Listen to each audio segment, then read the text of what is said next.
If you love cars, and who doesn't? This is the perfect time of the year. It's January in Scottsdale. And that means it's time for the world's greatest collector car auction. Barrett-Jackson. Over 2,000 amazing vehicles will be crossing over the auction block. And we have some real head turners. Ultra rare supercars. Timeless classics. Custom works of art. Iconic cars from the big screen. And breathtaking collections. There's something for everyone. So let's get the best block party in the whole wide world going.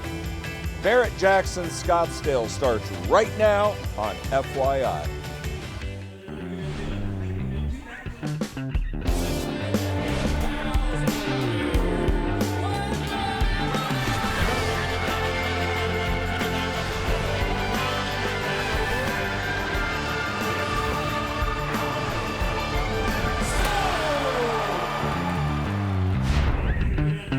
This is the big one, Barrett-Jackson in Scottsdale in January. The world's greatest collector car auction is back.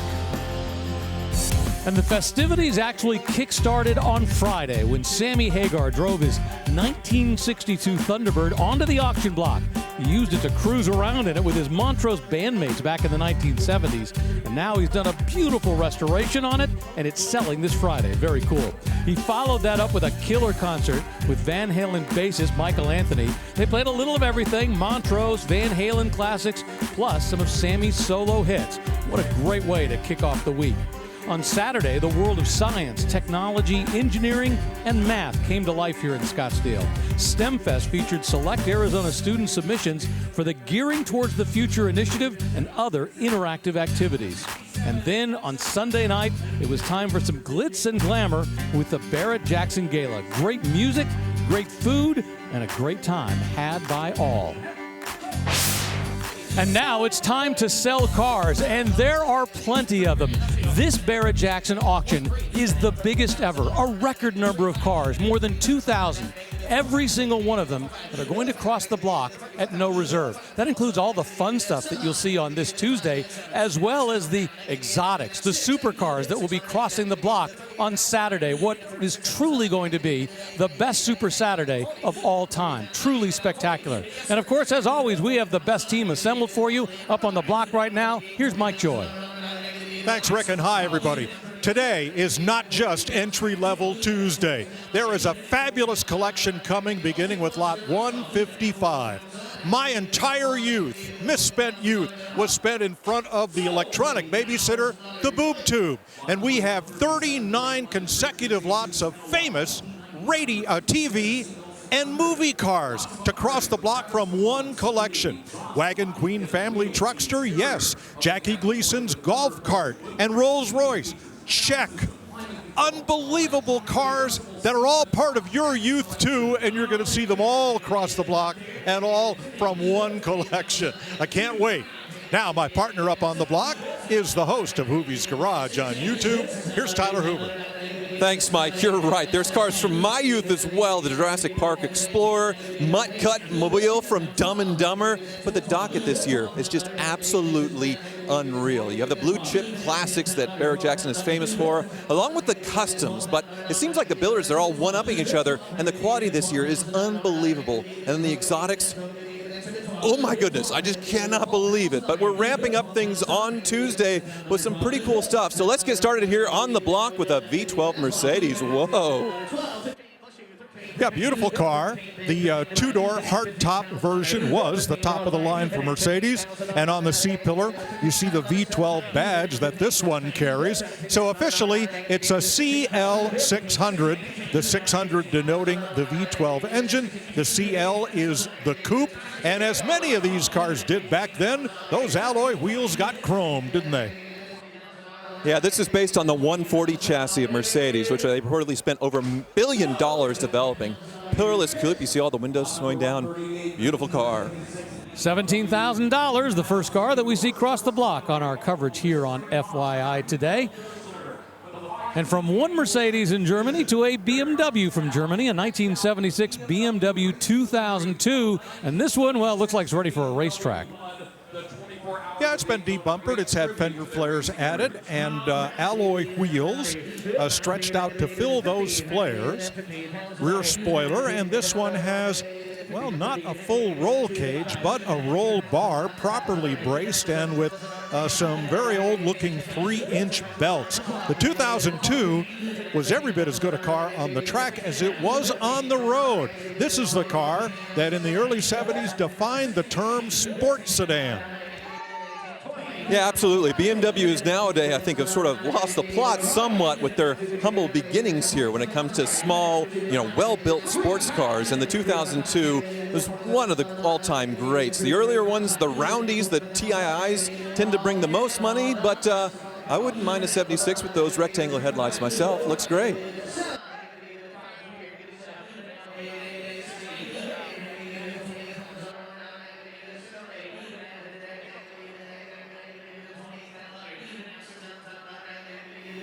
Yeah, we have plenty of BMWs that will be crossing the block during the course of this, including M Series. So we've got some like this, a reproduction, and we've got some very high quality stuff that will be crossing later in the week. I do like all the racing graphics on it. Of course, they continue this racing livery for many generations, but look at the ticking bomb here with the BMW logo. That was a nice touch. $27,000 for that 1976 BMW 2002.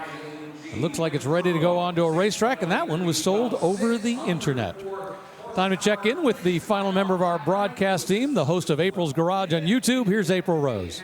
Hey, Rick. I wish this was my garage right here. I'm in the salon area at Barrett-Jackson. These beautiful machines are all going to go across the block on Super Saturday. I mean, there's a little bit of everything. Hennessy Venom, stunning, gorgeous citrus orange paint with a little bit of metallic flake. I mean, you could just fall deep into that paint. And, whew, oh my goodness. Okay, Pagani Huayra, 1 of 100 made. Absolutely stunning. We've got active aero up front, exposed carbon fiber aero down below. Beautiful swooping lines, glass roof. The attention to detail just off the charts with this leather strap holding the body down. 1,400 titanium bolts that, if you have a little microscope, you can see Pagani is etched into every single one of those. Okay, you got to see this. Check this out back here. Titanium burnt exhaust in this gorgeous blue hue. I mean, I could go on for days. The detail on this car is unbelievable. 3 Ford GTs behind me, all striped delete, which you don't really see a lot of, but you're going to see a little bit of everything here at Barrett-Jackson. It is out of this world. Rick, I'm just going to hang out here for a little while. Yeah, I can absolutely see why. I mean, that supercar collection up there, the exotics, is absolutely amazing. And once again, those will all be crossing the block on Super Saturday. Well, we have 37 hours of coverage that we're bringing you. We'll start with the FYI coverage today. We have 6 hours, 5 p.m. Eastern Time up until 11 p.m. Tomorrow, we're back for 6 more on FYI from 5 to 11. Thursday, the same. And then on Friday, we're live on the History Channel. 3 p.m. until 8 p.m. on the History Channel, then 8 p.m. until midnight on FYI. And on Saturday, well, it is all day, all of the time on the History Channel, 2 p.m. in the afternoon, all the way up until midnight. Once again, right here on the History Channel. And coming up, check this out, a 1963 Ford Ranchero. Got a frame-off restoration. I love the fact that it still has its 144 cubic inch inline 6 engine. Very original. Color, Rangoon Red.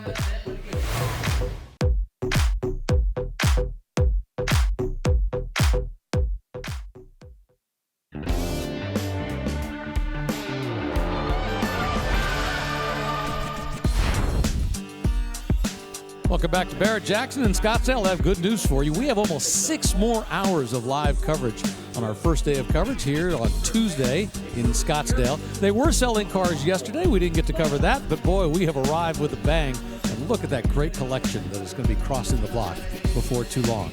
And up there right now, something interesting, a 1980 Datsun 200SX. So the 200SX was to the 280ZX what the Camaro was to the Corvette. fastback and notchback versions of this. This is in excellent preserved shape. Can't say I care for the dual sunroofs, but I think it's a buy there for 10 grand, Rick. Yeah, and I think it's the first one I've ever seen cross the block here at Barrett-Jackson in a nice condition. Now we got a 1969 Beetle Custom up on the block. Well, what's custom about this? Well, let's start with the MP style aluminum alloy wheels in that wide 5-lug pattern. Brand new gleaming refrigerator white paint. And Tyler, I'd say this one has been lowered a couple of inches on its suspension. Absolutely, I agree. 69, they had a lot of upgrades as far as in the rear. You can see the taillights grew a few years ago versus the older Beetles where there was very small.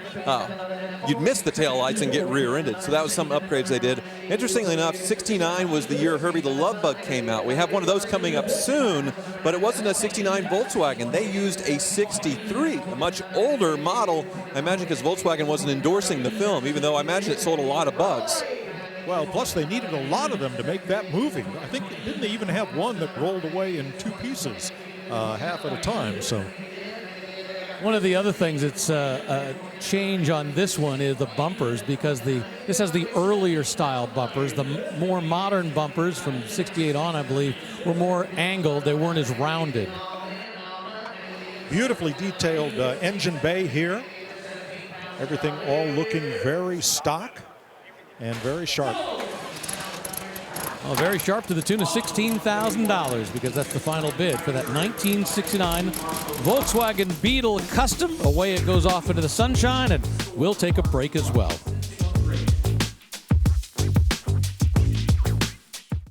The all-new line of Barrett-Jackson merchandise and apparel is now available. From road rallies to the office, there are many stylish options for the car lover. Available year-round or online at shopbarrettjackson.com.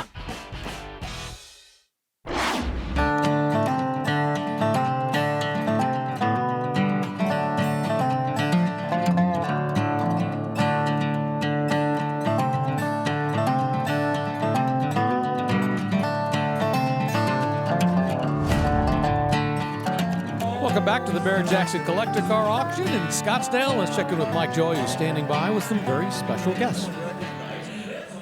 Craig Jackson, Steve Davis, thanks for dinner last night. Wonderful event. But everybody is talking about Dr. Berkowitz's fabulous collection of 39 TV and movie cars that are going to cross this block in a row.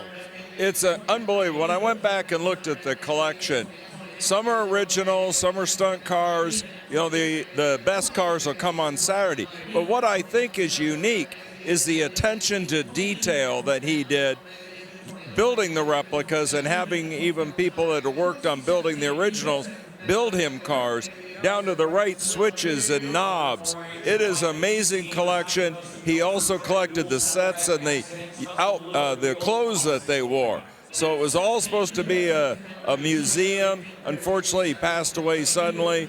We're selling the estate of these cars. This is an opportunity. We're going to have a lot of fun reliving all those hours spent in front of the TV, aren't we? Absolutely. Movies and TV cars. Some of them are, like the Monkey Mobile. That's an amazing one. 39 of them in a row. And Steve, that is just the tip of the iceberg for Tuesday.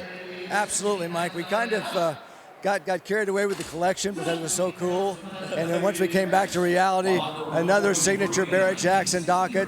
A little taste of what you can expect as we go deeper into the week. But great, solid day today we're looking forward to after an incredible yesterday, Monday. We had a full house before we even hammered the first car. So people are excited. We're excited. It's going to be a great, diverse docket. And we're going to rock them and have a lot of fun up through Sunday. All right, thanks, fellas. We're looking forward to it. All right, thanks a lot, Mike. And up on the block now, a 1963 Ford Ranchero that we previewed just a little while ago. Well, the Ranchero migrated over to the Falcon platform in 1960, and that's what you have here, a smaller Ranchero, a car truck. And, of course, the Ranchero beat the El Camino to production by many years. This one's a beautiful, faithful restoration. Inline 6 under the hood. You don't see very often where they've been, engine swapped and upgraded, but this one, gorgeous. One thing I noticed when I was looking at the photos, you take a look inside, take a look at the door panel. You can see they used a reflective surface here on the door panel, almost like They wanted to get attention, say you're on the side of the road, you open the doors and it reflects the lights. But the interior, another stunning restoration showing in there. Beautiful.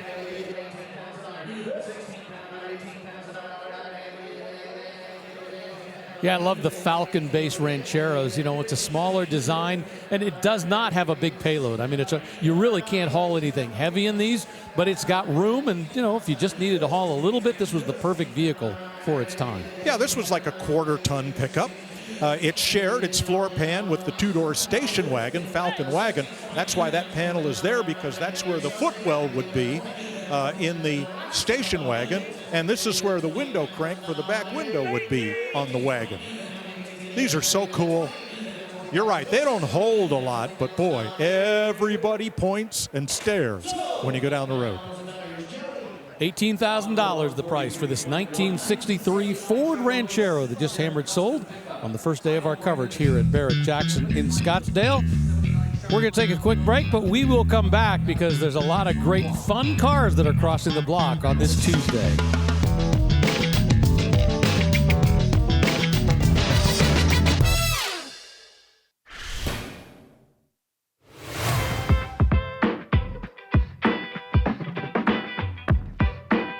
This week at Barrett-Jackson is more colorful than ever with a wild collection from Dr. Stuart A. Berkowitz, who's acquired TV cars and movie cars throughout his life. Now, I haven't seen all the shows and movies that these cars are from, but I know there are people here who have.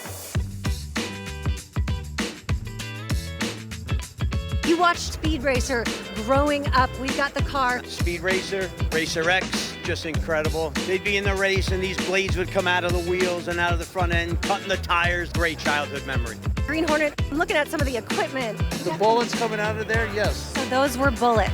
I'm in so much trouble because I didn't even know that. I remember in the movie when he was shifting gears as a little kid, and I was just fascinated by it. I absolutely loved it. 1.21 gigawatts. Monkeys were like late 60s. Mickey Dolenz, Peter Tork, Mike Nesmith, Davy Jones. Bob Hope's custom golf cart. He did not like the crowds watching him play because he was not a very good golfer. You just watched Herbie the movie. What made you put that on? We find that it's less stimulating for the kids and trying to introduce them to the stuff that like we grew up on. You gonna race one day? No. The Deathmobile, the Animal House was amazing. We got the Shaggin' Wagon back here. You don't want to get caught in the rain, right? But what do you remember from this movie? Foot long. Who's got the foot long? We got to lift the leg. Right? Let's go lift the leg. Everyone remembers Gilligan's Island. Now, what do you think about this golf cart? Because it kind of has that Rolls-Royce treatment, but it doesn't quite look like a Rolls-Royce. Like something Mr. and Mrs. Howell would use. Who's that? You remember Speed Racer? Go Speed Racer, go Speed Racer, go Speed Racer, go! When there's something strange in your neighborhood, who are you going to call? Ghostbusters, of course. 911.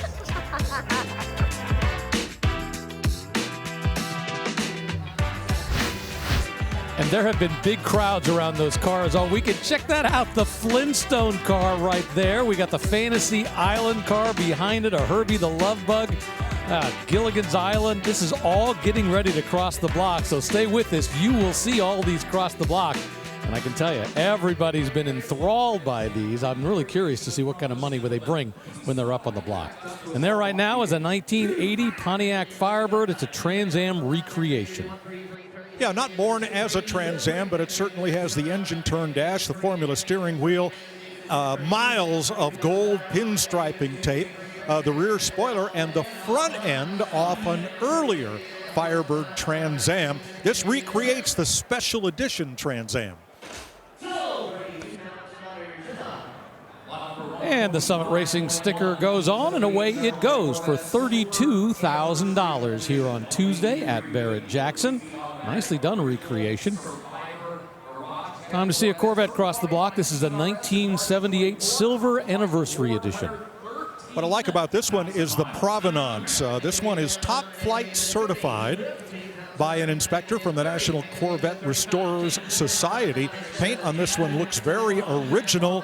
And I believe the 13,600 miles on the odometer. Yeah, that's what it was actually certified as a Survivor itself. So yeah, original paint, interior. It is the L82 option, so the performance option, which in the late 70s, well, wasn't like the earlier Corvettes of the late 60s. But you still got all that style. You got the bump in the hood. The mild two-tone definitely works here with the gray and the pinstriping in the lower, and then silver on top. T-top's removable because you didn't have a convertible in 1978 anymore. That's close as you could get to the wind in your hair. And yeah, all that provenance for only $16,000 right now.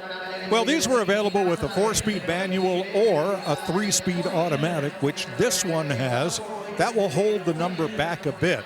I'm not sure if these rubber bumper Corvettes have yet found their time in the collector car pantheon. I think I'd still call these future collectibles, even though it's a 78. It's coming up on 50 years old. Now we're into the 20s, as befits a car of this condition and low mileage.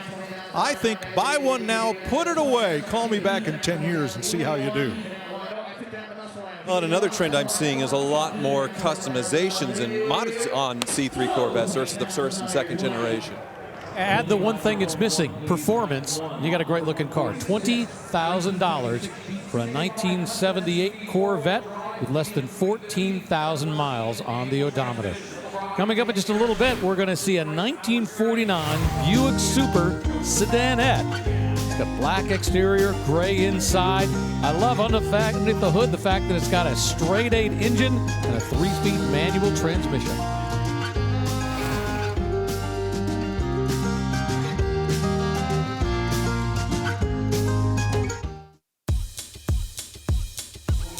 Welcome back. Some cars are so big they can't just roll them across the block the normal way, and that's the case with this 1965 Peterbilt custom pickup truck. It is massive. Look at that engine all exposed for the world to see.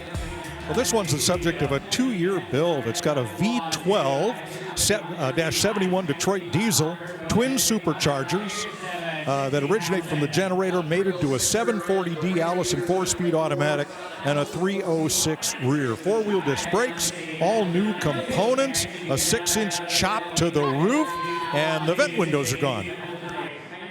Well, I see superchargers in the description, but it looks like turbochargers to me because here's the exhaust going out, up into a ginormous turbo, and then into the intake. So it looks like a V12 twin turbo to me, but yeah, absolutely massive. There's no covering that thing up because it's just so dang big.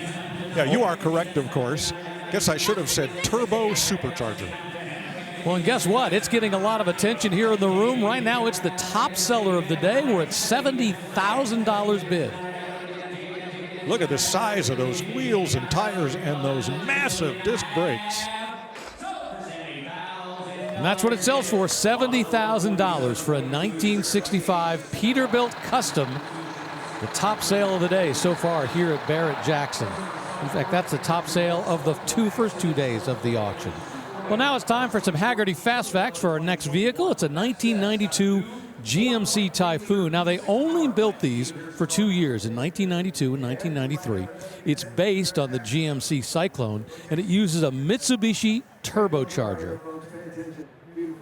So the Typhoon and the Cyclone were built on the S10 pickup and the S10 Blazer platform, but all that horsepower, and this one comes with a long litany of entries in the vehicle history report for what seemed to have been issues of minor damage when that turbo would spool up, because these things were fast.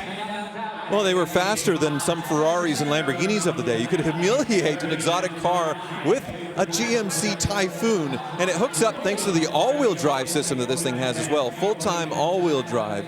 And a big fan of these, a famous owner, Clint Eastwood, has had a few Typhoons as his daily driver for decades now. Not sure if he's still driving now, but you'd see him photographed often with his beloved Typhoons. And to your point, Mike, the great thing about Barrett-Jackson is when they have those issues, they're spelled out on the car card. They make it really clear when there have been issues. Well, certainly, because that's going to affect value both when you buy it and when you sell it. I always tell people, I don't worry so much. It's like a bullet. You don't worry quite so much about the entry wound when you buy it, but when you sell it, boy, that exit wound, that could cause all kinds of Well, problems. I had one, a teal Typhoon, which is a really rare color for these. I sold it before, too soon, for about $16,000. This one, $37,000. So, oops. $37,000 to that gentleman right there for a 1992 GMC Typhoon. Behind it, we have a 2008 Jaguar XKR convertible. Well, this was the Executive Express when it was new, and this is the top-of-the-line version. Note that the nose cap incorporates a front air dam here because this is the supercharged XKR version, and a very low mile one at that, says 28,000. Yeah, just shy of 30,000 miles, so very nice. That supercharged V8 under the hood was good for a little over 400 horsepower. So yeah, you got a full, back seat, nice, luxurious convertible for about Corvette performance as far as like a normal C5, C6 Corvette. And the pricing on these was pretty reasonable to get that sort of Aston Martin, that British styling and quality there in the Jaguar. These were great values when new, and I feel like they're very good values used as well. This was during the time when Jaguar and Aston Martin were both part of Ford's premier vehicle group that also included Lincoln and I believe other brands. That kind of tends to hold these back today, but these were good, well-built, well-performing boulevard cars. Yeah, look at that, 420 horsepower. Think about that. For 2008, that was really strong performance in that day. Well, in the recent Jaguar offerings, or at least the concept, has taken the internet by storm with them throwing away this tradition as far as the old school look and, the buyers for a new edge. And it's interesting. It's weird. Yeah, I haven't quite figured out, is that what they're really doing, or are they just trying to get our attention? I'm not quite sure what the next generation is going to be for Jaguar. I don't think they're trying to go out of business, but my goodness. They also announced no more internal combustion engines, and they may have to backtrack on that one. Yeah, that may not be much of a surprise. Let's check in with the Maguire staging lane, see all the cars that are outside getting ready to cross the block. There's that Buick sedanette. We got a Ranchero just ahead of it. And really, that's a great place if you're really interested in buying a car. One last chance to look at it before it comes up onto the auction block, before it gets into the storm that's going on up front. Back up on the block, we got a 1988 Porsche 928 S4. Well, speaking of backtracking, Mike, the 928 was supposed to replace the Porsche 911, put a water-cooled engine in the front, but obviously that didn't happen, and these were built in coinciding together. The S4, 4 doesn't mean all-wheel drive on these, it means 4-cam, so more performance, and it was sorely needed, I feel like, on the 928, the V8, because the horsepower just wasn't there. You want the S4, you want the GTS, and this one, an automatic, and looks to be in really nice shape as well. Pretty low mileage. Yeah, looks like kilometers, so just shy of 100,000 kilometers. I agree with you. This was the ultimate expression of the 928, and thank goodness Porsche did not give up on the 911. It remains the standard bearer for Porsche today. But if you want a 928, this is the version you want.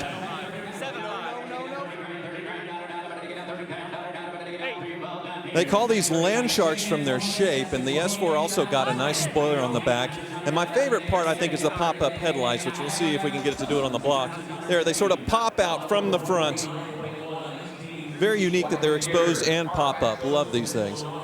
$26,000 as the headlights go down, and away that goes to a brand new owner here at Barrett-Jackson in Scottsdale. We're going to take a quick break, but coming up, a pair of motorcycles owned by Milo Ventimiglia, the actor. We got a 2021 BMW R9T, also a 1967 Triumph Bonneville. Both of those crossing the block very soon.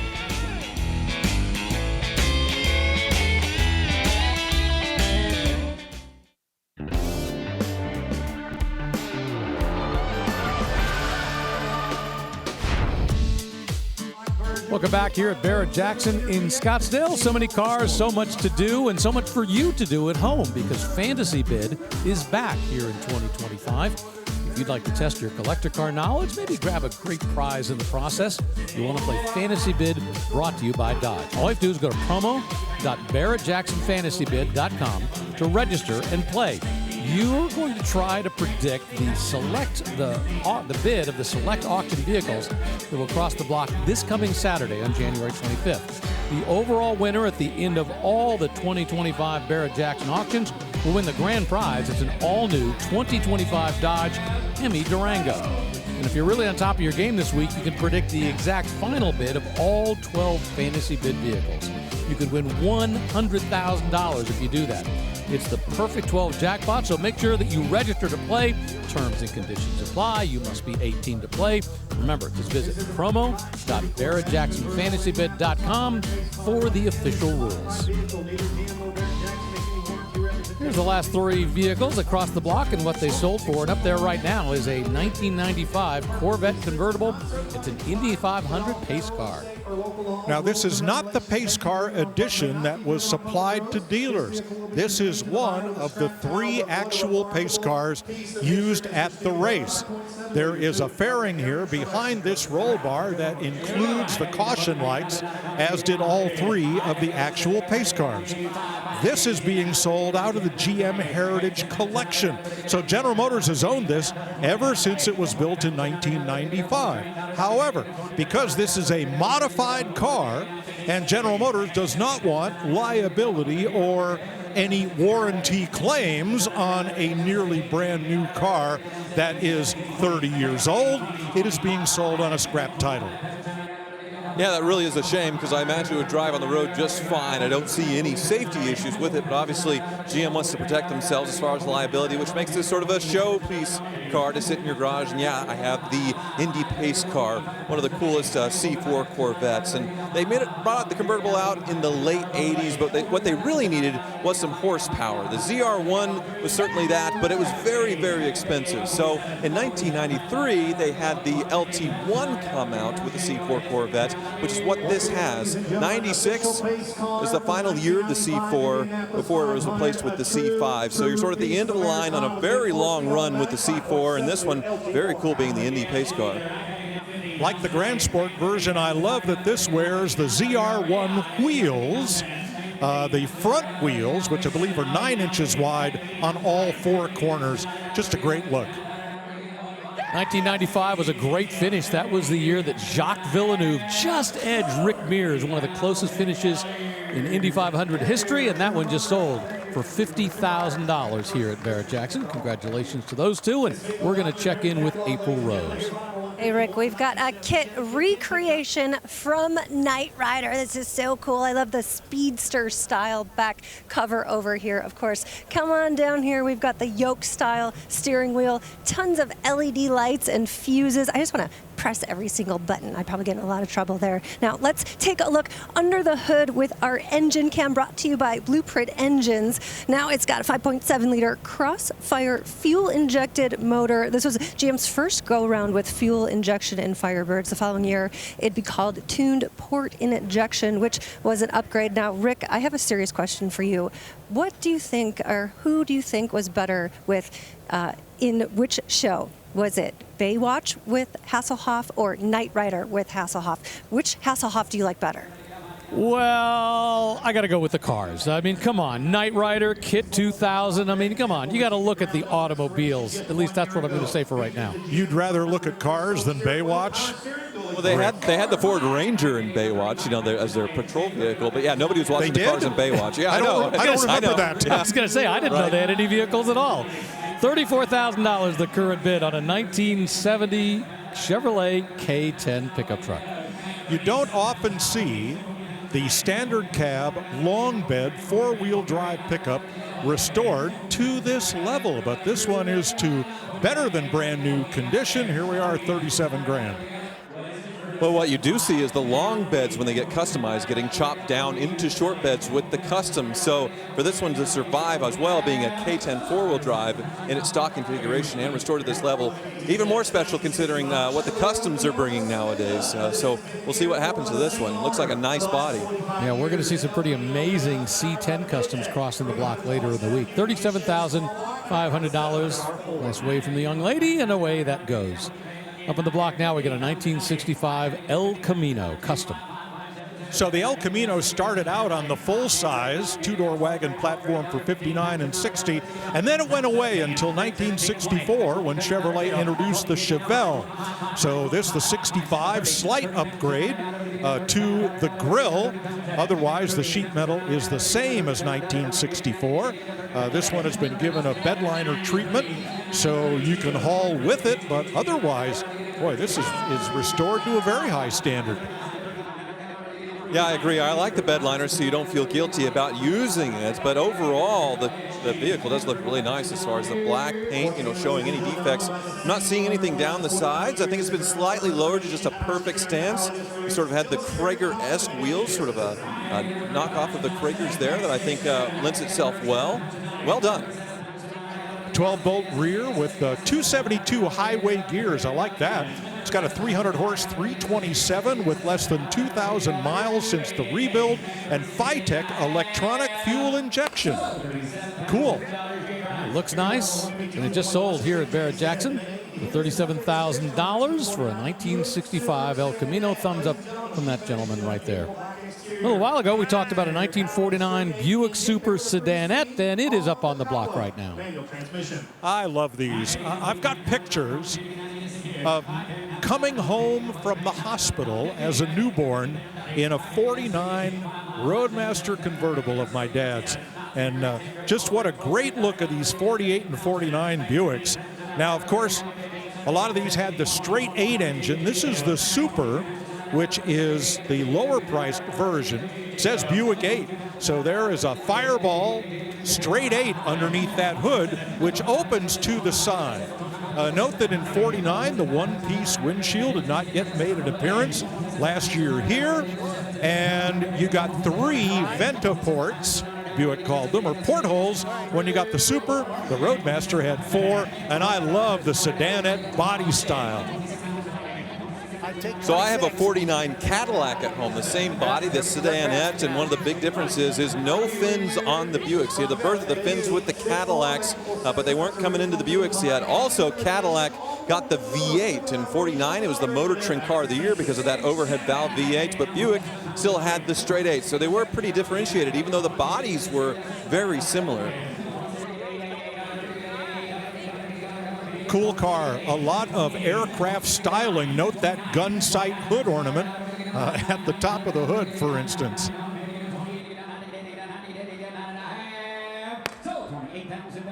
I'll tell you what, an awful lot of work went into making that car just right, and it just sold here at Barrett-Jackson for $28,000. Let's check in with Treg Jackson, who has a car that's coming up on Saturday that is truly spectacular.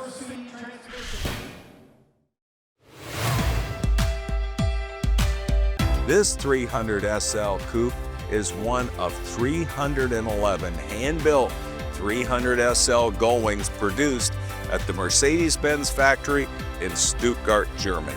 This example has been extensively detailed and sorted, and it retains its original fuel-injected 3-liter inline-6 matching numbers engine. It has had a complete engine rebuild to factory specifications. It features a factory color combination of the graphite gray and the light gray leather interior. The interior features leather upholstery on the seats, the dash, the side panels, the door upholstery, and the visors. It is coming to us from the Robert O'Connor collection. These are magnificent cars.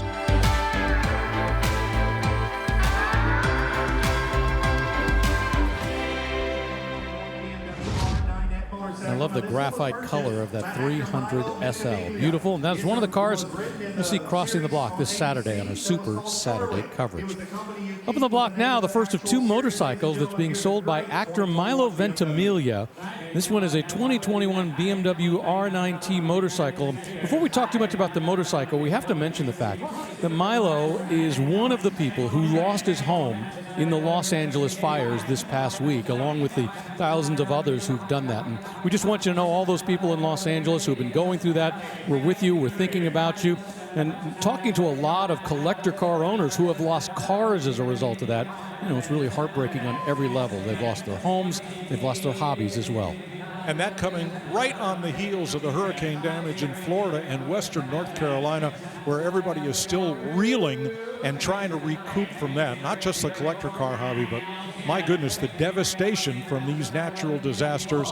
And hope all of you who can will help participate in some of the various charity initiatives to help those folks in California, Florida, western North Carolina, and elsewhere. So let's talk about this beautiful motorcycle. It's a 2021 R9T, and it was designed to be ridden by Milo's character Charlie in the ABC series The Company You Keep. It has Oberon bar end mirrors, Daedalus fender eliminator, and Rizoma low-profile front signals and exhaust. But it all kind of looks like it was born this way. What a great build. Yeah, most certainly. BMW is famous for their cars, but they actually built motorcycles for several years before they built any cars. I believe over 100 years, 1923, I think, being the first year. And it wasn't until the late 20s until they started producing cars. So more heritage, I guess, with BMW motorcycles. $10,000, the final price for that 2001, 2021 BMW R9T. Barrett-Jackson.com, that's the place to go if you want to see the entire list of cars that are going to be crossing the block here throughout the course of the week. Well, I said we have two motorcycles from actor Milo Ventimiglia. This is the second one, a 1967 Triumph Bonneville. Now this one Milo purchased from its original owner. He was preparing for an Evel Knievel mini-series. The project did not get produced, but he bought this car because all of Evel's motorcycles had right side shifters. And Milo was used to riding motorcycles for 15 years with a left side shifter, so he bought this to be able to get in character and ride it confidently. Well, that would be quite a movie. I feel like it does need to get made because what a life, what a personality there, breaking every bone in his body famously, as they said. And Evel Knievel also was a fan of Barrett Jackson, came here several times, sold some cars. I remember meeting him once when he was selling, I think, a Mercedes S600 20 years ago before he passed away.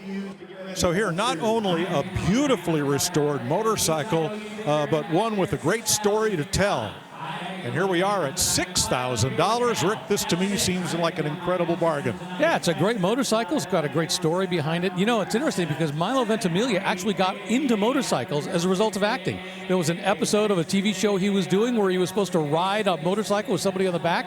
He'd never ridden one before. He had to get lessons on how to ride, and then he became a big motorcycle fan. All right, so this is the mid-'60s, and note that motorcycles at the time all had spoke wheels. Alloy wheels were probably, half a decade away. This is a two-cylinder, single carburetor, and it now has a new home. New home for $8,000 up here on the auction block for that 1967 Triumph Bonneville motorcycle. Well, we've been talking about these TV and movie cars that are about to cross the block. They're out there in the staging area. We'll see them very soon. Do not go away.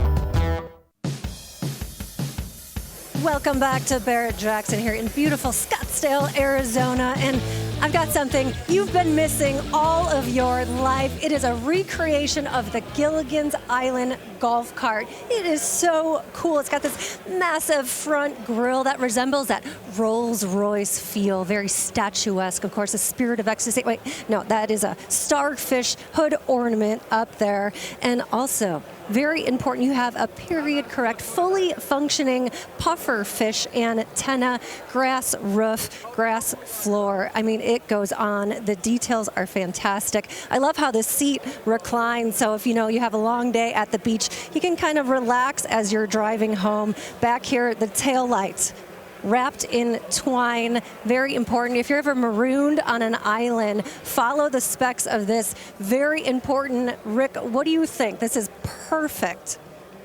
You can't get much more fun than a Gilligan's Island golf cart, and not the least of which, because we always think, all those things they did on Gilligan's Island, like eat and everything else, how did they have a golf cart on the island? It's kind of crazy to think about that. But that's just one of the cars from that Stuart Berkowitz collection that we'll see crossing the block.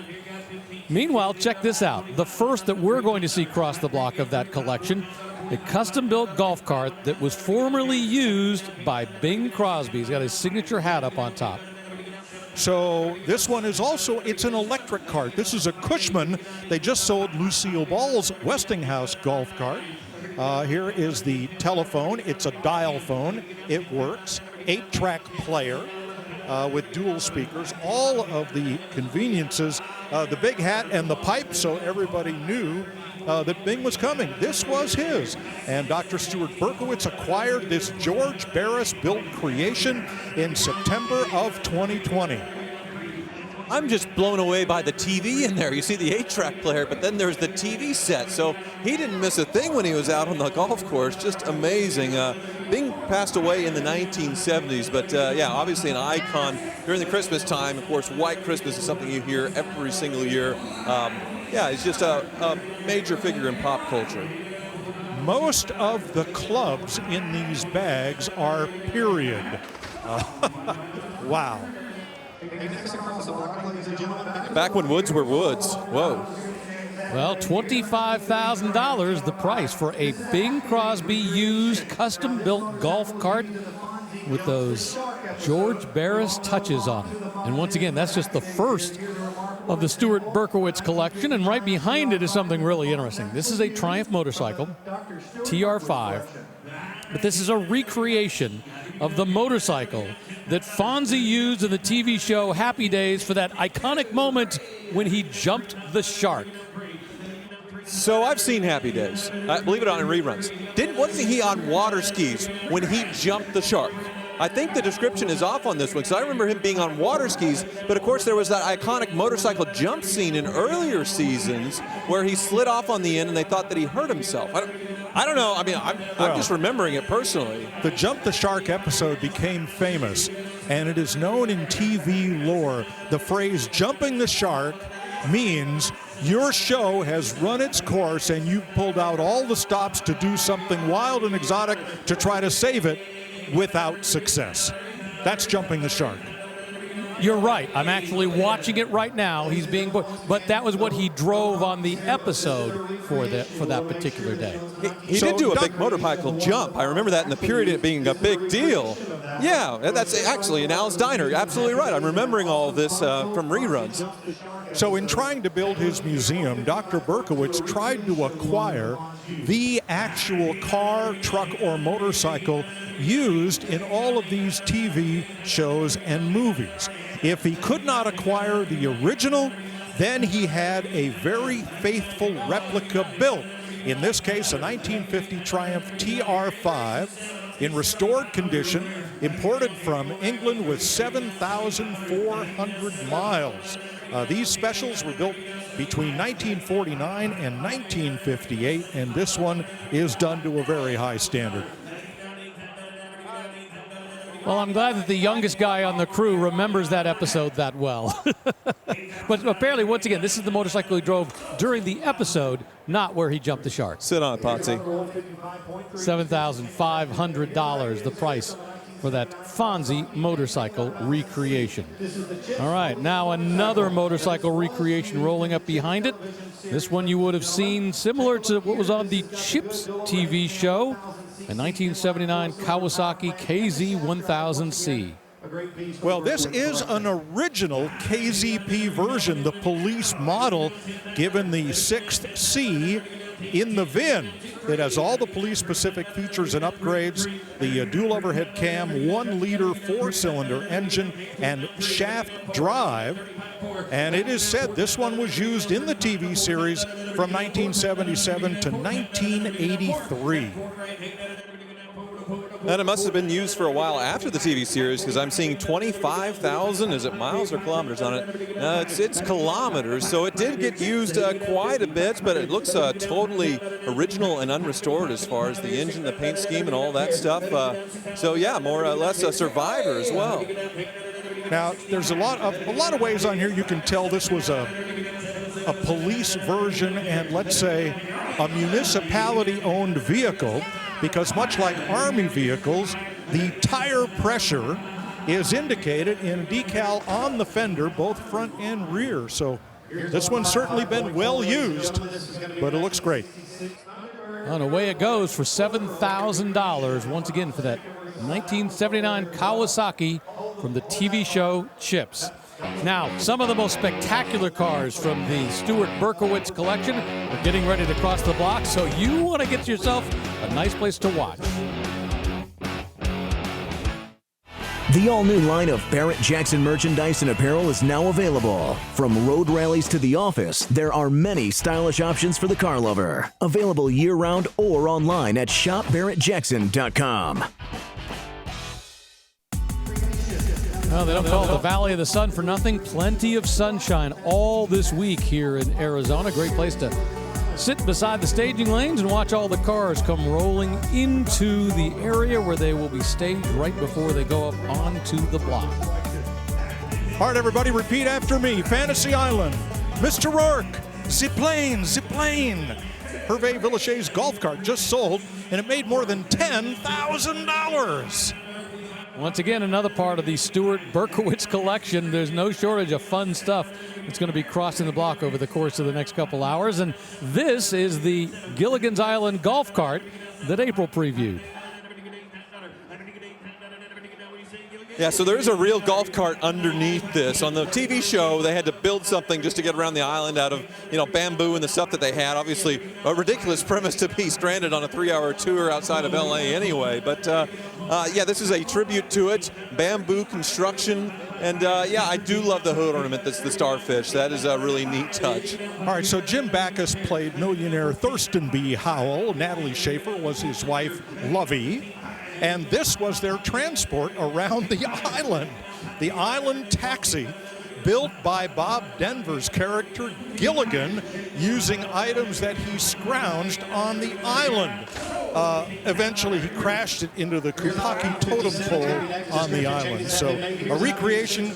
Razorfly Studios of Sylva, North Carolina built this for Dr. Berkowitz.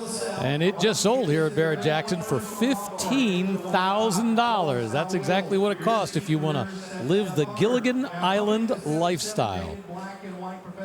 A custom-built golf cart, this one formerly used by Jackie Gleason. Well, the great one. You expect him to be on the links in anything less than a Rolls Royce? Well, this one says Royal Ride, not Rolls Royce, because it's a fiberglass body on a normal golf course. But at Inverary Country Club, north of Fort Lauderdale, the great one would play often on the 2 18-hole courses designed by Robert Trent Jones and would ride in style. Well, my favorite Jackie Gleason role is Buford T. Justice in Smokey and the Bandit, and actually have a squad car tribute to that movie coming up here in a little bit. But yeah, these funny period golf carts of the time. This one doesn't have the bling of the Bing Crosby golf cart, but it looks like, what did he fit it out with? Some kind of vents, like either air conditioning or heat. So you see a little bit of bling in here, but there's that plaque made for Jackie Gleason, the great one. Hydro-pneumatic suspension. In other words, yeah. MG called it hydrolastic when they invented it in the early 60s. Wow. This is just very cool. What a piece of whimsy. Now, note that when they recreated the Buford T. Justice car for Dr. Berkowitz, he didn't get a Trans Am. Everybody's got a Smoky Trans Am in the Bandit Trans Am. He got the cop car, the Pontiac Le Mans.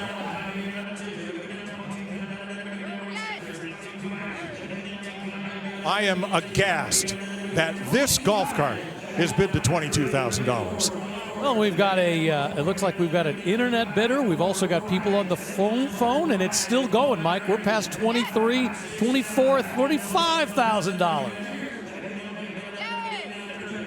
Funny thing is, we have seen some real Rolls Royces, some of those Silver Shadows from the 60s that haven't brought this much money.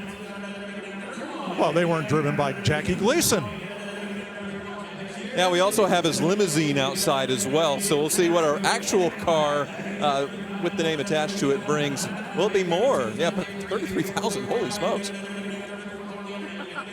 You know, Stuart Berkowitz, really, I don't think he was so much a car collector as he was a star collector. He wanted things associated with movies and TVs. And the Summit Racing sold sticker goes on, and away it goes for $34,000. The Jackie Gleason, the Great One golf cart. Are we all speechless at that number? I am. And remember, it took two people to get there. 1962 Citroen ID 19 up on the block. So this one was acquired from France in December 2022 by Dr. Berkowitz for his collection. These debuted in 1956, and it is not specified what movie this car would have been associated with. But there is a website, imcd.com. That stands for Internet Movie Cars Database. And you can look up your car and see what movies it was used in, or you can look up this one like I wish I had done earlier today. Well, the quirky French styling has found its way into a lot of films, most certainly, as far as the in the period and nowadays. But this one is sitting up high right now because of the hydraulic suspension. I believe it's in its full height mode. It's adjustable with a lever, and that made for a great ride. You can also take off a wheel and drive on three wheels. The hydraulic suspension will compensate. Pretty innovative at the time. These things were way ahead when it came to technology in the hydraulic suspension department. So much so that Rolls-Royce and Bentley and Mercedes actually borrowed the design from here. And if we can, let's get a look at those Michelin X tires. They are authentic. And yes, that's only about 5 inches, maybe 4 inches of tread width. That's all you got back then. $10,000 for that 1962 Citroen ID 19. From Citroen to DeSoto, a 1937 DeSoto. And this is another one from the Berkowitz collection.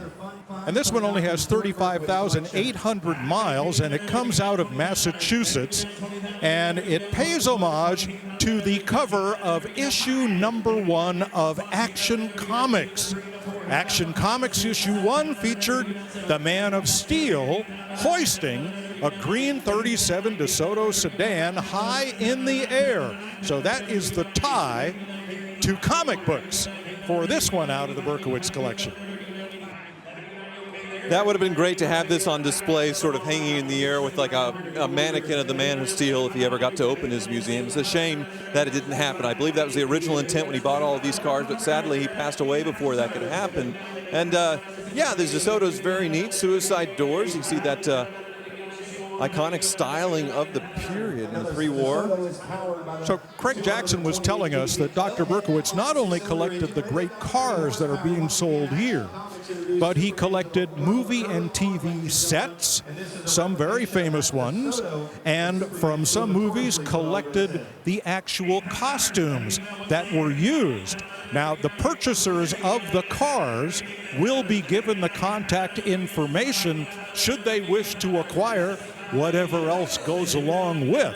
Now, if they've got a copy of issue #1 of Action Comics, I think it's going to bring more than that DeSoto just did. Yeah, absolutely. $7,500 for the DeSoto. Issue #1 will bring a lot more. Barrett-Jackson.com. If you want to see the full list of Stuart Berkowitz cars that are crossing the block, that's where you can go to get all the information of cars that we see here in Scottsdale. A 1983 Ford Explorer. This is, of course, a Jurassic Park tour vehicle recreation. Yeah, this one is a recreation. It was a 100,000-mile Tennessee Explorer that was given a very authentic-looking wrap with the Jurassic Park movie graphics. So underneath, it's your average 100,000-mile Explorer, but here with, well, a little bit of whimsy and movie pedigree somewhat. One thing it is missing, though, is the giant Vista roof, which you remember from the film where the kids were attacked and the T-Rex came through, and the only thing stopping them from getting eaten was that glass that punched down, the kids holding it up, of course, flipped over, ripped apart, thrown into a tree. What an iconic movie, Spielberg, just the imagination there. And the birth of CGI being so realistic. It's just one of those films, I guess, I don't know, I was 8 or 9 years old when it came out, and it stuck with me forever. It's one of my favorite films of all time. I have a Jeep at home, a Jurassic Park Jeep. I don't have the Explorer. The bid, though, pretty strong, I feel like, $14,500. Yeah, I think you better get some graphics for your Jeep, you know? Of course, the favorite thing from that movie for me of all time is when the Tyrannosaurus Rex is chasing the car, and in the mirror it says, "Objects are larger than they appear." Yeah, that's a federally required warning on every convex right side or passenger side exterior mirror to this day. Well, and that Jurassic Park Tour recreation vehicle just sold here at Barrett-Jackson for $20,000. Away it goes, all the stickers, all the graphic, and all the fun. All right, it looks like a Ferrari, but it's not. This is a Pontiac Fiero with a Ferrari body kit on it, made to recreate the car from National Lampoon's Vacation. All right, the Pontiac Fiero had a mill and drill system on its space frame to allow this kind of customization. This kit is called a Mera, and it looks like a Ferrari 308. It's got Ferrari bumpers, Ferrari badges, Ferrari taillights. Now, the GTS would have a lift-off roof. This has a sunroof. How can you tell this is not a Ferrari 308? Come on around and I'll show you. The 308 has its gas filler behind this panel. The Fiero has it right out here on the fender. Well, these were only made for a few years before Ferrari, understandably got angry and sued the company out of business. So for a few short years, you could get these Mera body kits, and they were actually sold at dealers, like at Pontiac dealers, as legit cars, not something, through the back door. So pretty incredible. Now, this was an expensive car to build because these are authentic Ferrari badges and tail lights. Not sure about the bumper. The Speedline wheels, similar to that used on the Ferrari 288 GTO. So somebody spent a lot of money building this one. Christy Brinkley not included. I was going to say, this is the scene in the movie when Christy Brinkley's driving right beside the family truckster. $20,000 to that gentleman right there. They put the price on the sold sticker, and away it goes. All right, now we get to check in with the Flintmobile recreation from the Flintstones. Well, everybody remembers, Meet the Flintstones, Fred and Barney and Wilma and Betty. But did you know the Flintstones were simply an animated reboot of The Honeymooners with Jackie Gleason and Art Carney in what became the Fred and Barney roles? Hey, Craig, can we get a yabba dabba doo? Yabba dabba doo! He's down here checking it out. It's not foot power, so you're not going to get in and push it along with your feet like this. They do actually have a golf cart chassis underneath it, so it does go on its own. You don't have to exercise. So there was a live-action Flintstones movie, and that's what this one is from. And the movie grossed over $300 million. It was made on a $46 million budget. And this one was built using the original molds, although it did not appear in the movie. But yeah, it's an authentic Flintmobile through the courtesy of Fred's 2 feet, I think the line in the song goes, and the Yabba Dabba Doo license plate. Yeah, John Goodman, Rick Moranis were in the movie. I think that was Elizabeth Taylor's final movie role, for, if you could believe that, for the movie version of the Flintstones.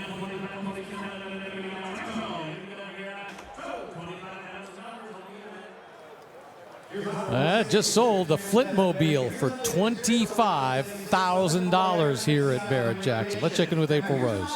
very important piece of movie history right here. The family truckster from National Lampoon's Vacation. Now, this is actually designed by George Barris. They made 5 for the movie because there were a lot of just horrendous stunts and it needed to survive. I mean, I love this just crazy, outlandish, stacked quad headlights right there on the side. Now, the color, metallic P. Very cool. Wood panel treatment throughout. The only issue is we still got Aunt Edna in the back. I think she rode on the roof for most of the movie. I don't think she's having a good time back there.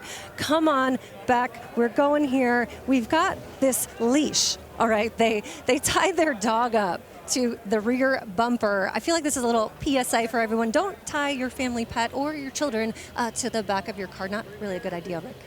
Yeah, we're all about safety. I love the Lou Glutz Motor license plate on the very front. Remember Fantasy Island? Well, this is a Plymouth Volare that's a recreation of the car that they used to meet the guests. Well, a lot of TV shows and movies have sanctioned auto manufacturer tie-ins, and this was one. Plymouth paid money for the rights to customize a station wagon just like this one. And the guest stars that were picked up when they arrived at Fantasy Island were taken to the hotel by Mr. Rourke or Tattoo, Hervé Villechaize, in first a Jeep CJ7 and then a 1976 Plymouth Volare customized wagon. I wish I had that smooth voice of Ricardo Montalban, you know. Of course, the spokesperson for Chrysler with that fine Corinthian leather, or the Wrath of Khan in Star Trek is Khan. I think my favorite movie with him, though, was The Naked Gun. I think this is a villain in Naked Gun. That was a great one. I don't recall a Plymouth Volare bringing this kind of money at Barrett-Jackson ever. Well, this is all done to go after that island look, right? You had the Fiat Jollies that had this look. You had the VW Things. You had a variety of vehicles. They were just taking that same look and putting it onto a Plymouth Volare, and this one just sold for $30,000. Another car out of the Stuart Berkowitz collection of movie and TV cars. Well, a little bit earlier, we saw VW cross the block, and we talked about how the real Herbie was a much earlier Volkswagen, and we've got a recreation here, a 1962 Beetle. Well, I told you this story back in October, but now I have the rest of the details. This was a Disney movie, Herbie the Love Bug.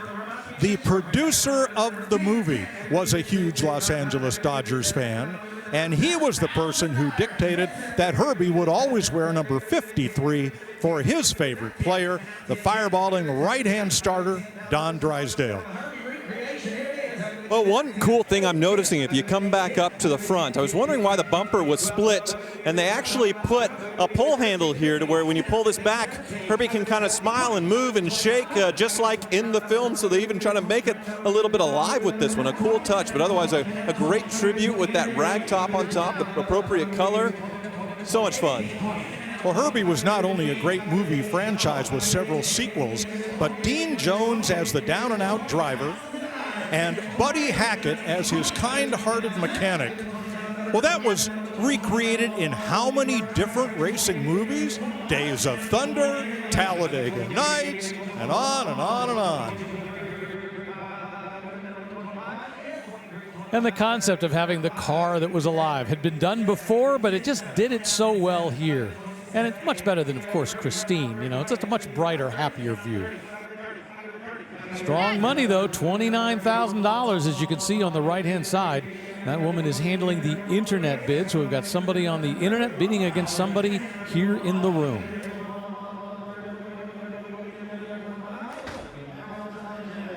Here's on number 161, ladies and gentlemen. And it just hammered sold. $30,000 for that 1962 Beetle Herbie recreation. Coming up in just a little bit, how about Speed Racer, a recreation? It's got the blades up front. It's got the fins in the rear. It looks real. What a spectacular car that'll be crossing the block in just a little bit here at Barrett-Jackson.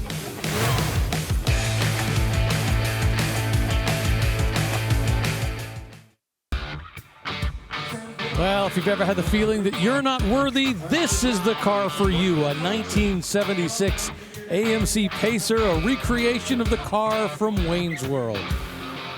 Well, let's start with the Pacer itself. It was advertised as the first wide, small car, and it was a way for AMC, who was always cash-strapped, to get a new model into production using a lot of existing tooling because they were building cars that were this wide, but not this short. Well, it became the Mirthmobile in Wayne's World, and yes, this has the Twizzler dispenser and all of the other modifications that you saw in the movie.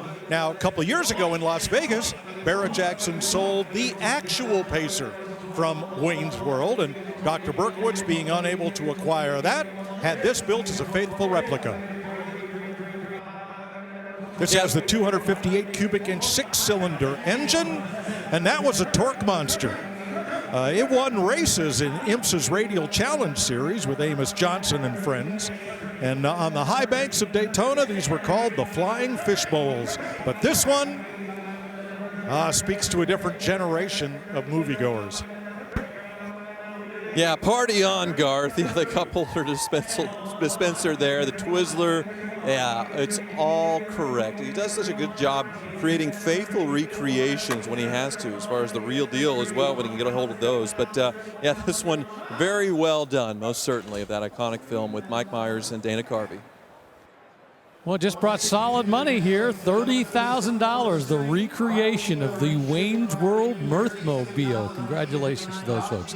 You know, before the cars sell every day here at Barrett-Jackson, we have the automobilia that sells, and Rory Brinkman is the guy in charge of all that.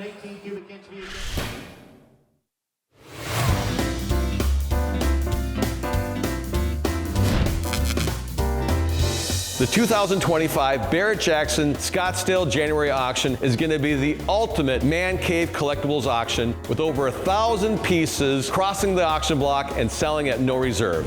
Neon, neon, and more neon. We're going to be selling over 90 neon porcelain signs. This is a 1950s, 8-foot tall, single-sided neon porcelain Piggly Wiggly sign. To call this sign cool would be an understatement. This is a 1953 Dogs and Suds Drive-In neon porcelain sign. What makes this sign so interesting is supposedly Walt Disney was not very happy with the Dogs and Suds dog that's very Goofy-esque. Antique gas pumps are hot, and we're going to be selling over 40 restored gas pumps from the 1920s through the 1960s. One of the auction highlights is this beautiful 1930s Texaco Oil Tokheim 36 Showcase gas pump. It's a very stylish pump with Art Nouveau, otherwise known as Art Deco styling, and it underwent a true concourse quality restoration. We sell the best restored vintage soda machines in the world at Barrett-Jackson. This is a very rare Pepsi Cola Vendo 81 restored soda machine. It's been restored to day one condition. What's really nice is it's fully functional.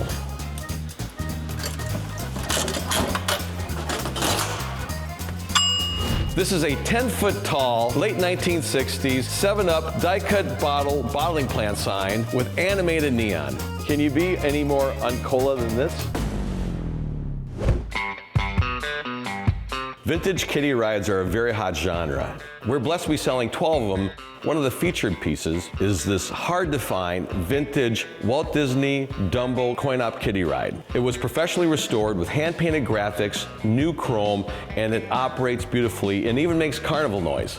Rare and unusual can be found at Barrett-Jackson. This is a 1956 Ferrari Bimbo Racer. It's powered by an electric motor with forward and reverse, with operating headlights, beautiful chrome hubcaps, upholstered interior, and more. Back in the day, most diners, as well as bars, featured a jukebox. But to up the game, Chicago Coin came out with the Strike Up the Band. Once music would start playing on the jukebox, the band would start. Really cool with Palm Beach style background, all the band members dressed in their period finery, even a very Liberace style piano. It truly is an exceptional find.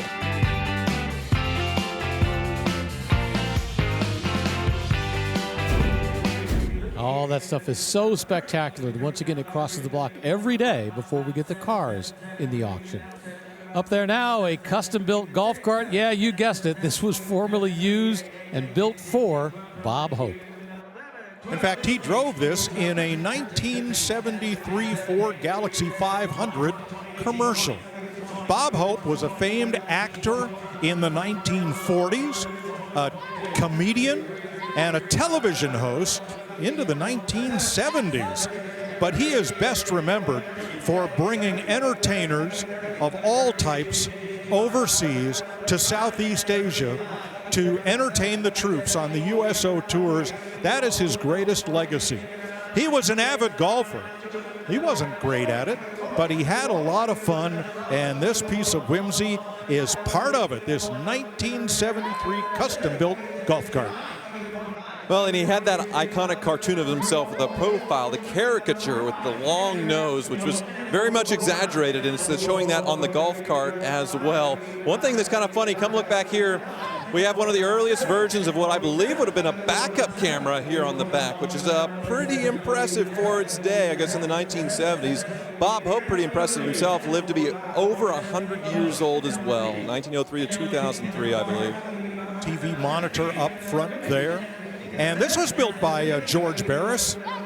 George and his brother Sam were among Hollywood's customizing elite, along with Gene Winfield and Dean Jeffries and hosts of others. Check out the number. We're at $50,000. You think about it, it's the combination of George Barris royalty, a guy who did spectacular cars, and Bob Hope, an actor known internationally for his work. So the perfect combinations, the perfect storm, and right now, this is the #3 seller of the day. I believe his golf course, his golf tournament continues to this day, and you can see a lot of the badges inside from the period, his Desert Classic tournament. $60,000. My personal favorite, the Road movies with he and Bing Crosby. Great stuff. $60,000 for that custom-built golf cart done by George Barris for Bob Hope. All right, a 1965 Sunbeam Tiger, but this one's pretty cool and special, a Get Smart recreation. Yeah, this is another example of a car company paying to play in a movie or TV series. Get Smart was a TV series that parodied the James Bond franchise. Don Adams played Secret Agent Maxwell Smart. He had a shoe phone. He was kind of bumbling, but successful, largely due to the efforts of Slinky Agent 99, played by Barbara Feldon. The series aired from 1965 to 1970. Mel Brooks and Buck Henry created the series, their famous names. And here is this modified Sunbeam Tiger. I just remember seeing it in reruns and just being captivated by that opening title sequence, you know, where they go down the elevator into just, the intricacy of it was just absolutely wild. But of course, it was a goofy parody. And the Sunbeam, yeah, it was sort of kitted out to be a Bond car, of course, with a goofy twist. And you can see they actually did it with this car. You have the machine gun coming out of the hood right here, which definitely, that wasn't in a stock Tiger. No, but this is just so much fun. And just the image of Don Adams. Physical comedy is so hard to do. And he did it so well, and he so well timed some of his, signature lines, from that show when things would not go as intended. Yeah, they actually use multiple cars. They had an Opel GT, some other things, but really it's this Sunbeam Tiger that for me was the iconic car. And the interesting story about Don Adams is that when they were asking him to do this show, he wasn't too sure about it. And he said, what I really want is a cut of the action. They gave him a percentage of the profits of the show, which, guess what, turned out to be a very smart move. I'll bet that show still lives in reruns, at least on the internet, if not on linear TV. And don't forget, they made a movie version, or a modern movie version as well. The infamous cone of silence. Remember when they had to have those conversations? Yes. Again, Mel Brooks and Buck Henry created the series, and they were just comic geniuses. And that one just sold for $22,000 to the gentleman who's got a good laugh because he bought a really interesting car that's going to have fun stories to tell. We're going to take a quick break. We will come back to Arizona where the horses are rolling and the cars are crossing the block. Stick around. We'll be right back.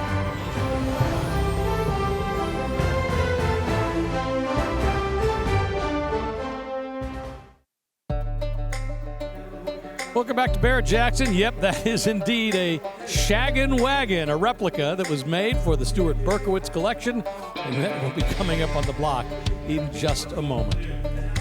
Meanwhile, we saw the golf cart that was used by Jackie Gleason sell a little while ago. Now it's the car he actually drove, a 1978 Lincoln Continental.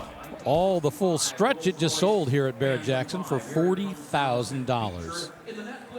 And from a Lincoln Continental to a Rolls-Royce Phantom 5. This is from 1965. Well, when you're talking about artwork or collectible cars, provenance is important. This is a 1965 Phantom 5, sold new in England to Captain George E. Coles, Esquire of Camden Farm Estates Limited. Mulliner Park Ward did the body to their design 2003. And UK specialists redid it before it was offered for sale in October 22. Now this one was in the Netflix series The Crown, carrying Prince Charles and the Princess of Wales, and also used in a couple of music videos. Well, it's certainly an icon of the period where you would expect someone with a name like Mike just said being carted around it. It's some aristocracy, some British royalty. It does have that look. And let's go inside and take a peek as well, because it is very pretty on the inside. You have the jump seats that are deployed currently, but they would be put away normally for royalty. You see the crystal, sort of the bar inside, and then all of that wood. Also a partition, full glass to where you can have some privacy as well. Well, note the length of that passenger cabin. The Phantom 5 had a wheelbase a foot longer than the Silver Wraith, carried the same 6.3-liter V8, and General Motors supplied 4-speed Hydromatic transmission. Just 516 of these were made over a 3-year period, and then they were finished by different bodybuilders like Mulliner, Park Ward, or James Young. Well, it does look like there's one addition to it, some aftermarket air conditioning in the front and back, which I think would help this thing a lot. You'd be sweating it out in the 60s without AC in this. Well, it just sold here for $39,000, and I saw a little bit of paint issue on the top, but overall, a nice car if you were going to be working a restoration. All it needs is a repaint, and boy, you'd have a really nice-looking car. All right, from something really luxurious to something really, I'm not sure what to say about this. A recreation of the Shaggin' Wagon from Dumb and Dumber.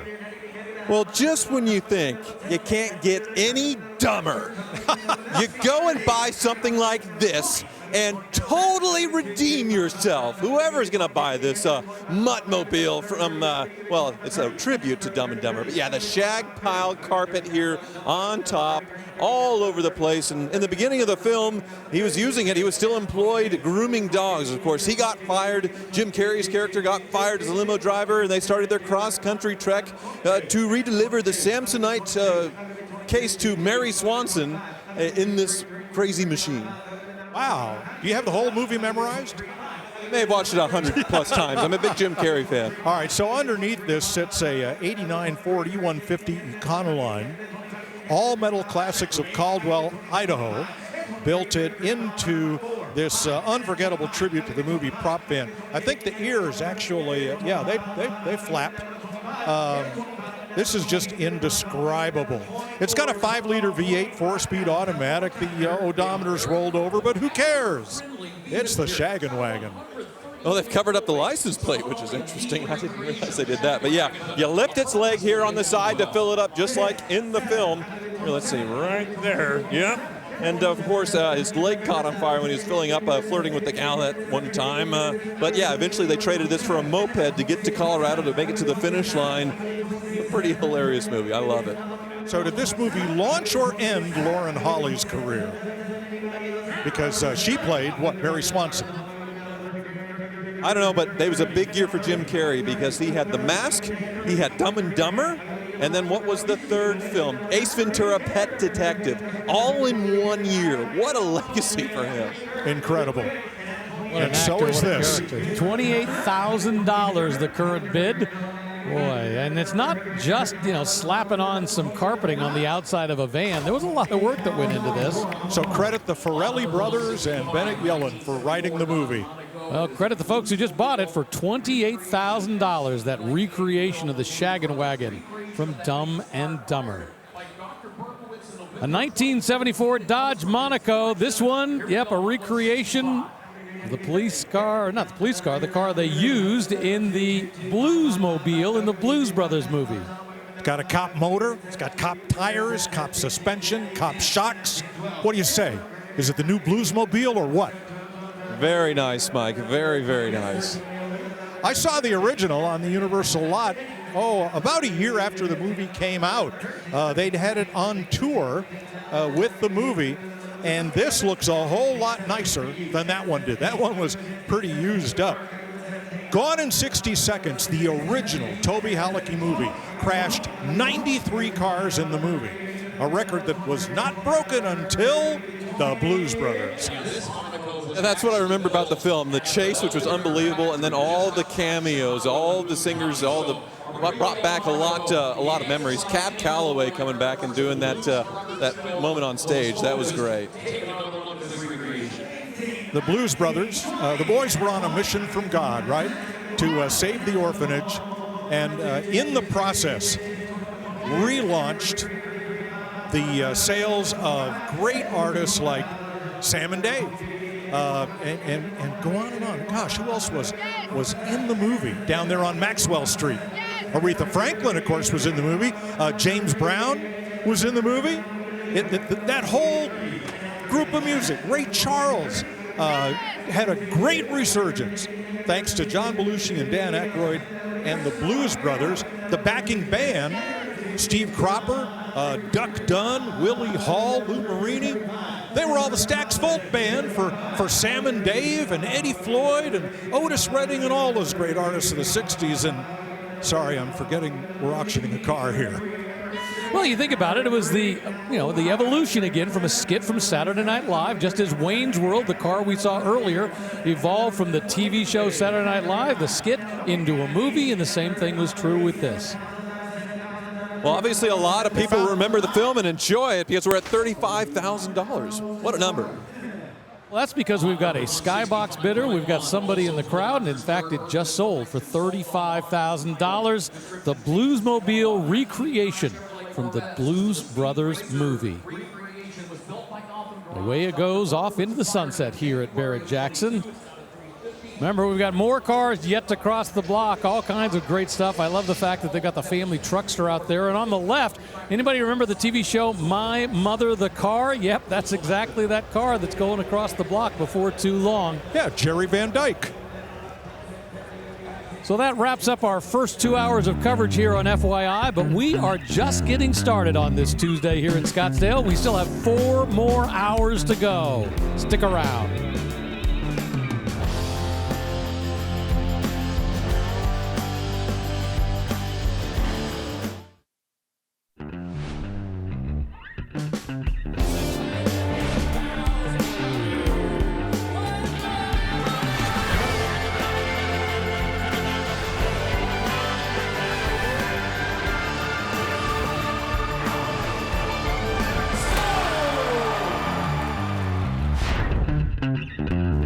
Welcome to Barrett-Jackson, the world's greatest collector car auctions. It's Scottsdale, it's January, and that means this is the one we've been waiting for 12 months. The greatest collection of cars that will be crossing the block. And today, it's Tuesday, tons of fun and tons of whimsy with the Stuart Berkowitz collection. Cars to mimic and to look like cars from movie and TV shows like this one right here. A Speed Racer recreation. Well, they're all recreations because Speed Racer was a cartoon, part of the Japanese Magnus series, and pow! $100,000 bid for this one. Well, they did actually make a live-action film not that long ago with some real cars. But yeah, this one is a tribute based on a C4 Corvette, and Yeah, it's coming around you, so you better look alive. He's revving up the powerful Mach 5 for $100 grand. Whoa! That fast, boy, they brought it up there. Somebody bid it was like a knockout punch. Like, look, I don't want to mess with anybody. I want to bid $100,000 and I want to take it home, and that's exactly what just happened. But if you look at this up close, it's been beautifully done. So I can see why it would bring this kind of money, $100,000 for this Speed Racer recreation done on a 1989 Corvette chassis. How about a 1960 Ford Fairlane police car recreation? You guessed it, from the Andy Griffith Show. Now, I live about an hour south of Mount Airy, North Carolina, which was Andy Griffith's boyhood home. And that is the basis for Mayberry, is Mount Airy. Mount Pilot, well, that's Pilot Mountain, and so forth. So you can visit Mount Airy, and you can tour the city in a replica Mayberry police car, just like this one. We had one of these sell at Barrett-Jackson some years ago for such stupid money that at the next Barrett-Jackson auction, there were 7 replica police cars and even a Border Patrol car. But this is a 1960 Ford Fairlane 500, and it has been rigged up with the bubblegum machine on the roof, the spotlights, the two-way radio to replicate the City of Mayberry patrol car. Yeah, but it looks like we have, well, maybe Don Knotts laying in the back, but then Ron Howard's as a child in the film in the front seat, or I guess the TV show. But yeah, what a cool walk down memory lane this whole collection has been so far. Wow. Originally, when the show debuted, Andy Griffith was going to be the funny guy, but Don Knotts, with his caricatures and faces and such great physical comedy, it was very apparent to Andy early on that they kind of needed to switch roles, and they did. So Don Knotts was the deputy, and one of his signature deals was he was allowed to have 1 bullet. Okay, what I want to know is, did he ever use that bullet? I don't recall him ever No. shooting, but I think at some point they might have considered it. But yeah, I always remember 1 bullet. I believe they figured it would be totally out of character for Don Knotts' character, Bonnie Fife, to actually fire that gun. Unless, of course, it was done accidentally, which would have been totally in character. $20,000, the final bid. That's the sales price for this Andy Griffith recreation police car, the kind that Barney Fife would have driven. Out in the McGuire staging lanes, it's time to check in with April Rose. Man, this is so fun. This is why you need to come to Barrett-Jackson and see all these beautiful recreations up close. The details are out of this world. This is the Munster Coach recreation, of course, originally built by George Barris. I love the lanterns as headlights. You would also see those in a crypt. Got a stock Model T grill right there. 10 intakes. Gleaming gold. Now they're non-functional, but that would have meant there were 10 carburetors, so a lot of power for this puppy. And casket handles on the side. Ooh, spooky. We've got velvet or velour. I don't know, velvet or velour, which one it is. Red interior. I love the drapes on the side. More lanterns. And George Barris was ahead of his time. You got 4 rows of seating for your entire family, and of course another lantern as the tail light. Now, if this isn't good for you, Grandpa also built the Dragula casket car. Rick, which one do you like better? If you could just choose one to maybe park in your living room, because that's where it belongs. Absolutely the Dragula. I just love the look of that. I mean, the Munsters Mobile, don't get me wrong, it's classic, but the Dragula just looks so darn cool. And I remember when whenever they would have it, Grandpa driving around, they'd always do it in like hyper speed, so it was always fun to watch. 1976 Pontiac Le Mans that's done as a Smokey and the Bandit patrol car recreation. So for Hal Needham's directorial debut, the great stuntman who conceived Smokey and the Bandit, Pontiac agreed to give him 2 Trans Ams, but they could have all the Le Mans they wanted. And that became the patrol car for Buford T. Justice and his son. So this one is a recreation. It comes out of Connecticut, but you know, Hal Needham always said, the critics hate my movies. My banker loves them. Smokey and the Bandit was built on a $4 million budget, and it earned over $127 million in its initial release. Well, what we have here is a total lack of respect for the law. That's one of the iconic quotes, right? Is that right? What we have here is a failure to communicate. No, that was Rod Steiger a decade earlier. Total lack of respect for the law. Or you got it. Some bee couldn't close an umbrella. That was another one I think you said. But yeah, it was the second highest grossing film in '77 behind Star Wars. So imagine, small budget, goofy film with Burt Reynolds, barely behind Star Wars. Well, this is now the second highest grossing car of the day, $70,000. That's the bid, and that's what it just sold for, now tied as the number 2 sale of the day. And apologies, I was thinking of Cool Hand Luke, which is both great lines, both great movies. But find another, I feel like, with that one. That's the problem. If you have the Smokey Bandit Trans Am, finding Smokey's car, impossible. Exactly. Up on the block now, a 1921 Ford Model T, My Mother the Car, TV stunt car. Yeah, now My Mother the Car was only on the air for one season. Jerry Van Dyke, Dick Van Dyke's brother, was the star. Ann Southern, who had previously starred in a series called Private Secretary, became the voice of Mother because Jerry Van Dyke's mom was reincarnated as this 28 Porter. These cars were built from a 1921 Model T. Norm Grabowski, who built the famed 77 Sunset Strip Kooky T, Ed Burns' car, built this for the series My Mother the Car. I got to say, this is one that I had never caught an episode. I don't think it ever made reruns, at least anything that I saw. But, what a premise to get greenlit. Your mom comes back as a car. I can see why it only lasted one season. It's a cool rig, though. Yeah, hilarity ensued, but not so much. A lot of folks thought that this was a Maxwell, and a lot of Maxwell parts were used. Norm Grabowski built it, but then to speed it up, Norm Breedlove, whose son, Craig Breedlove, went on to set World Land Speed records, did a lot of later modifications, but this is the actual car. And it was created by George Barris and company, Norm Grabowski, doing the work in what was certainly an interesting landmark and never to be repeated TV series until what? Knight Rider? Was that the next talking car? Oh, but a reincarnation into a car, that takes it all to a new level. And like you say, it was just one season, which is why Tyler doesn't remember it. For some stupid reason, I actually remember him. I must have watched it that one year it was actually on. Now, this car has quite a history because it went on to Harrah's Museum in Reno and then to a museum in Maine, the Seal Cove Museum, and then the Hollywood Star Cars Museum in Gatlinburg, Tennessee, before Dr. Berkowitz acquired it. I just found something really cool. So this is how they're able to get it to drive without anybody being seen. There's a seat mounted low in here, and then a chain with a steering wheel to turn the front wheels, and then you have a gear selector so Mother could drive herself. You could hide a driver underneath with, say, a blanket and drive it around. Really cool tech back in the day. Well, that's right, because if Mom got reincarnated as a car, she'd be able to drive herself, but there'd be nobody in the driver's seat.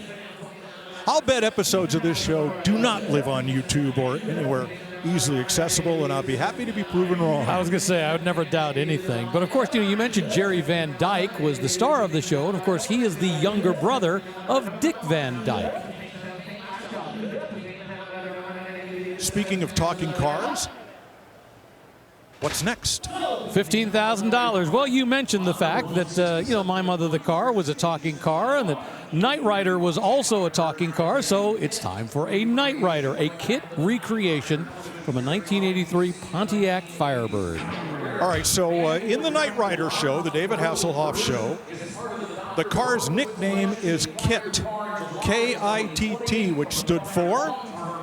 Knight Industries 2000. Knight Industries 2000. Well done.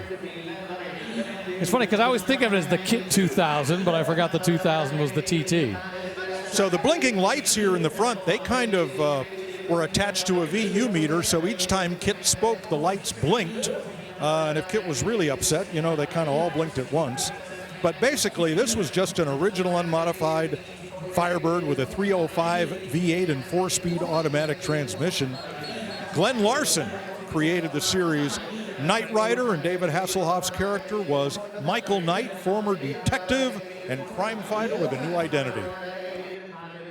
Well, of course, Knight Rider wasn't a convertible, but I think it looks great as a convertible. It makes it easy to see all the interior where they have that yoke steering wheel and the digital gauges, and they blended it into the back sort of as a roadster. Look, I like it. I think Kit should have been a vert from the film. Now look at the dash, and look at that wraparound dash. That was very new and revolutionary then when the show was on the air from 1982 to 1986. But then a lot of cars developed that cockpit-style dash with the wraparound, not necessarily as a result. There's a lot of Knight Industries logos there. The LED front scanner with the audio function, acquired by Dr. Berkowitz in 2020. Well, it's been interesting watching the bidders. We got this gentleman that you can see on the right who's actively been in it. Then we got these folks up in the skybox. They seem to be having a discussion. Should we not? I think she wants it. Not too sure about him. It's always funny to watch how the bidders are going through the process here. And I agree, Tyler. I like it as a convertible with the, you can call them speedster humps or you can call them headrest fairings. Sharp. Look at that dash light up. Yeah, it's got all lit up now. You can see everything. This is a really, really good tribute. And you can see in the back, I guess it would be like a backup camera or whatever camera they put in there. A pretty modern TV set in the side with the driver's focus gauges. Yeah, really well done. But if it was a convertible, could it have properly protected David Hasselhoff from all those bullets and rain and terror? And his perm, you know, can't hassle the Hoff with his perm, right? Yeah, he didn't need a roll bar. He had that hair, you know? Well, that's interesting. This car had stalled out about $28,000, and now it's jumped up to $38,000. And that's where it hammer sold, $38,000 to those folks up here on the block who jumped in at the last minute to claim the kit, the David Hasselhoff recreation. We'll come right back. The all-new line of Barrett-Jackson merchandise and apparel is now available. From road rallies to the office, there are many stylish options for the car lover. Available year-round or online at shopbarrettjackson.com. The Barrett-Jackson Cup, presented by Castrol, is back again this year. And in fact, on Saturday, 45 vehicles paraded across the auction block, displaying the talent and the craftsmanship of custom car and truck builders from across the country. 5 finalists are being chosen from this amazing collection of vehicles, with the Barrett-Jackson Cup Best in Show winner being announced during our live Super Saturday coverage on the History Channel. And on Monday, the first finalist was announced, and it's this very slick 1932 Ford Roadster. Good luck on Saturday, and we'll see if this Roadster will win Best in Show.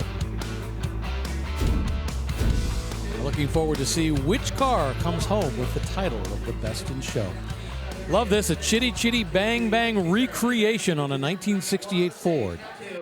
You may not remember that story, Chitty Chitty Bang Bang, the magical car, but you certainly know its author, Ian Fleming, creator of the James Bond novels.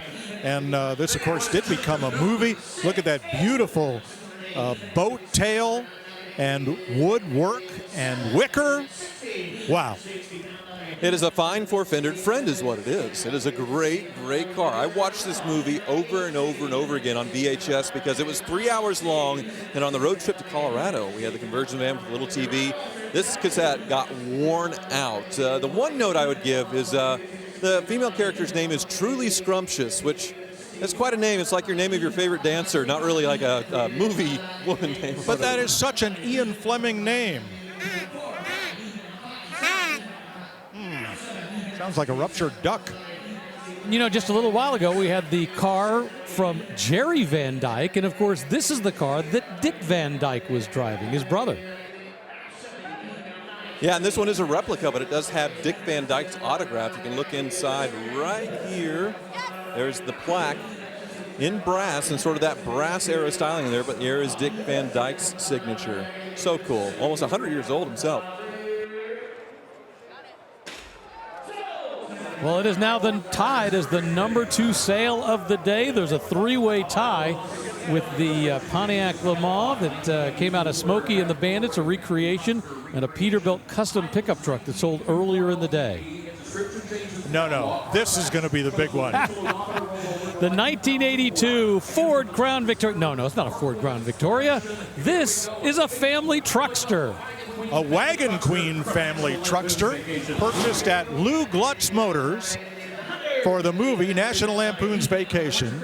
And my favorite line in the whole movie, when Clark Griswold, Chevy Chase, is presented with the car that he's buying, which is not the car he ordered, salesman Eugene Levy says, "You think you hate it now, wait till you drive it." Yeah, that metallic pea color is not what he ordered. That was the color code for it. And he wanted his car back, and they had already crushed it. It was completely destroyed. So he had no choice to embark upon his disastrous family vacation in this, and hilarity ensued. Of course, Grandma dying, getting strapped to the roof, the dog getting dragged along, getting launched. So much calamity, and then go to Wally World, and it's closed. Sorry, folks. John Candy was the guard, and it was closed. Look at those Dodge Diplomat headlights, or maybe Ford LTD headlights. 2 stacks of them, wood grain everywhere. Look at the hood ornament. Okay, what was that?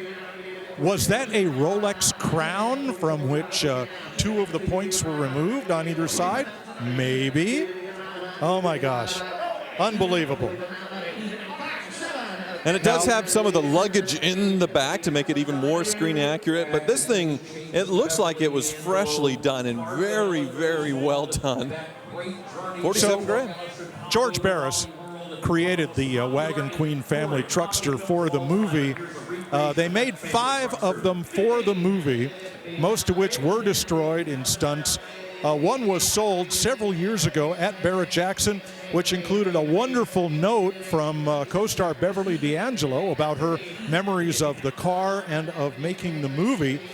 This one had already had the paint and some of the trim when it was acquired by Dr. Berkowitz in 1995 out of Illinois, but it got the full family truckster conversion. Wow. I think it was Eugene Levy who sold him the car, so I always remember that. But yeah, you got the leash on the back that once upon a time was supposed to have a dog, but now it just has Tyler racing after it. All right, April Rose previewed this one, a 1923 Ford Model T. Nope, it's a Munster Coach recreation. Wow, that is quite a 289 Ford under hood with 10 one-barrel carburetors.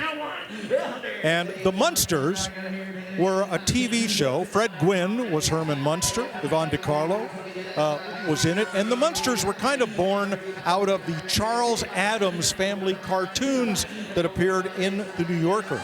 And George Barris and Tom Daniel designed the Munster Coach.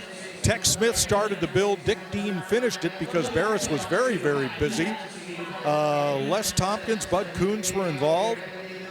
And wow, what a crazy, crazy piece this is. And it is all fully functional. You drive this around, drive it home. And it was created by the same people who started the TV show Leave It to Beaver.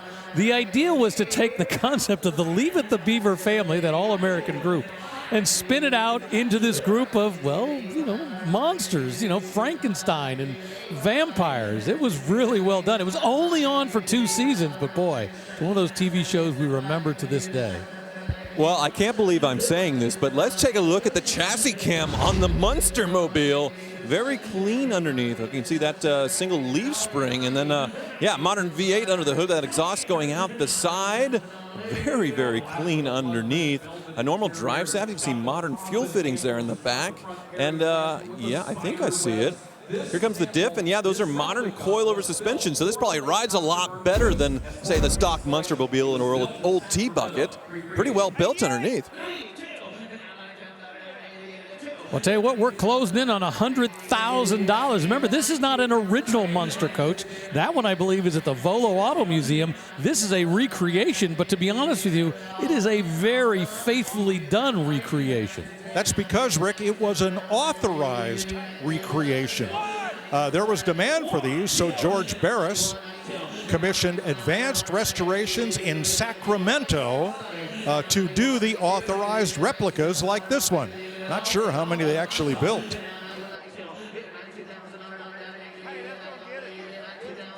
I'm looking to see they actually made the rear lantern tail light functional. Yep, there is a wire back there. Very impressive. And everybody there is happy. $91,000 for the Munster recreation.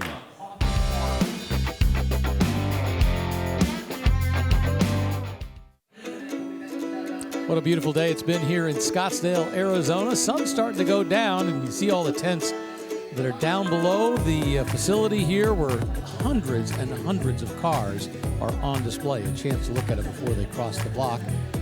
And the last three vehicles that crossed the block and sold, you can see them right there. And that one, lot 170, it says a 23 Ford Model T, but you know it as the Dragula recreation.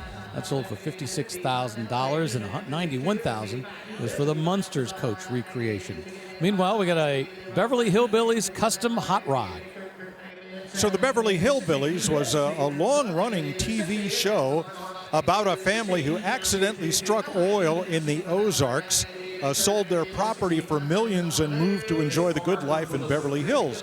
Well, part of the good life was Jethro building this hot rod. Max Baer was Jethro. I believe he's the only one of the Beverly Hillbillies cast who is still living.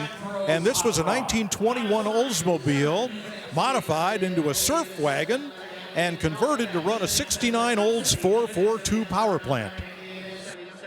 So yeah, this is the real deal, built by Barrist, used in the TV show, and it looks like it has the original paint, you know, of that period in the 60s and 70s with that deep flake metallic that's showing its patina now. But yeah, the stacks up top I don't think are functional. They're all a little bit crooked, but yeah, very, very goofy thing. I noticed in the back with its wooden aerodynamics here that it has two parachutes to deploy in the back to in your drag switch to stop quickly. This thing is absolutely hilarious.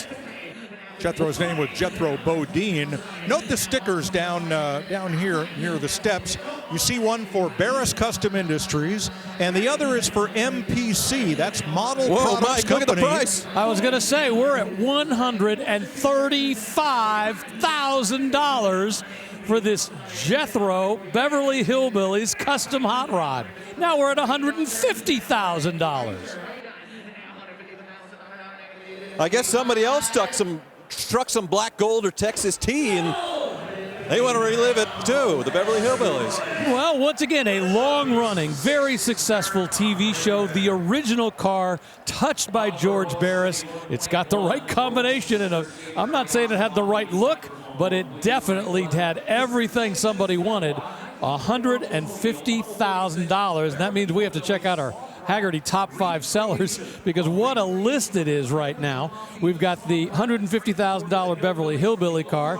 That number 2 says Corvette, but the reality is that was the Speed Racer car. Number 3 says Model T, but that was the Munsters coach. That's got to be our weirdest top sellers of all time.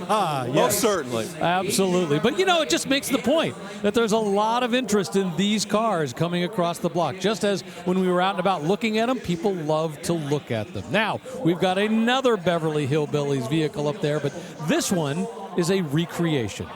All right, so here's the rest of the backstory. Jed Clampett, in the song by Flatt & Scruggs, was out in the woods hunting for some food, and up from the ground came Bubbling Crude oil, that Black is. Gold. Yeah, Black Gold Texas tea. So they packed all the family, Jed Clampett, Granny Clampett, played by Irene Ryan, who was about the same age as Buddy Ebsen, who played Jed, and then Donna Douglas and Max Baer, the kids. They all hopped in this old jalopy, again built by George Barris for show producer Paul Henning, and he told Barris, create a vehicle worthy of a John Steinbeck novel for this fictional family. So here's an early 20s Oldsmobile base on a vintage Ford truck chassis, and the Clampetts and all their possessions set out and drove all the way to Beverly Hills. got them a mansion with a cement pond, and their financial manager, Mr. Drysdale, was just exacerbated trying to keep them going. I love the show. Still showing on reruns to this day, and always stop and watch when it's on. This one is a replica, it's a tribute, but also in this collection is the real deal that's selling later this week. This one came out of the Volo Museum outside of Chicago and was purchased by Dr. Berkowitz for the museum that he was building. And I mean, we can say it's a pretty faithful recreation, but how could you tell if it is or it isn't? Yeah, it's just the right amount of rust in there, everything that they've thrown in the back. Boy, they've done a great job on building this. And as you mentioned, we're going to see the real thing coming across the block, which I believe was actually sold here at Barrett-Jackson once before. But obviously, we saw that $150,000 Beverly Hillbillies Jethro Mobile go through. Hey, look at what Cliffy is holding up right here. This is Granny's indispensable home brewed rheumatism cure. What do you say, Cliff? Shot for you, shot for me? Oh, absolutely. You and I could tip a cup of that later on. Maybe a little later. It'll only take $28,000 if you want to buy that Triple X, because that's exactly the hammer price for this car for recreation from the Beverly Hillbillies. Barrett-Jackson.com, the place to go to for all of the list of cars that are crossing the block both today and throughout the rest of the week. All right, up on the block right now, one of my all-time favorite cars. This is a 1966 Chrysler Imperial, a recreation of the Black Beauty from the Green Hornet. Well, the Green Hornet, a TV show in 1966 and 67, the TV version of a long-running radio serial. The Green Hornet and Kato, who was his assistant. They were crime fighters. This began as a 1966 Imperial. And again, Barris Customs, they built the Black Beauty, did the final touches on this one. Yeah, very cool. It has the bumper delete in lieu of missiles. You can see all the Imperial logos completely gone, as are the taillights. Instead, they're put into the trunk. The door handles have been shaved, and then you have a bullet deflector on top, sort of a dual sunroof here. Shaved door handles on the inside, the front, also the bumper delete as well. The 66 Imperial, one of my favorites. I've had a few. It's the first year of the 440 in the Imperial, and a great design, but obviously radically different with the Green Hornet treatment. Now, the Green Hornet began as a radio serial in 1936, about the same time as the Lone Ranger came to TV in the mid-1960s. And so, Rick, what was it about the Green Hornet? First off, you had Bruce Lee as Kato. And I always remember that moment when the guy who played the Green Hornet, Van Williams, would jump in and say, "Let's roll, Kato."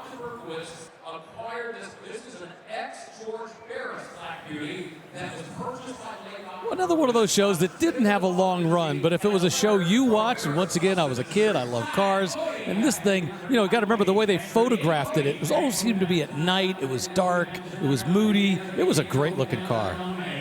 The signatures on this car include Adam West and Burt Ward, because the Green Hornet appeared in a 2-part episode in season 2 of Batman.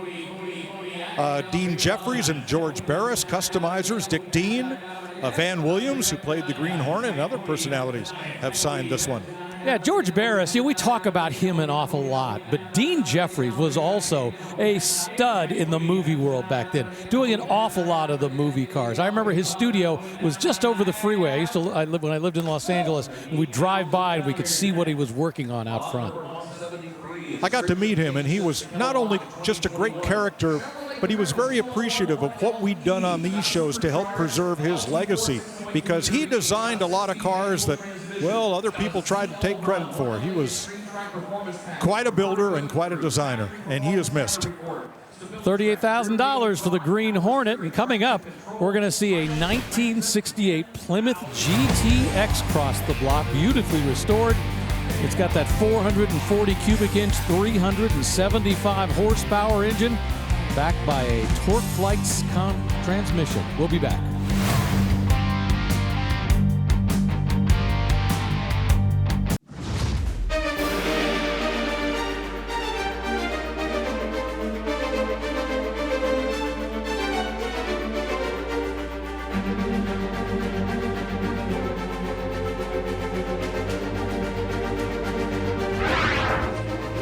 it just seems like things are moving on a hectic pace. We've gotten through that Stuart Berkowitz collection. A few more will cross the block for the rest of the week, but most of them are gone. Now these are cars that people have driven and enjoyed or created and customized, like this 1989 Chevy K5 Blazer Custom.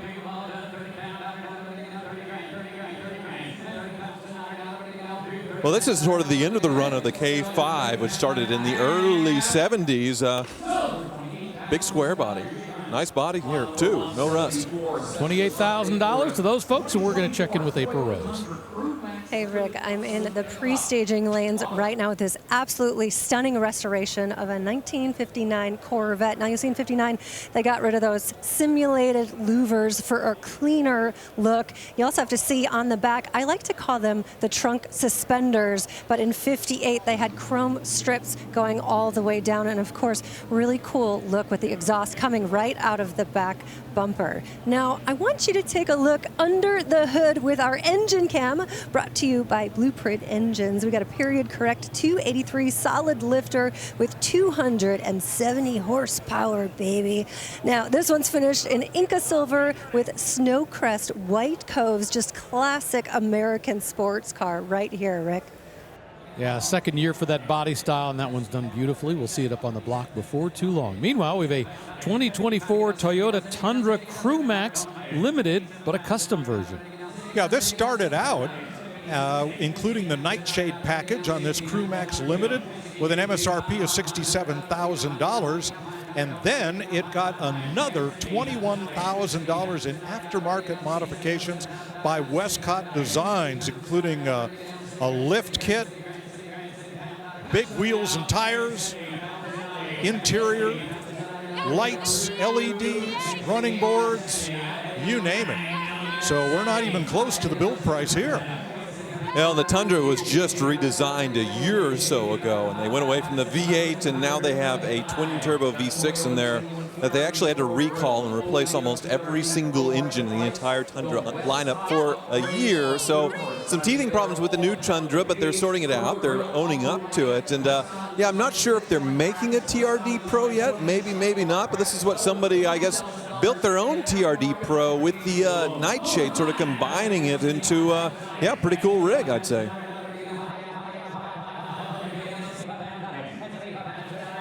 I'm hearing that TRD, Toyota Racing Development, that moniker is going away, and it's being replaced by GR because Gazoo Racing is the Toyota factory racing arm in Japan. And that's what we're going to see on Toyotas going forward here in the States. There's already a Super GR model. And I understand that, but when you've already got a brand established, it's always odd to me when people would throw it aside, especially something that's established and known so well here in the United States. Well, stay tuned. Well, we've got bidders on the block actively working this one. And away it goes. It's $76,000 for that Tundra Crew Max Custom. We're going to take a break. We will come back to Scottsdale in just a moment.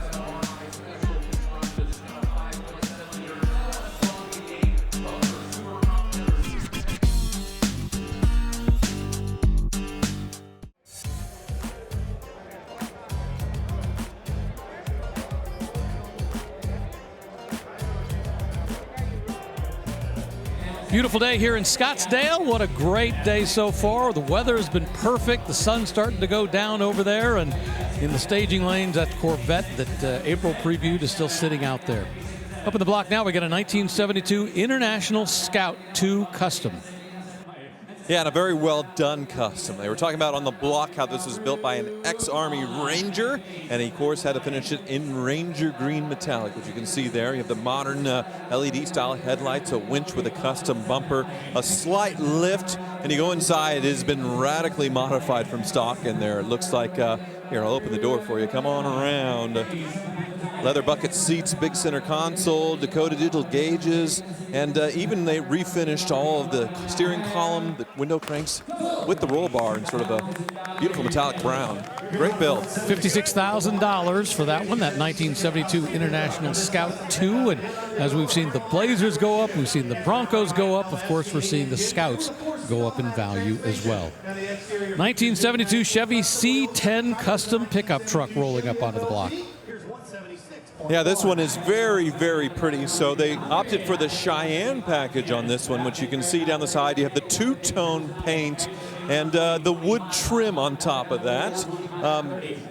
Also, LS under the hood, which is a big upgrade, slightly lowered with the perfect stance, and yeah, just very, very clean truck. I'm surprised to see on a Tuesday the quality is just so unreal with this thing. But yeah, come look at the front. You have that Chevy bow tie looking pretty stock in the front. Same with the side with that Cheyenne package. See the Cheyenne 10 Super. You go inside and you get that beautiful Cheyenne interior as well. Come on in, Will. Yeah, there we go. That houndstooth interior, everything looking very stock. You wouldn't know that it has that nicely upgraded power plant, other than, I suppose, the stance and the aftermarket wheels. Very impressive. Yeah, this body style go from 67 to 72, and last year here at Barrett-Jackson, we just saw this market explode to the point that finding a donor vehicle is becoming much more complicated. Finding one in good condition, the prices on just the donor vehicles are going up. Yeah, they're able to make all the parts, all the sheet metal again to where you can buy everything. And then you can even take a long bed and cut it into a short bed. So we're seeing more of that as well. This one has the metal bed in the back, finished the same. So this is a very faithful stock look, but then the customization is subtle and under the hood. And yeah, very well done. I'm a big fan of this two-tone, the Cheyenne package with the wood trim. Yeah, and the colors on this are perfect. The green, the white, love the two-tone in the trucks. I really wish they'd kind of go back to some of those two-tone styles that we were seeing back in those days. But once again, the detail on this, and I'm with you, Tyler, this is a truck we potentially could have seen later in the week. And this is solid money, don't get me wrong, great money. But having said that, I just popped the hood. Holy moly, yeah, very clean, very dressed up, well done LS. Wow, look at that. You can see the fuel rails on the side, so a lot of times they'll cover that up, but otherwise, whoa, this thing is clean. Yeah, you think about all the money it takes to go into, and once again, just first you got to find a donor vehicle, got to find one in good enough condition that can get to this point, and all the work to put that engine in. $63,000. Well, guess what? As the Summit Racing Soul sticker goes on, away it goes for $63,000. All right, if you like that 72 C10, well, you're going to love this one.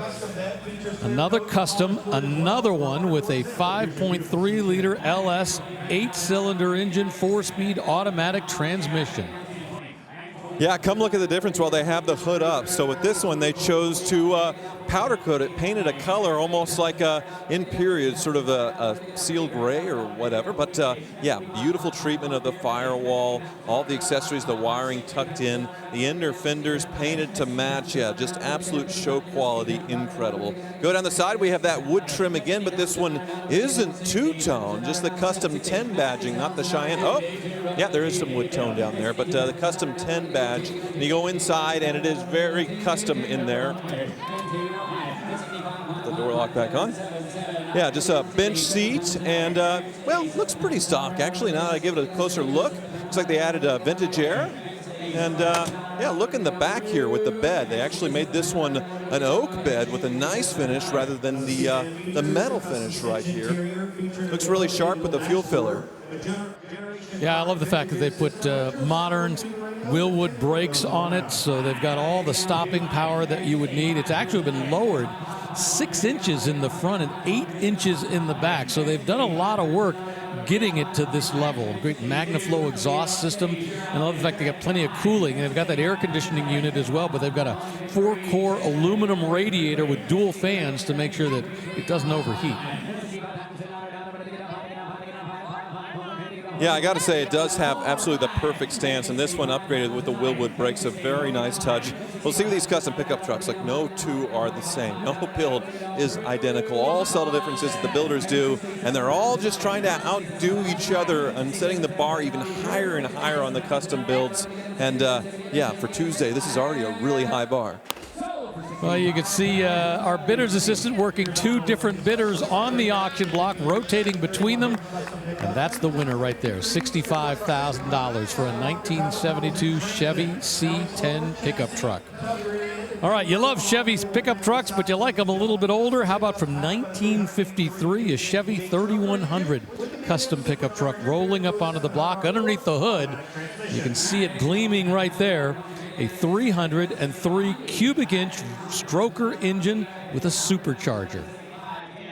Yeah, so we have the older style pickup truck and then the older style power plant, the 383 stroker, which was, you know, the modded small block of choice before the LS to get a lot of power.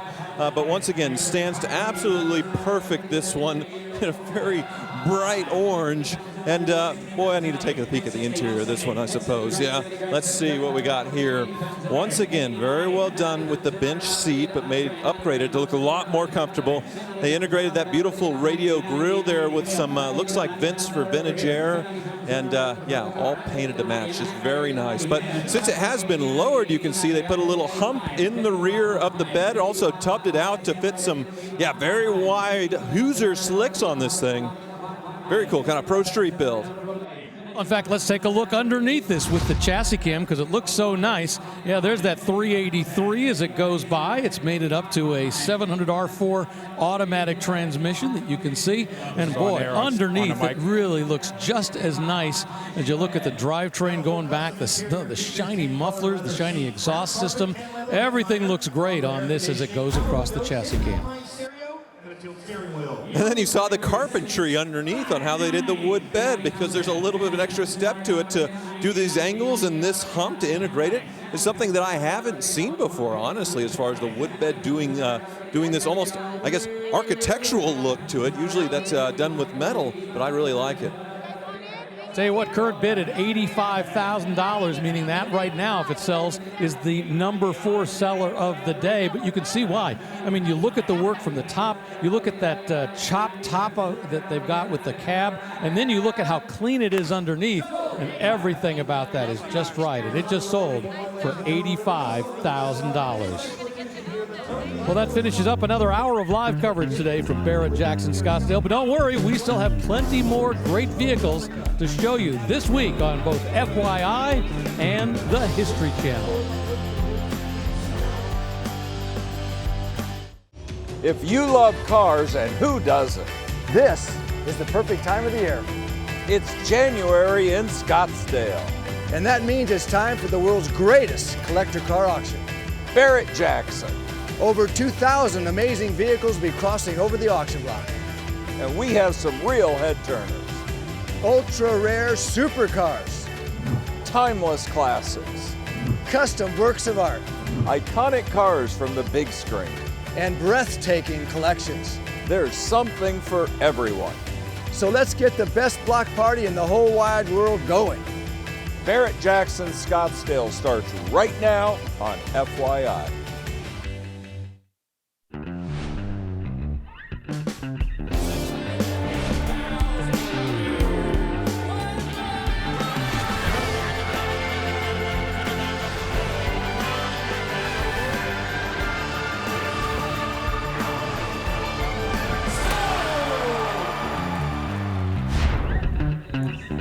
Arizona is absolutely spectacular in January, the perfect place for the Barrett-Jackson Collector Car Auction, the world's greatest collector car auction.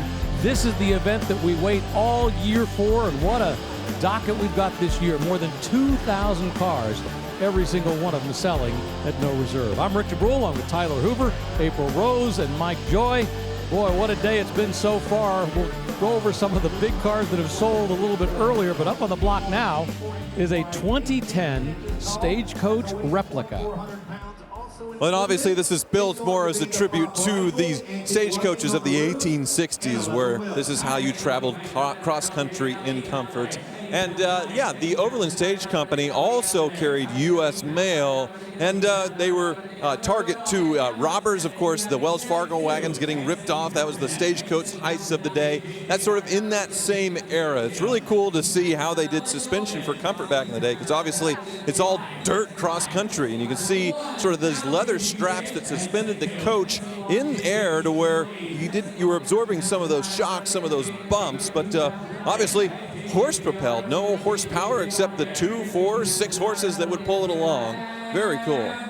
Of course, one of the big stagecoach builders back in the day, Studebaker, started in the mid-1800s. Now this one, of course, is a replica of a different kind. $71,000, big money for a stagecoach replica here at Barrett-Jackson. A while ago, we previewed this 1968 Plymouth GTX that is rolling up onto the block. It's got a 440 cubic inch engine, 375 horsepower, but really important is that this is a matching numbers combination.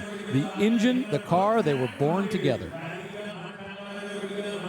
Yeah, pretty wild, this one being a survivor. Not many GTXs put away like this. Well, I say survivor. It has been beautifully restored. To be numbers matching, to be low mileage, supposedly showing only 50,000 miles on the odometer, supposedly not rolled over.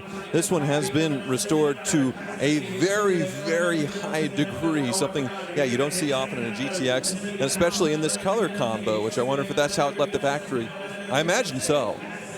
And this one has what's called a Weiss certification. So Dave Weiss is a Mopar expert. He's the guy on hand here at Barrett-Jackson all the time. He checks over the Mopars to make sure that they are what they're supposed to be. And one of the things he does is issue a certification saying that, a validation saying this is indeed what it's supposed to be. The fact that this was born with this engine, that was born this way. Once you get that validation, boy, that adds extra value to the car you're looking at. Here, let's take a look under the hood here at the numbers matching 440. Well, maybe we'll get there eventually. There we go. Yeah, very well done. Everything exactly as far as you're going Concours quality, with the exception of, say, a period battery, but that is an easy fix. So, exceptional restoration. And that color is called Sunfire Yellow, which was the original color that this was done in. It's been repainted, of course, but this is an original color that this car was born with. I got to say, when a Mopar of this quality crosses the block, I really wish Steve Magnante was here, because then I could learn so much, and he is doing well. Hopefully he'll be joining us at another Barrett-Jackson soon. But yeah, this is right in his wheelhouse, and boy, the knowledge that he has there is just unbelievable. Steve Magnante, just an amazing guy. Had some health problems, as you know, over the last couple of years, but as Tyler says, he is doing better, and we hope to see him before too long. $69,000, that's the sales price for this 1968 Plymouth GTX with matching numbers and a Weiss validation report. We saw a Scout go across the block a little while ago. Now it's time for a 74 K5 Blazer. Well, this is really cool because we see so many custom Blazers when they're restored or redone. They do the textbook LS under the hood, the 3-inch lift, the 35-inch tires. Well, not this one. It was restored to very, very stock. So this is the height that you would have seen as it left the factory.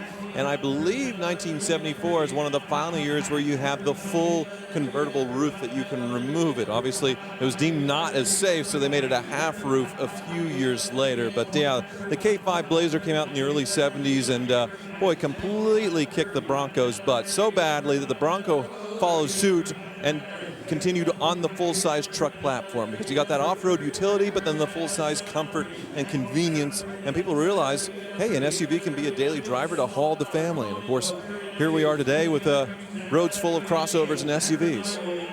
Yeah, the Bronco really got it started. I mean, people argue, okay, well, the Scout came first, and yes, indeed, it did, but it was the Bronco that really energized the concept of the sport utility vehicle. And as you mentioned, when the Blazer came along, it was bigger, on a bigger full-size truck chassis versus the Bronco, which was on a much shorter chassis, and the Bronco eventually had to follow suit because this was so popular. And the current bid's only $38,000, which I think is a buy. If somebody had done a small lift to this, they would probably be seeing some crazy money right now. But this one being a faithful restoration, I really like it, because we see it less and less with these Blazers and Broncos, because it makes sense as far as the results in the block to see the custom treatment done. But still cool to see a stock one. Well, I'd call this resale red, but the official name of the color is Blaze Red. I love that white secondary color on the side. Well, it's got everything I think you need. If you were looking for something that's original, I think this is exactly what you want. It's the right era, it's the right build, it's the right look, and they've done a faithful job of putting it back together.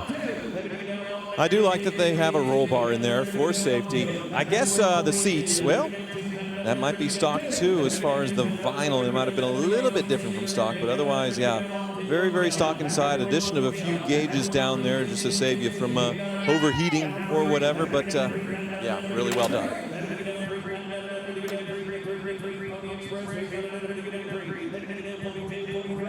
We've got an internet bidder, as you see on the lower right. We've got somebody down on the floor that's bidding for it as well. And, you know, it takes a lot of time, energy, and effort to put it back together the right way. And they've done a really good job with this. I absolutely think it's worth more than what we're getting right now. And that's what it sells for, $42,000 for a 1974 K5 Blazer that was brought back to its original style, its original condition, and away it goes with that resale red. Now, earlier we saw a lot of cool movie and TV cars crossing the block. Well, Craig Jackson has a preview of one car that you're absolutely going to want to watch as it goes across the block this week.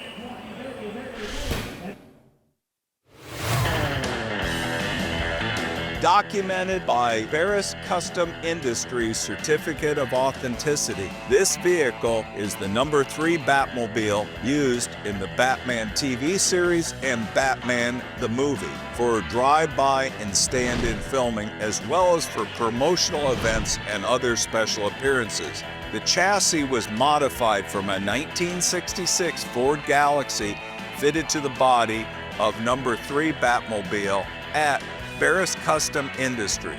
The bodies of Batmobile number 2 and Batmobile number 3 were both laid in fiberglass molds made from the original steel Batmobile number 1 in 1966. This Batmobile is coming to you from the Dr. Stuart Berkowitz collection, selling at no reserve. When we sold Batmobile number 1, it was absolute pandemonium in the tent. Let's see how this one sells.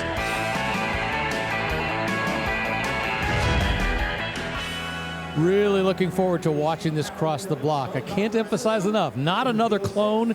This is one built by George Barris back in the day, designed to be a part of the original show. They used it for all kinds of things, and it's going to go across the auction block later this week here at Barrett-Jackson in Scottsdale. Up on the block now, a 2015 Corvette Z06 3LZ convertible. Yeah, very highly optioned car with the 3LZ package and only 5,000 actual miles on the odometer. 650 horsepower and 650 foot-pounds of torque. Yeah, the last generation of the front-engine Corvette, and with the C8, the Z06, normally aspirated 670 horsepower. So only 20 horsepower less for the C7. You get that nice supercharger noise, and yeah, great value, I think, at $76,000. Brembo brakes and magnetic ride control. I'd say that's the one you want. And away it goes, new owner. And the Summit Racing sticker goes on, and it sells for $76,000. Another Corvette rolls up behind it. This is the one that April Rose previewed a little while ago, a 1959 Corvette, a 283 cubic inch engine under the hood. So this styling cycle, the C1.5, let's say, began in 1958 with the quad headlights with the chrome bezels, and it had a washboard, fake louvers on the hood, which you can see are gone for 1959, as Bill Mitchell exerted his influence over Chevrolet and GM styling as he was replacing Harley Earl. A lot of the gingerbread kind of went away, and I think makes this a more attractive looking car than the one that preceded it a year earlier. I agree, and that's why I have the 62, which has even more of it stripped off of there, and it's not the two-tone. But yeah, the 59 I do feel like is a great look. This one, the silver and the white, sort of the subtle two-tone.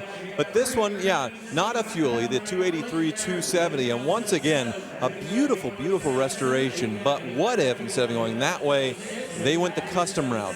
The money would be a lot better, and I'm wondering if we're going to see less and less of the rotisserie restorations of stock on the non-Fuelies, and most of these just becoming custom builds with LSs, roadster shop chassis, and everything else. Well, this car is a nice restoration. I like the factory hubcaps. and the Coker wide whites that it wears.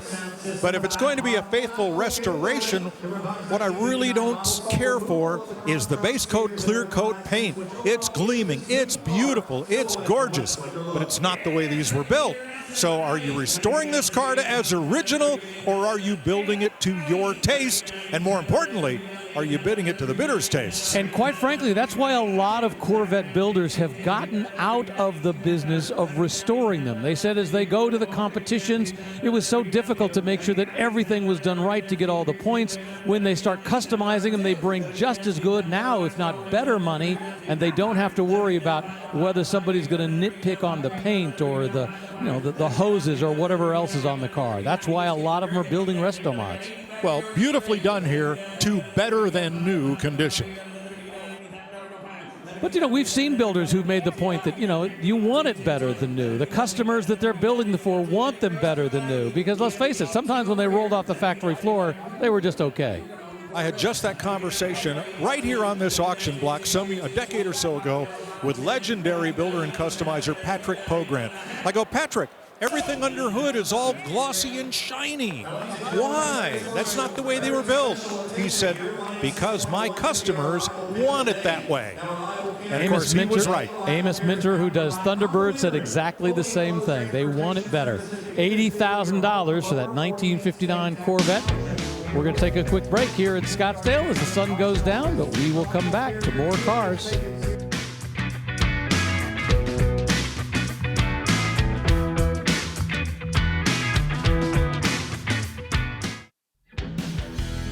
Welcome back to Scottsdale on the McGuire staging lane. The sun's gone down. It's getting a little darker out there, and the lights have come on. But that's great because we can see everything in its full glory and all kinds of great muscle cars. Look at that. We got a GTO. We got an El Camino. We got a Corvette. Great stuff getting ready to come in and cross the block. There you see the last three vehicles that crossed the block and what they sold for. And up on the block right now is a custom 1965 Mustang. Just hammered, sold at $49,000. Its nickname is Violet, and beautiful House of Color paint and great leather interior, way nicer than it was born with. And up on the block behind it is a Volkswagen, a 23-window microbus. This is a recreation of a Samba. The reason you know that, it is a 1974 VW bus, but it's Brazilian, so it still carries the look of the 1950 through 1967 VW buses. So these continued to be made in Brazil long after production in Europe stopped.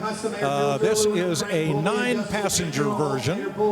There is a very animated gentleman standing right up there outside the sunroof, and he's got all kinds of toys that go along with this one. A little indescribable stuff going on here, but in addition, you get the roof rack, you get all the clear story windows, do you get the tambourine? Yeah, is that, I don't hear it, maybe it doesn't work. You get the tambourine, you get, Tyler, what you got? I believe it's a social media handle, so he's definitely making a statement here with all the toys and all the extras, but the car itself pretty cool itself. The recreation of the 23 window, that giant Samba top.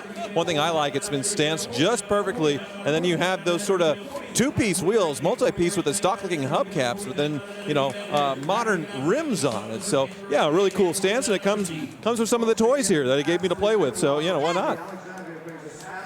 What I think is very cool is what we call the 260 air conditioning. You open the two windows, you drive 60 miles an hour, and the cool air blows right in. So there's a long history of the VWs coming out of Brazil, and the reason being in the early 50s, the national legislature banned the importing of completely completed vehicles. As a result, Volkswagen had to build a plant in Brazil to supply cars, and this particular body style, they didn't want to retool. They kept building it long after this body style had gone out of use here in the United States. Said to be in white and Tiffany blue. A lot of accessories going on here, including the ladder to reach the roof rack. Now, of course, you take this off. It is attached here. with turn screws, but you take this off before you go driving down the road. Getting in here, especially if you're going to the back seat, is a little bit of a trick. Now the doors do open quite wide, and then that middle seat, the small squab there, that will flip so you can get all the way to the back. And you can also take that seat out and make this more of a cargo carrier. Well, and it's cool that the microbus is back with Volkswagen, just now starting to hit showrooms with these vintage colors like this. So the price, though, a little spendy. I think they start at $60,000, which isn't in the heritage of the original microbus, which was pretty affordable back in the day. Well, and it's electric as well, which is slightly different than what they were doing back then. $63,000 the sales price. Let's check in with April Rose. I'm in the pre-staging lanes right now in my full gear because it's 50 degrees out here. It's pretty cold. Now, this is a really sweet truck, and it has its own security, so back off. Don't touch it. 2019 F-150. Now, they didn't make a Lightning in 19, but this was built as like a what if there was a third generation based off the original idea. It's got a sporty look with the body-colored trim, big alloy wheels, but you know what? It's not all about the looks. They put a Roush supercharger on the Coyote V8. Now, the Lightning did come back a few years ago as an electric truck, but something like this would have been a great option for us gasaholics. What do you think, Rick? I love everything about it. It's great. And Charlie's Angels out there protecting it is perfect. Up on the block now, we have another Brazilian VW. This one, though, is a custom pickup truck, and they're having a lot of fun. Yeah, it even comes with its own pull toy.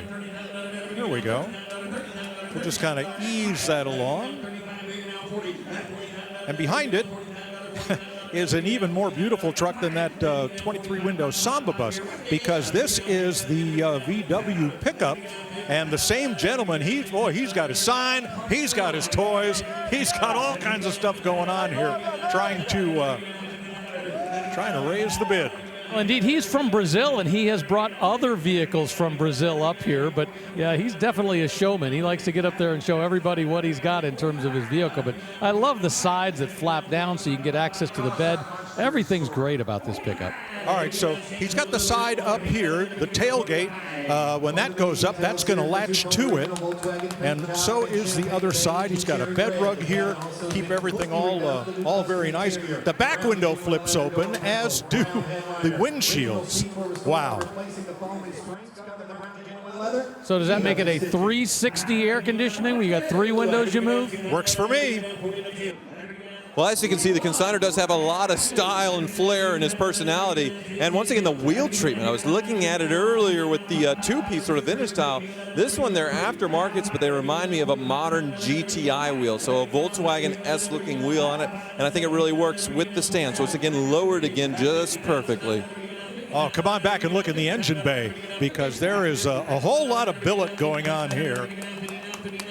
I mean, this is just gorgeous. A lot of anodized pulleys, a lot of paint, a lot of chrome, a lot of love went into this one.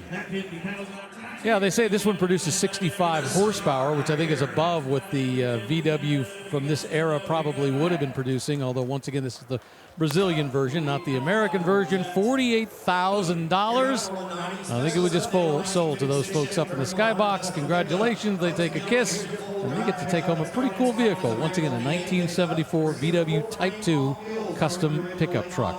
All right, from one pickup truck to another, in this case, a 1956 Chevy 3100 custom. Oh boy, this one is a bruiser. This one with Phytec fuel injection on the 350 cubic inch crate motor.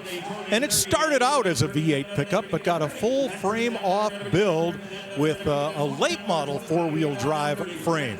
Turbo 400 trans, NP205 transfer case, power steering, power brakes, base coat, clear coat, bright hugger orange paint. Gorgeous.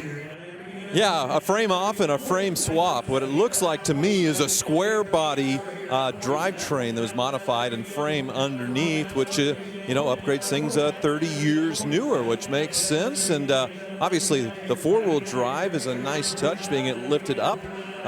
Yeah, really well done. Well, that's the whole idea behind resto modding. Restore it so it looks original on the outside, modify it so it drives much more like a newer vehicle on the inside. That is a growing and very, very popular phase of the collector car hobby are these resto mods, and nobody brings them like Barrett-Jackson. And I love how in 1956 in these mid-years that they were emulating the look of the 55, 56, 57 Chevys with those front headlights with the eyebrows that go over them. They had the great styling that their cars were also producing at the same time. Yeah, the sweep of the windshield, Rick, to your point, is just like that. This windshield wraps around the A-pillar. Instead of coming down this way, actually has a back slant to it for that big wide wraparound windshield that you saw on the full-size Chevy passenger cars, the Tri-5s, 55, 6, 7. Well, I'm noticing something in the back, and it might be my youth and inexperience here with this trailer hitch, if this is unusual, but you can see there's the hitch through the bumper. I imagine this is some aftermarket, and it has a shock back here, some shock absorption, so when you get on the brakes, the trailer's not slamming into the back of you. Is that unusual? Is that normal? It's aftermarket, as you say, and it is a super heavy duty, there's a word for it, dampened hitch. That's what that spring does, is it absorbs road shock going back and forth. Hopefully that's a better ride, both for the truck and for whatever it's towing. Yeah, but you don't want to let that get out of works. Otherwise, if it gets too soft, you got a problem with that thing bouncing around. Way it goes, we're going to take a quick break as well. How about that Hennessy Viper that's going to be crossing the block? How about a Pagani Huayra? That we'll see on Saturday.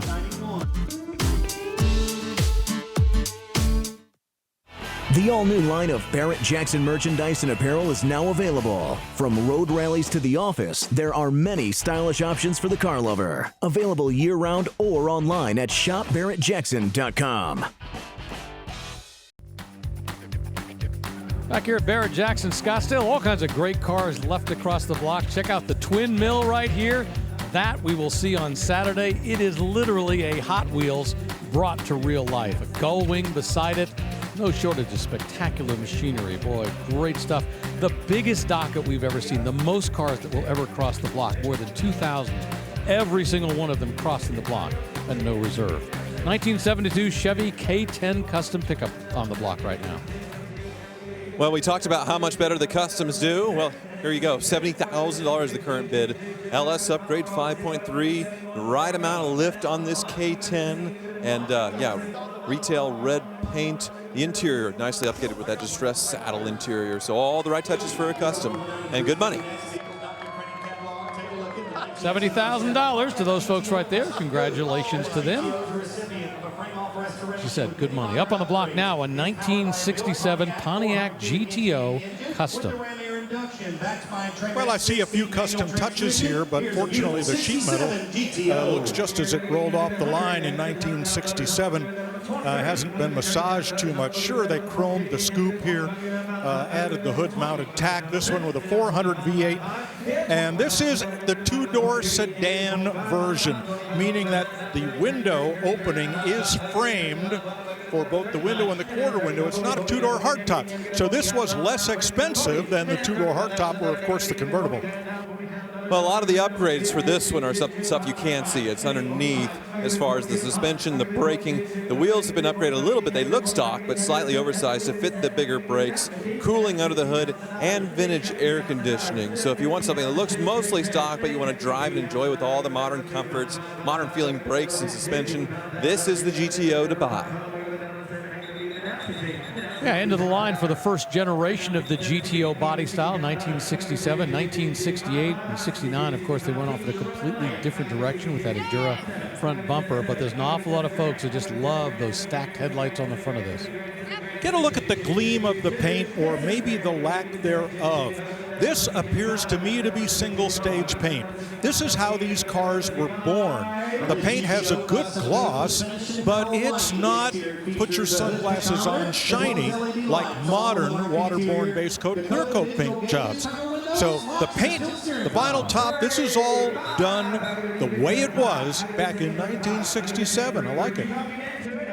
It makes you wonder if it was restored first and then somebody didn't like the way it drove stock, go back to the 60s and like, oh, these cars are old. So let's have that look and make it go a lot better. Well, not necessarily go because the drivetrain's very stock as far as the 400 or more or less, a few upgrades, but having air conditioning, braking, oh, look inside.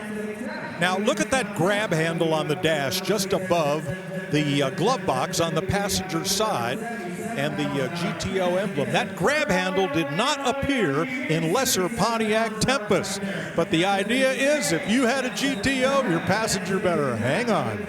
Now, this is, as the consignor points out, a real 242 code car, meaning that that era between 66 and I believe 71, that's when they used the 242 designation to say this is a GTO, because it was its own model at that point.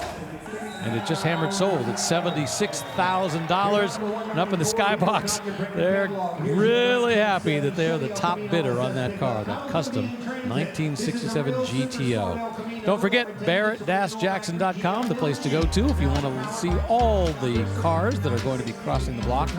And of course, the full docket. That means the cars that are coming up Thursday, Friday, Saturday, Sunday. You can see it all on the website. 1970 El Camino SS.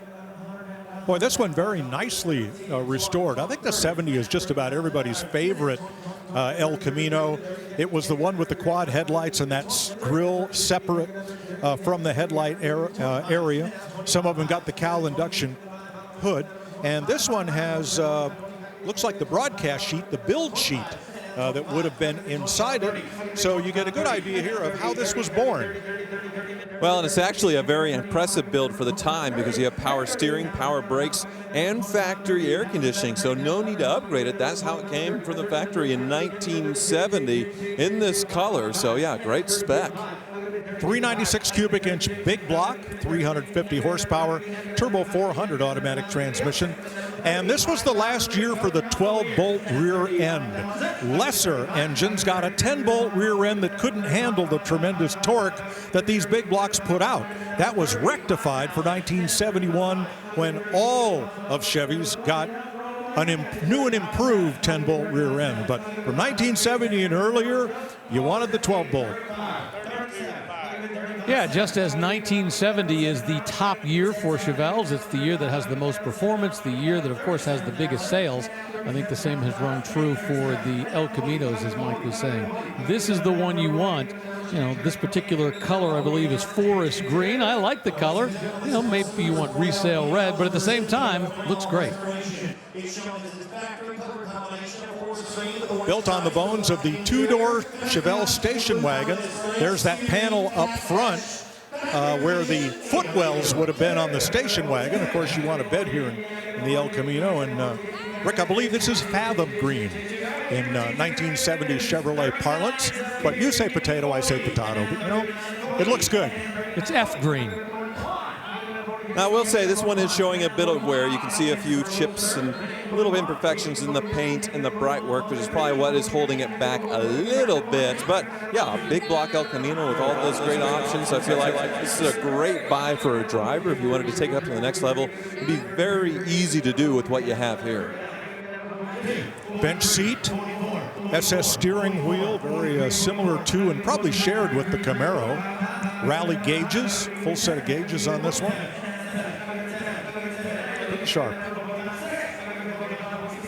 You might take issue with the backup lights being fitted into the tailgate because obviously when you put that tailgate down, you're not going to see anything backing up except what's right under the license plate. That would have been rectified for the next year.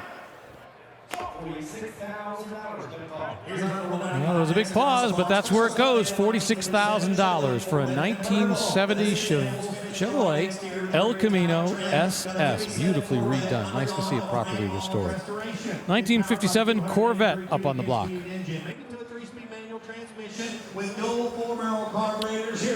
Polo white over red with silver coves. I think the idea of the coves in the second color really make this Corvette look longer than it really is. Note the wheels replicate the interior color, has the single piece wheel covers And note that, of course, here's your speedometer with the odometer, but note the tachometer. It also has a rolling display for the number of hours that engine has been on, something pilots are very familiar with. You know, TBH, time between overhaul, is measured in hours, not miles for aircraft, and here you could apply that same thinking to your Corvette. And 1957 would have been the first year offered with the Rochester fuel injection, which this one doesn't have, but it was a big deal performance option at the time and very expensive. So a few of them had it, but this one, you know, still a big upgrade from how they started in 53 with that inline 6. All the look, but no go. By 57, we had decent power under the hood. Frame off restoration. And this is a 4-speed car, so 283 cubic inches, 3-speed manual. And this one with the dual 4-barrel carburetors. Boy, that's a lot of carburation for that small V8. Good money on the block, $84,000. That means it'll be a top 5 sale of the day so far on our first day of coverage, the second day of the auction here in Scottsdale in January. The upgraded engines on these cars got finned aluminum valve covers, highly prized by owners of yet lesser Chevrolets who would prowl the junkyards in search of same. But if you got the base Corvette engine, you got the same stamped seal orange valve cover as everybody who had, well, a 210 or a 150 or a Bel Air. Way it goes, $85,000 to that gentleman right there for a 1957 Corvette. Very original. Congratulations. Away it goes off into the night, and he is now the new owner. But coming up, something much more modern, a 2013 Maserati Gran Turismo S convertible. It's got that Ferrari-developed 4.7-liter engine that pumps out 454 horsepower.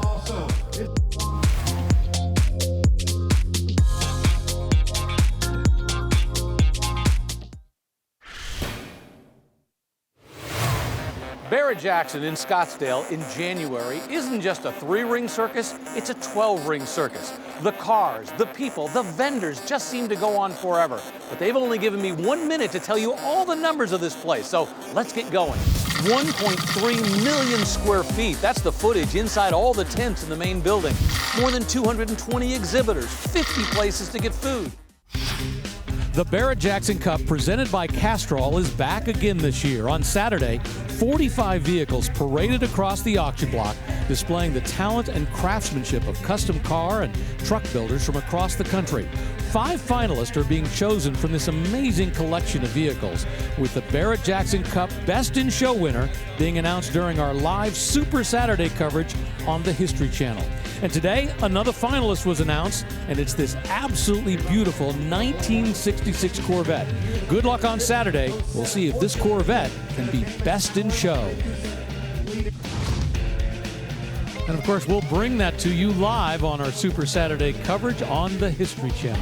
There you see the last 3 cars that crossed the block and what they sold for. That $85,000 sale for that 57 Corvette means that is now tied as the number 4 sale of the day. Up in the block right now, a 67 Chevelle. All right, before we get there, I have to eat some potato or potato. According to ChevelleStuff.net, that dark green on that El Camino and the Monte Carlo for 1970 was forest green, not fathom green. Rick was right. Oof, you're eating that humble pie. I want to write that down in my diary here. Hold on. 1967 Chevelle, current bid $44,000. Boy, really nice in black, and we know how hard it is to get that right. This car has a good bit of patina to the trim, so it has had a repaint, but otherwise got a lot of what it was born with. Full console with that, is it a clock or a tack? It's a clock. Some auxiliary gauges, automatic transmission, and that horizontal speedometer, you know, like all of the pedestrian Chevelles, but nicely presented. And the color is black, right, Rick? I believe so. We'll just call it black. Yeah, you see the 396 badge on the fenders. And yeah, matching 396 under the hood as well. Also the Super Sport badges. So everything all upgraded just as you would want on your Chevelle in the period. And yeah, black on black certainly works. Easy to identify. Two-door hardtop, that's the preferred body style. Those humps in the hood. And SS 396 badges on all four sides. And I thought this was the case, but I just checked with Chevelle Net. Tuxedo black.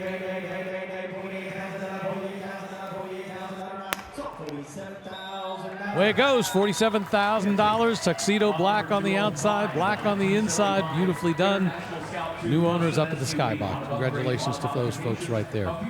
Well, we're having our second Scout roll across the block, our second custom Scout, in fact.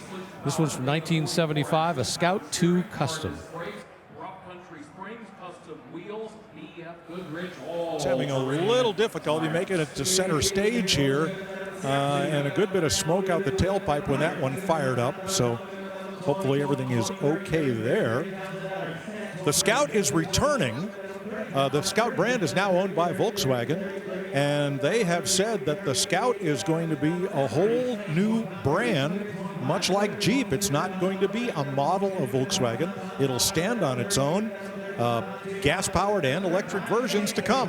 Well, it's actually really cool what they're doing because they have the electric base and then you have the optional engine as sort of a range extender, so like a plug-in hybrid. So really cool setup that I think is sort of the logical future when it comes to electric cars as far as meeting that range limit. Then you have that generator, that Volkswagen motor that'll kick in to keep you going. And they got the look right because they look a lot like this old vintage Scout right here, which has been nicely upgraded. You can see, well, maybe a slight lift, although those oversized wheels are certainly, tires are filling it all up, wheel wells, and then the houndstooth red interior to match with the bikini top covering it. Wonder if it comes with the hardtop as well. So it can be said that the original Scout probably lived on beyond its sell-by date. With some, but not a lot of improvements. They just kept building it as long as there was a demand, and I think really only stopped when government safety requirements, which got more and more stringent, would have required a whole new frame and floor pan and body. Think about it. The original body came out, I think, in 1961, and they were still building these all the way to 1980. I mean, it's a good long run, but yeah, it was pretty long in the tooth by the time it finally came to an end. Well, it's pretty fun because International, of course, known for its farm equipment. So, you know, you had the Harvester, the name after that, as far as their vehicles, the Scout here. And there's one other brand that started as farm equipment. That's Lamborghini with their tractors. Eventually started making cars. $43,000, the price for this 1975 International Scout 2 Custom. Well, if you'd like to try and sharpen your bidding skills and perhaps snag a great prize in the process, you'll want to play Fantasy Bid, brought to you by Dodge. And right now, April Rose is going to preview one of the cars that you will be predicting the price on. Okay, Rick, it is official. I am in love. 1968 Shelby GT500 KR King of the Road. Now, this was actually a barn find. Can you imagine walking in and seeing this? Obviously been fully restored. I love the long scoops in the front, sort of that snout look. And I would be honored if I were a bug to smash into those Shelby letters right up front. Now, the heart, the original 428 Cobra Jet that's been completely rebuilt. Yummy, it looks delicious. Now this is one of 183 in Raven Black. Rides on the original 68 Kelsey Hayes steel wheels, correct black wall tires. Inside is pristine with the wood accents. And of course you got that Cobra logo embossed in the center console right there. Roll cage, harnesses. This is one sweet ride. I gotta get my hands on the keys, Rick. It'd be so fun to drive. So if you were a bug back in the mid-60s, you didn't want to sacrifice yourself on, a Falcon or a Comet. It had to be a Shelby. Mark Knopfler wrote the song. Mary Chapin Carpenter had the hit. Sometimes you're the windshield, sometimes you're the bug. Well, April, of course, thank you so much. Once again, that Shelby will cross the block this Saturday, so register to play now. Terms and conditions apply. You must be 18 to play. Visit promo.barrettjacksonfantasybid.com for the official rules. And who knows, you could walk away with the grand prize, an all-new 2025 Dodge Hemi Durango. Up on the block now, check this out, a 1958 Edsel Citation that gleams prettier than new. Where would you ever find the stainless steel and the chrome to restore one of these? This is beautiful. Now this I've not seen before. The shape of the convertible top, fine, but a wrap-around three-piece vinyl window convertible top, cool. There's no way that lasted very long with all the flexing that it would have to do. Really interesting. But yeah, this one only 10 miles since the very, very detailed restoration. It certainly shows on what was Ford's biggest or most memorable failure.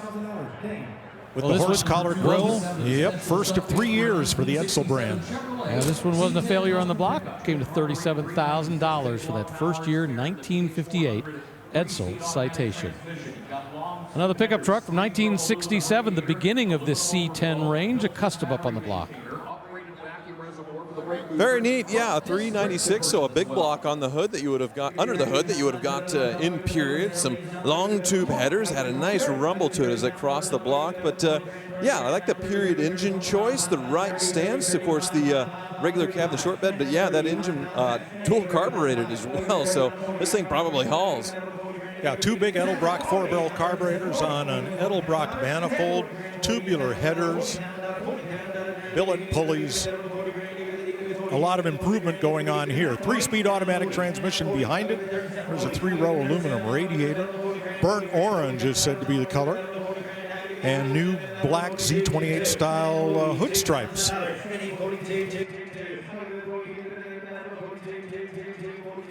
Interesting, it looks like they deleted the tailgate, of course, the handle on the outside, put the SS396 badge, and then put the handle inside to fold down the tailgate. That's certainly a nice touch. I like the wood finish in there as well. It's kind of faux over with a bit of gray tint. Yeah, really well done. And they've taken the stake pockets that would have been in the top of the fenders, and they've filled those over. I like the big wheels and tires on this. Deep dish chrome, leaving room for much bigger brakes than it was born with, and just giving this otherwise dark red or burnt orange Chevy pickup just a real purposeful look with all that rolling chrome.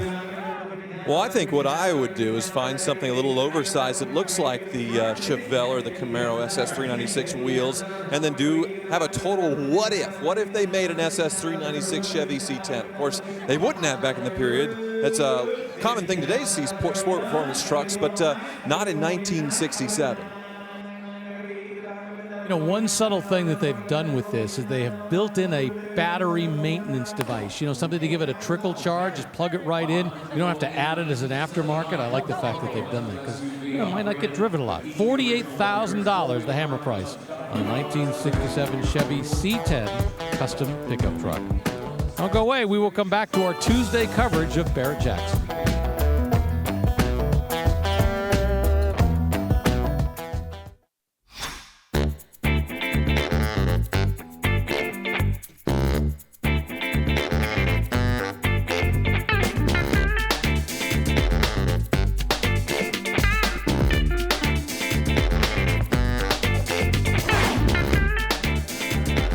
Right now, a 1969 Corvette big block, 427 cubic inches, 390 horsepower.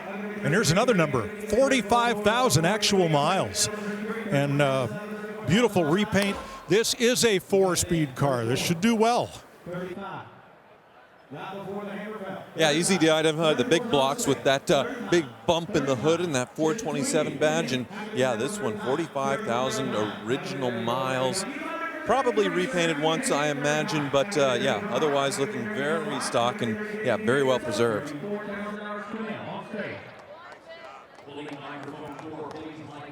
Well, it just sold at $34,000. What's not to like about that? I mean, low mileage, big block, it's really, really nice. Now, this Saturday, we have a couple of Corvettes that are going to cross the block that will blow your mind, and Craig Jackson has a preview.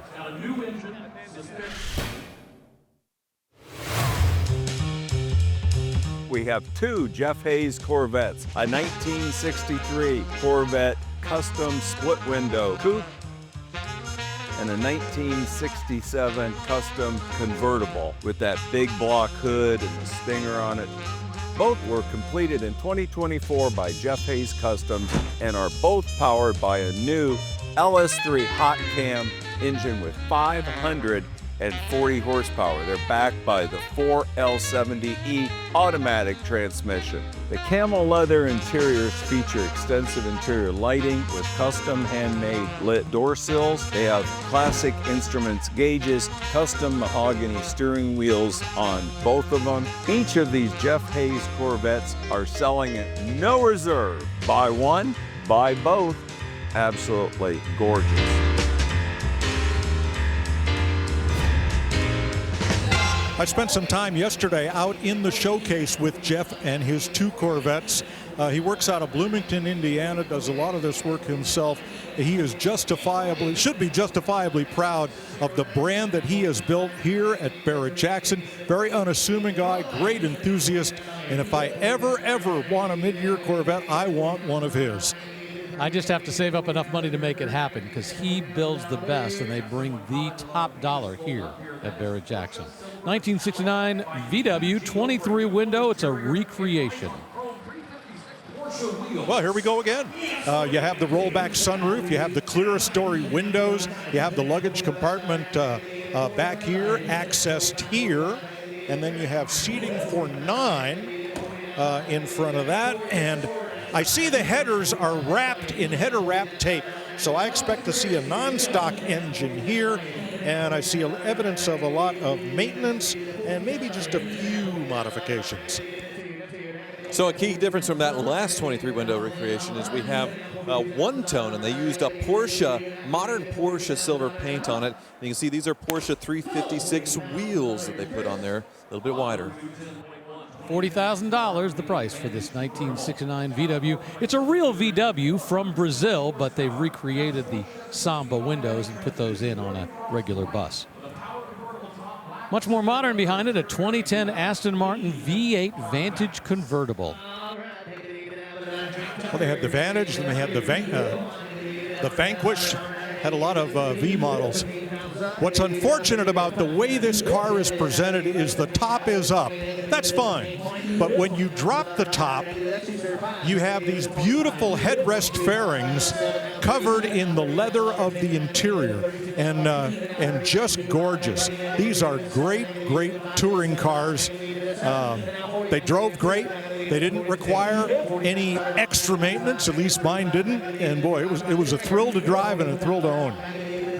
Yeah, Aston Martin, you were talking about all the cars they built, and only cars at that time. So you had the Vantage, DB9, Vanquish. They had that weird Virage. The Virage, the 4-door. Yeah, well, there's the Virage and the Rapide, I think. Yeah, there was the Rapide was the 4-door. So all a very interesting lineup with no SUV, which they have now is pretty much a requirement. But there was one point where they had 4 or 5 coupes or convertibles that confused a lot of people. The Vantage was the entry-level model with the V8. They did make the V12 Vantage. That's not it. And this one, an automatic transmission. If I were buying one, I'd want a Vantage coupe with the manual transmission and the V8. Get that James Bond look, but the maintenance and low maintenance and rowing your own gears.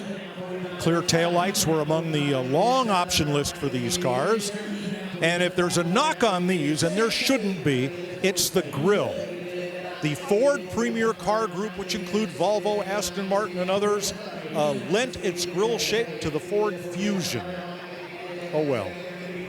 I suppose, and Jaguar, of course, shared a lot of that look as well. So they were sharing the look. I don't know if it downgraded the Aston Martin as much, but yeah, I think we have quite a bit of depreciation off new, though, at least $100,000 off right now.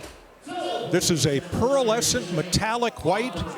They call it Morning Frost White, and it's gorgeous. And it just sold for $46,000 for that 2010 Aston Martin V8 Vantage with 420 horsepower. Out in the McGuire staging lanes, the cars lining up in the night. Great kind of stuff. We got pickup trucks. We've got, looks like a Maserati sitting right there. All kinds of things that are rolling into the auction block in just a few minutes. And once again, if you're here at the auction, you need to have a bidder's pass to get into that area, but that's a great place to be able to come in and take one last look at a car before it rolls up onto the block. When things are a little bit calmer, you can actually talk with the driver sometimes and say, you know, how's it run? How does it start up? All that kind of thing. Get a few questions asked beforehand. All right, this is the next car that they're selling here, or should I say the next truck, but it's so big they can't roll it onto the block. A 1972 Ford Cabover C700 custom pickup truck. Well, it's a ramp truck. It's a cabover, so rather than being a pickup, it is a ramp truck, and it is painted up as if it were to carry a Holman and Moody stock car from Charlotte to Daytona. Holman Moody was the factory Ford team. Fred Lorenzen was their driver in the mid-1960s, and that's how this one is portrayed. Up top here, competition proving, that's Holman Moody. Those are tire racks up there. Fred Lorenzen was their driver. 28 was the number. There's the Holman Moody logo. Now, Fred's car always had Lafayette Ford on the side. Ford Motor Company was the sponsor of the Holman Moody team. And as Len Wood told me a while back, Ford told the teams, whatever dealer gives you your loaner cars and pickups for the season, put their name on the side. And that's why Lorenzen's car always carried Lafayette Ford. The Wood Brothers Ford had, well, different dealers every year. English Ford and High Point, dealer up in Roanoke. Ron's Ford in Bristol, Tennessee, which was a big Shelby dealer, all appeared on the Wood Brothers car. But it really, they weren't the sponsor. They just provided the loaner vehicles. Amazing to look at the transition and the evolution from that type of cab over with the wheels stacked in the front to the modern haulers that we have today that are elegant and, you know, filled with computers and, you know, highly complex. And you'll have multiple of them, not just one. And this was how you got your race car to the track in the day. Well, not only did your car ride on here with the tires up in the rack and maybe an engine in one of those bays, but there was also a heavy-duty hitch to haul either the team car or a backup car when needed. Well, and it has plenty of power to haul it as well, because under the hood, a 428, which should sound familiar in the period, 5-speed manual transmission, and a 2-speed rear axle, so you can have that highway gearing. I imagine this thing could go pretty fast hauling a race car.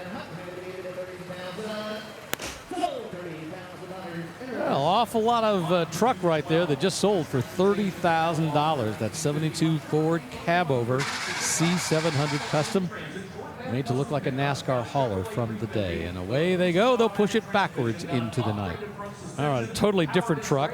Well, one that's pretty cool, a 1951 Chevy 3100 custom.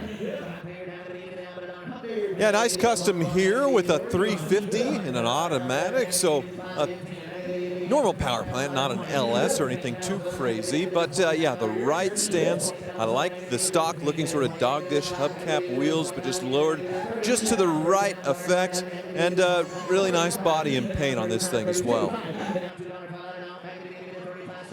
Yeah, this is that great era. This is part of the, you know, really the first generation of pickup trucks after World War II. The advanced design trucks that they came out with that were fighting the Ford bonus builds in the time. You know, I love the styling. I mean, I think the Ford was a pretty dynamic build underneath, but the styling of this generation of truck, to be honest with you, looked more modern than what Ford was building at the time.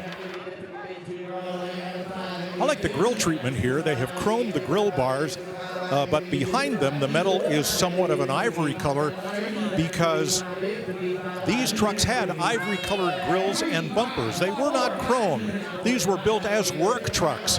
They weren't pretty, let's say. They were built to go to work. And I think I just watched the consignor kiss the truck goodbye and walk off the block. I don't know if he can face it now. He gave it the goodbye, walked off, doesn't want to know what the price is. Just, okay, I'm done. The nerves were getting to him, maybe. You did see that. I saw the same thing, but he was laughing as he walked away. So Somebody's going to get a nice truck. And you never know if it's because he owned it for a long time or he owned it for a short time. He did the build. But, I love the stories of the people in their vehicles here, their trucks, their cars, the attachments they form to them. And then there comes a time when they say it's, ready for somebody else to buy this. Yeah, it looks like it was used and enjoyed somewhat, but not a lot of wear and tear. I think a slight correction to the paint as far as a buff out would bring in a lot of things. The wood bed, showing a little bit of wear once again, and a very easy fix in there. But yeah, the right stance, the right upgrades. I see vintage air coming into the cab, so air conditioning upgrade as well. So the Chevrolet lettering on the back would have been in that same off-white as the bumper. Looks gold here, and away it goes. Yeah, away it goes for $65,000 for this 1951 Chevy 3100. Congratulations to those folks right there. And as they buy it, well, we talked about the owner. I'm not sure if he kissed it or just put his forehead on it, but he definitely gave it his blessing and let it go off into the night for a brand new owner. Don't forget Barrett-Jackson.com, the place to go to for all of the cars and information about each vehicle that's going to be crossing the block during the course of this January auction. And Rick, he didn't really walk away. He just took a seat in the front row. He just wanted to be able to watch it from afar, or not too far as the case may be. Well, this is a vehicle, a truck that April Rose previewed just a little while ago, a 2019 Ford F-150 custom pickup truck. Yeah, this is really cool. It's a what if the Lightning as its original form continued. We had two generations in the 90s. The first generation, not all that much power, but a lot of that sport look. The second generation with a 5.4 supercharged, that was a big upgrade and an icon. So that's sort of what you have here as a tribute to that. The Coyote 5.0 under the hood has a Roush supercharger with some decent power gains. I imagine over 500 horsepower. The truck stands just right with a sport look, everything painted to match one color, and even the wheels sort of look like what you would have seen in the Ford Lightning sort of back in the 90s, 2000s, just oversized. So I think really well done here. Probably the only thing missing was the carbon fiber or sheet molded compound pickup truck bed that the original Lightning wore, as opposed to a metal bed. Yeah, I believe it was fiberglass. I have one at home, 98, over 100,000 miles. Still looks great in red, because I just saw it originally in the first Fast and Furious film as far as it hauling parts of the stuff overnighted from Japan. So just a big fan of the Lightning itself. Of course, the current Lightning is an all-electric pickup truck. That was the current rename, and that's what it is now. And I try to think of it more as the performance truck of the days of yore, I suppose. Less than 34,000 miles on the odometer, so over 5 years it hasn't really been driven that much. Plenty of upgrades to it. Love those 22-inch wheels. It's got the 40-20-40 split seat up front. And away it goes for $45,000, and those folks look very happy to come away with that. Happy to show their bidder's number and buy themselves a 2019 Ford F-150 custom pickup truck. Beautiful state, beautiful place to have an auction for great cars. And it's a wonderful place to have Barrett-Jackson in Scottsdale this week. Back here at Barrett-Jackson, boy, the custom vehicles that we're going to see cross the block this week are absolutely amazing. Look at this Hummer that has been converted into a piece of mechanical art. All kinds of work that's been done to it. Boy, that'll be up on the block this weekend, and I can't wait to see it. And there you see the Showcase Pavilion, all kinds of amazing pieces of machinery. Some supercars, exotic cars, great customs. And right now, we've got a 1970 Olds Cutlass W31 up on the block.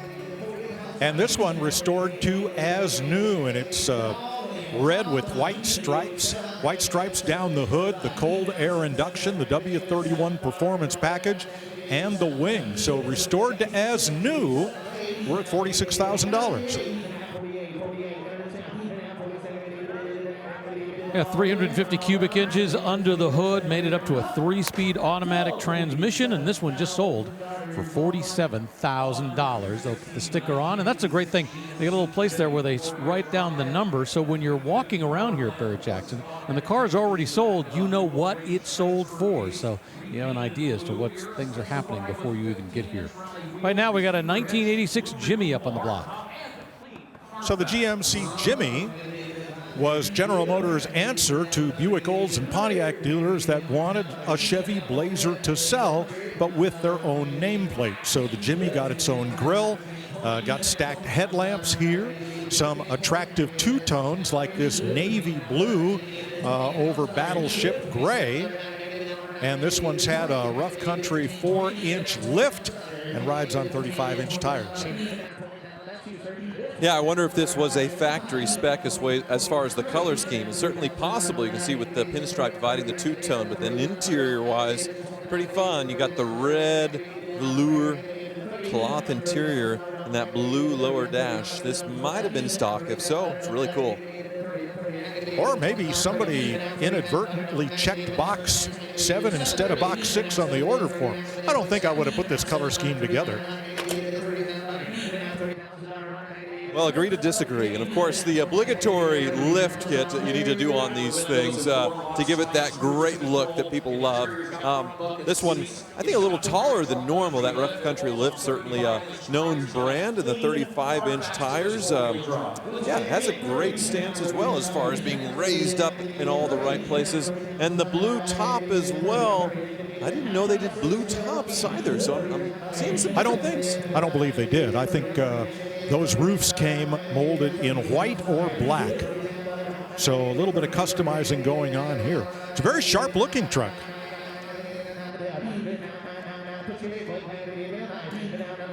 Yeah, I got to say, the undercarriage, since you can see it so easily since it's been lifted, it doesn't look like it's had any off-road fun since it's been lifted and upgraded to do just that. But if it was in Arizona, the gentle, dry climate here really, they're spoiled. Not like in Kansas where things rust out.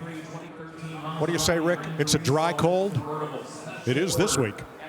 Yeah, that's the thing. I mean, we are the desert, but at night it can drop down, and the temperatures have been down around freezing. $27,000 what that's sold for, and up at the block, a vehicle we previewed just a little while ago, a 2013 Maserati Gran Turismo S convertible.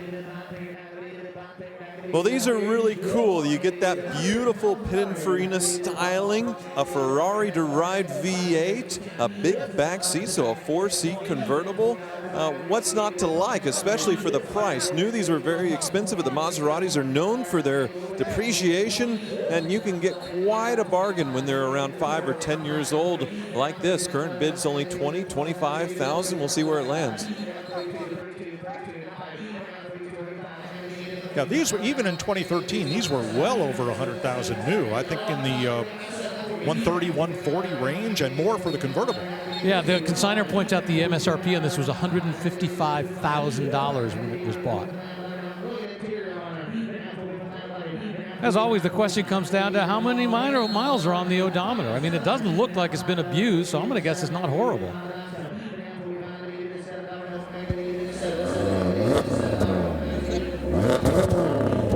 Sounds nice, doesn't it? There's that Ferrari-derived V8 and that noise, which is what you're buying. And unfortunately, Maserati doesn't have a relationship with Ferrari anymore. No more Ferrari-engineered-derived V8s. And so what's the future of Maserati going to be? Of course, that was their best part.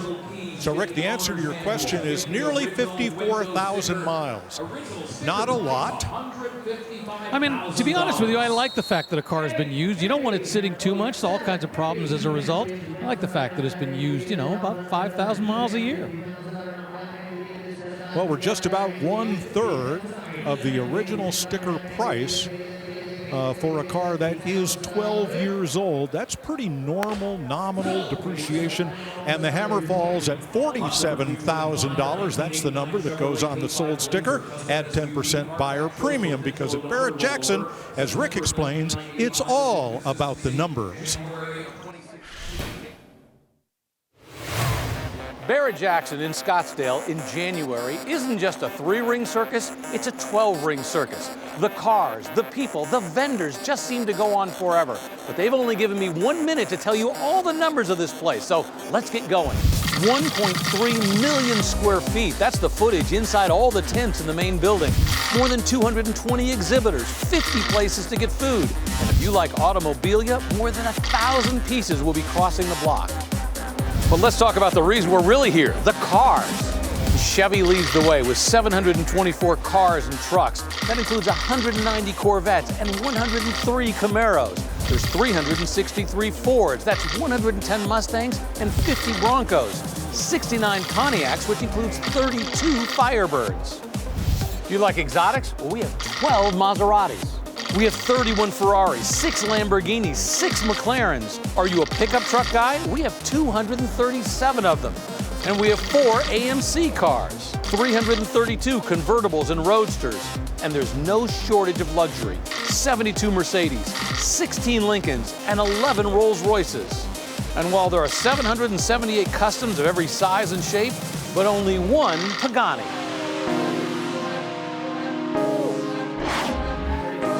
Well, I hope you all made notes because there will be a quiz. And Rick, my number is 4, as in 4 more days of coverage on FYI through Friday, and Friday and Saturday on the History Channel. Yeah, and more than 2,000 cars here, a new record for Barrett-Jackson in January, and every single one of them crossing at no reserve. Like this 1989 K5 Blazer Custom. Yeah, that was impressive, Rick. I can count to 20 if I take off my shoes. But here, yeah, really nice K5 Blazer. This one upgraded with a 5.3-liter LS-based V8 under the hood. Kind of a midnight blue paint treatment. Interior, you can see slightly upgraded as well, sort of a two-tone quilted in there. But overall, it's a driver. It's showing some wear and tear, maybe the original chrome. But still, good money. Congratulations to those folks. 1989 K5 Blazer for $43,000. I love Cadillacs from the 1950s, and this 1957 Eldorado Seville is spectacular. Oh, I love that this wears an Illinois plate, as my granddad's would have. He was a sales manager for a pretty big company and employed salesmen throughout the Midwest. And he thought a mark of success would be to treat himself to a new Cadillac every 2 years as a sign to his salesmen of what is possible if they work hard and succeed, as he did.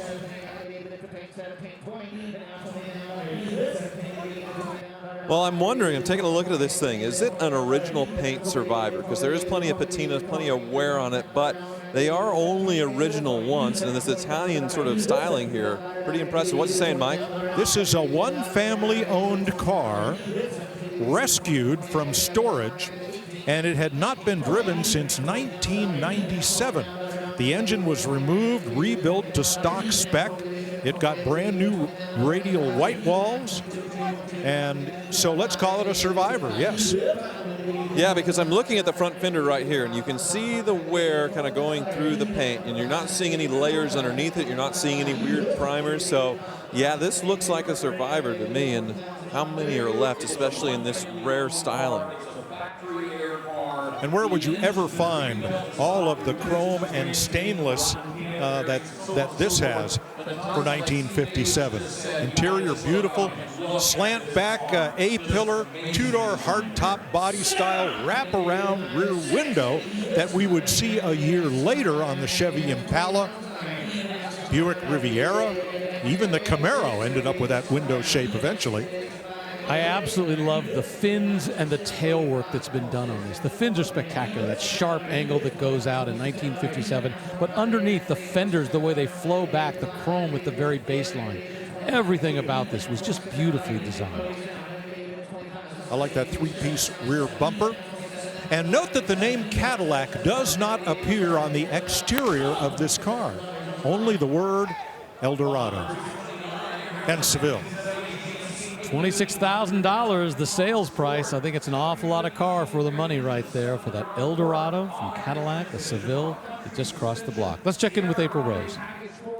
Hey Rick, I'm with this sweet 1950 Chevy pickup, and I love the treatment. You got a flat black paint with these ghost flames that are in gloss. They fade from black to blue to purple. Just a really, really sweet look. Now let's take a look under the hood with our engine cam, brought to you by Blueprint Engines. Now it's got a Blueprint engine, 383 stroker, 430 horsepower, which was dynoed before it left the factory, and a full 50,000 mile warranty from Blueprint as well.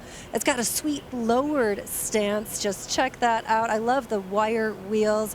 Nice wood rack around the bed and back. But you got to check it out inside. Go ahead, go in there. Beautiful alligator pattern in the leather. All important Hula Girl right in that split window and that flamin' 8-ball shifter. I think every hot rod needs one of those. Rick? Nothing not to like about that thing. Thank you very much, April. We appreciate it. Up on the block right now, a 1970 GMC. This is a K1500 pickup truck. Well, you can see the differences between Chevy and GMC based on what we saw earlier. Instead of the Cheyenne package to get the wood, they called it the Sierra Grande. And you have the badges here on the side. But this one, yeah, slightly customized as well with the lift and the stance, but the interior very much in that period with the beautiful inlay here in the side panels. You can see it's matching in the seats as well. This one a 4-wheel drive, pretty cool. Yeah, I like those embossed seats and door panels, much like the Silverado trim on Chevys. The wood grain hiding in plain sight there inside of the stainless steel body trim. Very sharp. $45,000, 1970 GMC 1500 pickup, that big 350 GM crate engine that they've installed under the hood. 1979 GMC, this one is a Jimmy, it's a custom. So there used to be an urban legend perpetuated by GMC and their dealers and salesmen that GMC pickups were built of thicker, stronger steel than their Chevrolet counterparts. Well, that's a bunch of hooey, because these trucks rolled down the same assembly line as the Chevrolets, and they didn't know if they were going to be a GMC or a Chevy until the grille and the emblems in the interior went on. They are identical. Well, this one definitely isn't identical from how it left the factory. Certainly that two-tone paint scheme that you couldn't get in the red and white, the red interior to match, and under the hood something very different. Big 454 under the hood. Then the slight lift, as we see with most of the Blazer and Jimmy mods, with some oversized VFG all-terrain. So all the right stuff. Looks like a bit of debadging going on here. No Chevrolet, no model name here on the tailgate. And I do, like you, I love the two-tones. I think they're terrific, and especially where that secondary tone is replicated in the interior. Well done.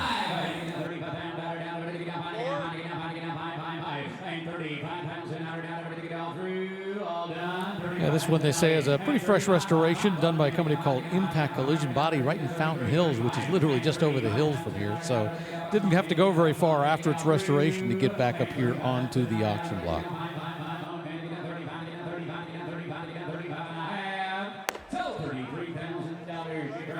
$33,000, 1979 GMC Custom with a 454 cubic inch V8 and 4-speed automatic transmission. We'll take a quick break. Don't go away.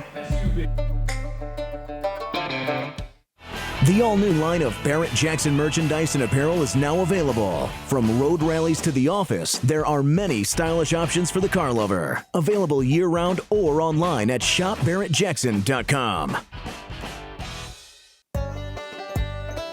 Back here in Scottsdale, boy, it is January, and we love coming back to the Barrett-Jackson Collector Car Auction this time of year because the best of the best have shown up.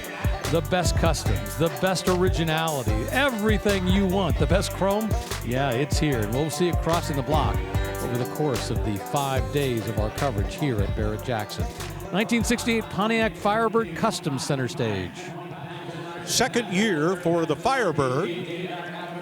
Pontiac's twin to the Camaro, and look what lies beneath right here.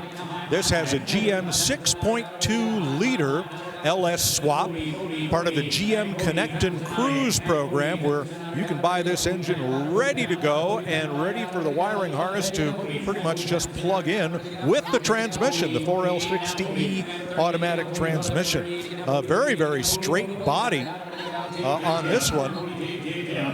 In white, one of the original colors, of course. It's been treated to big wheels and tires along with that LS swap.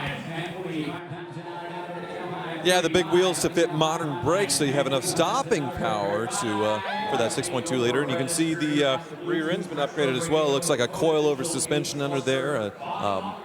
Probably an upgraded diff as well. So all the right places, sort of a subtle upgrade. If you went for the more period correct oversized wheels, you would never know this thing's been upgraded under the hood of that 6.2 liter. Yeah, I like those big US mags, much larger in diameter than the 14 inchers this came with, and the Willwood 4-wheel disc brakes. Well, look at that. We got 3 bidders involved. We got somebody up in the skybox. We got 2 bidders on the floor, all going after each other. The gentleman in the green, he's been in it from the beginning, so he seems pretty committed, but we'll see if everybody else are willing to do it. Now you see the skybox says, yep, I'm willing to do it again. So the government said 1968 you had to have side marker lights front and rear. Most everybody used a little round one or a rectangular one, but Pontiac got pretty inventive here. And that dart, which is the Pontiac emblem from the 60s on, is also the side marker light on 68s.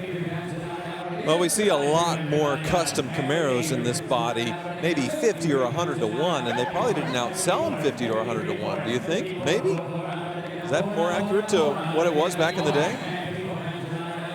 Hard to say. I'd have to look up the sales figures, but certainly the Camaro was more popular. Chevy had more dealerships, slightly lower price point.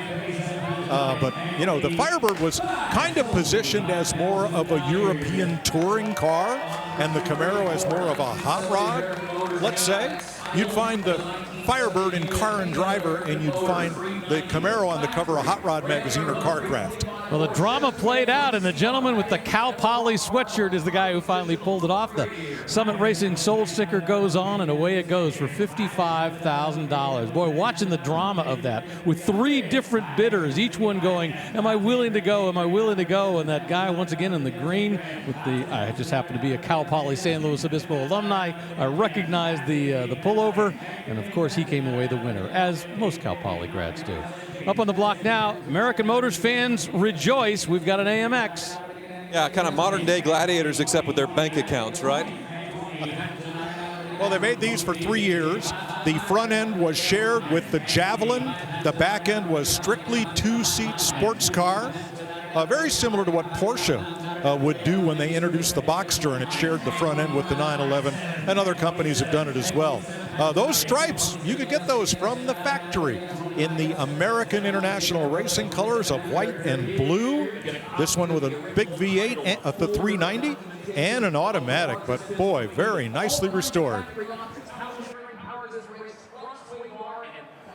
Yeah, I see that there's no rear seat, which I don't know if that's from the factory or not. They never did rear seats on these, which Never. they certainly could have fit them.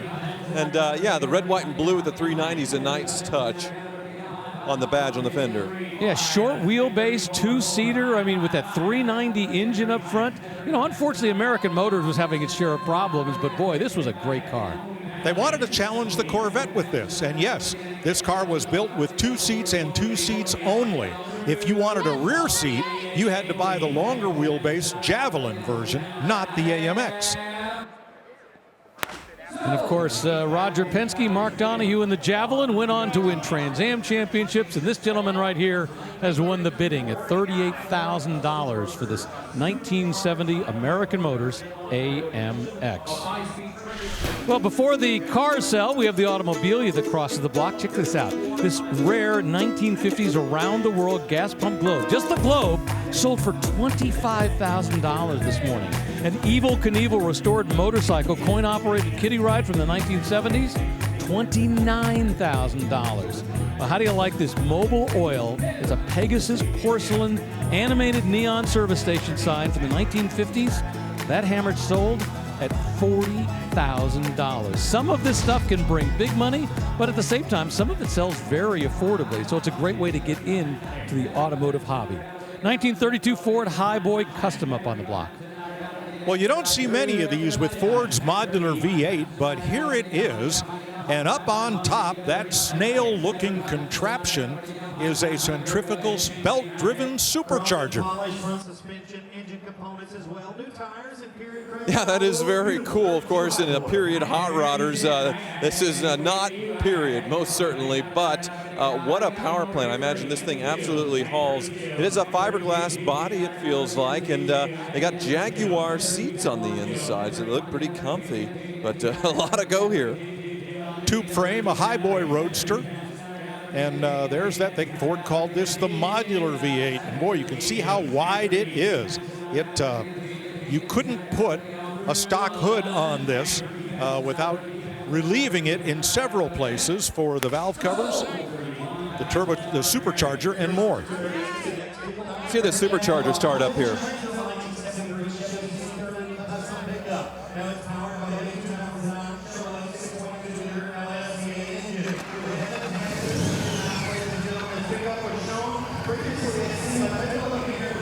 Pretty cool engine. Away it goes for $31,000 here at Barrett Jackson. And coming up from 1932 Hot Rod, how about a 1928 Custom? This is a Roadster pickup, a 302 Ford engine underneath the hood, Edelbrock intake, Ford 9-inch rear end.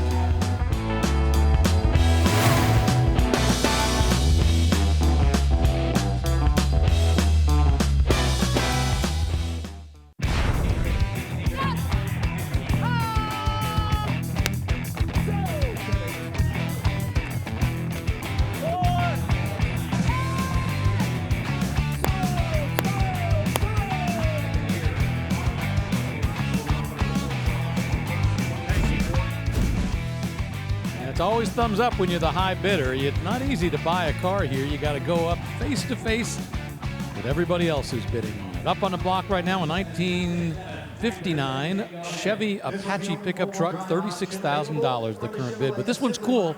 This is a NAPCO truck, a four-wheel drive, and according to the consignor, this has a real deal NAPCO factory installed four-wheel drive setup.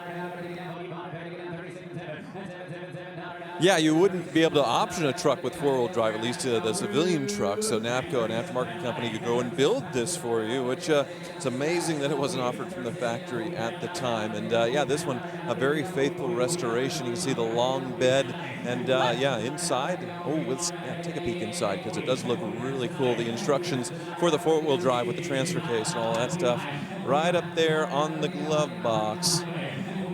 Very correct.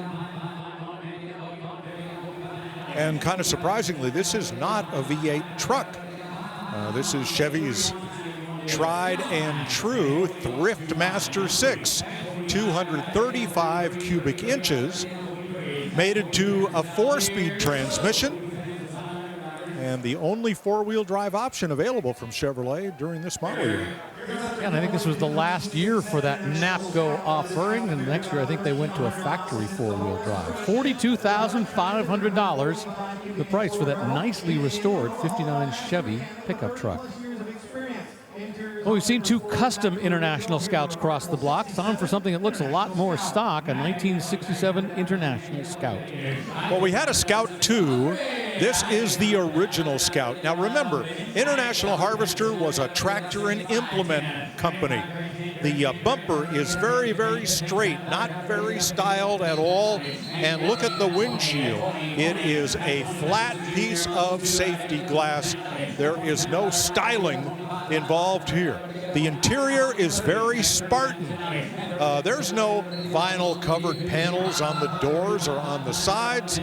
You know, only the seats get covered. So this was a Scout 800. It's had some diamond plating material added to the floor. There are the dual shifters, one for the gears and one for the four-wheel drive system. Yep, very Spartan, but it got the job done. Well, let's see how it looks underneath with the chassis cam. These very basic, rugged machines. And yeah, there's that Dana 30 front, the beautiful engine bay underneath. Has a T19 4-speed manual transmission, and then we're riding that drive shaft back to the, let's see, a Dana 44 rear there, all beautifully restored, done. Wow. What I don't remember is whether International did their own V8 engines or did they source them from one of the bigger companies at this point, 1967. This one has been treated to just a slight body lift, 1-inch body lift, but it's all original sheet metal, the seller reports, and this is one of the correct colors for 1967. You could get it in this turquoise, which is beautiful. Well, solid money. $55,000 for that International Scout 800. It's been redone only 1,300 miles since it was built.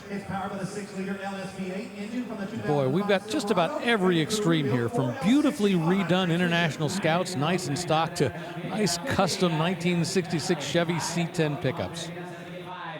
Well, we talked earlier about how on the base models these grills and bumpers were a light ivory, very similar to this shade, although here it's seen in a flat finish, not gloss. In fact, this entire truck is a flat finish, or is it a vinyl wrap?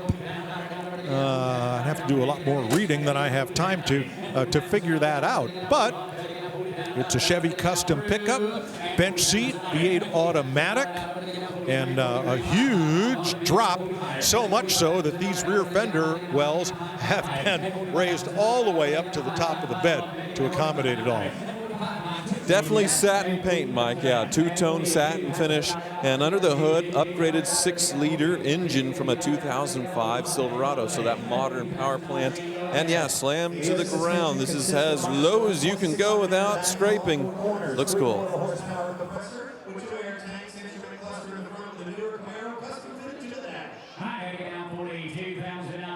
Well, I've become a convert and a believer in air suspension, especially as it's applied by a lot of today's luxury high-end, both touring and sports car makers. My wife's Porsche Cayenne has an air suspension, and the ride is awesome. Just unbelievable. So this one's been bagged front and rear, a little bit different kind of treatment than what Porsche uses, but the end result is a good ride, and when you wanted a great stance like this. $42,000 the sales price on a 1966 Chevy C10 Custom, and let's check in with April Rose. Hey Rick, I'm under one of the many tents here at Barrett-Jackson, and this is a car that is selling tomorrow. So you have to join us, that 1959 Fairlane 500 Skyliner, and it's all about the jet age design. That really sweet hood ornament right there. You got the Dagmars on the bottom, and the Thunderbird just perched right there in that gun sight jewelry on top of the front fenders. I love the two-tone paint. I mean, the 50s were all loud and stylish. You got the stainless all the way down the side. And check a look inside this interior, the 3 colors, steel wrap around dash. This was before the padded dash, so they're a little dangerous, but they're just really beautiful to look at. It always reminds me of that 50s style diner. Now, these fins, they're starting to get smaller. They got smaller in 59, and continuing with that jet age styling of the taillight, they look like a jet turbine. Now the heart is a 390 V8 3-speed automatic, and this car, Rick, it had a really good life living in California since it was new, but it does find a new home tomorrow.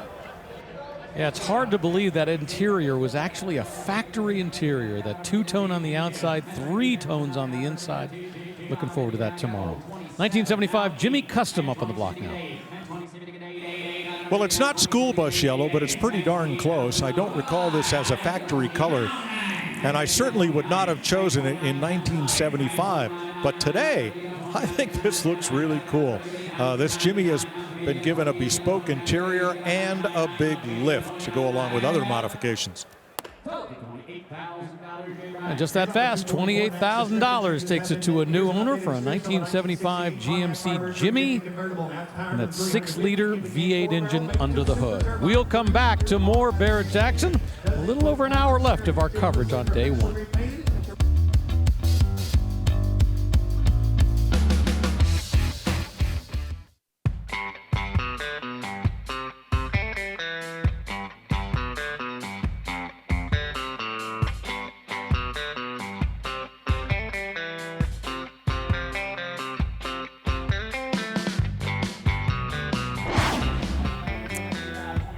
Beautiful day here at Barrett-Jackson in Scottsdale. Great day to go look at all the cars. Really a lot of fun to watch them cross the block. Wait till you tell you what the top 3 sales of the day were. They will blow your mind. Up there right now, a 1954 Chevrolet 3100 pickup truck. This is a beautiful truck, Rick. I can't believe the restoration is 23 years old. It has a Thriftmaster inline 6 with a Muncie 4-speed. It's been converted to 12 volts and a much newer GMC front disc brake conversion. Sway bar added to the front, mono leafs and gas shocks. A really, really nice build. Yeah, I'd say you think they built it to be driven, but I can't imagine it was used much if it was restored over 20 years ago. Yeah, it looks fresh. This is really impressive. DuPont Mariner Blue is the color. I love the subtle changes they've done. They haven't gone over the top, haven't put massive engine underneath. Just done the right things to make it a little more drivable, a little more modern, and $30,000 is the hammer price for that 1954 Chevy 3100 pickup truck. A custom SUV, a K5 Blazer from 1987. Well, sometimes, Rick, over the top works, and well, here's an example of that with this K5 Blazer. That period accessory with the grill that deletes the bow tie, I really like personally. This one, 4-inch lift on it, 33-inch tires, which they're kind of poking a little bit on the wheels because you have the bead lockers there. You could go bigger considering the lift, but yeah, definitely a look there. Big oversized lift, two-tone paint that is gleaming. Yeah, well done. Boy, this looks too pretty to take off road.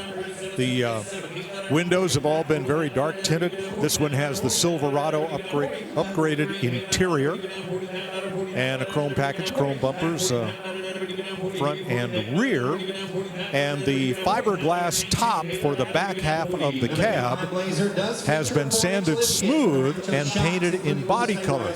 Normally it's kind of a pebble grain, not really a vinyl top look, in white or black, and this one has been done to match the exterior color. The consignor says this is the original engine, the original 350 that's in this, so they've got the original engine from it. They've reworked a bunch of stuff. They've made it a little bit better, but it's nice that they've kept that originality. Yeah, I feel like that this is something that out of the parts catalog in period, it's stuff that you would have seen done, minus the bead locker wheels, like that grill, the lift. Pretty common to see it in period, and even more popular today with the Blazer builds. Pretty much a necessity to do the lift if you want the big money on the customs. $38,000, the sales price for a 1987 Chevy K5 Blazer Custom. All right, coming up Saturday, you're going to see a car cross the block that is absolutely spectacular, and it's something you're very unlikely to see just about any place else. Craig Jackson is going to preview what I call a unicorn.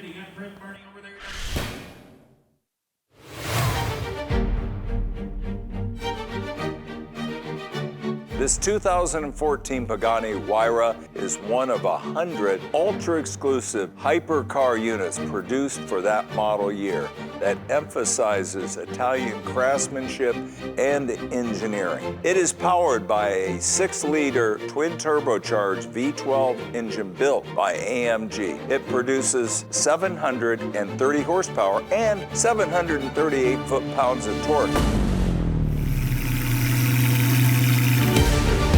It is capable of launching this car from 0 to 60 in just 3 seconds with a top speed of 238 miles an hour. The carbon fiber workmanship around the car, it is absolutely stunning. You want to pick up a supercar, one of 100 to have a car like this, this is your opportunity.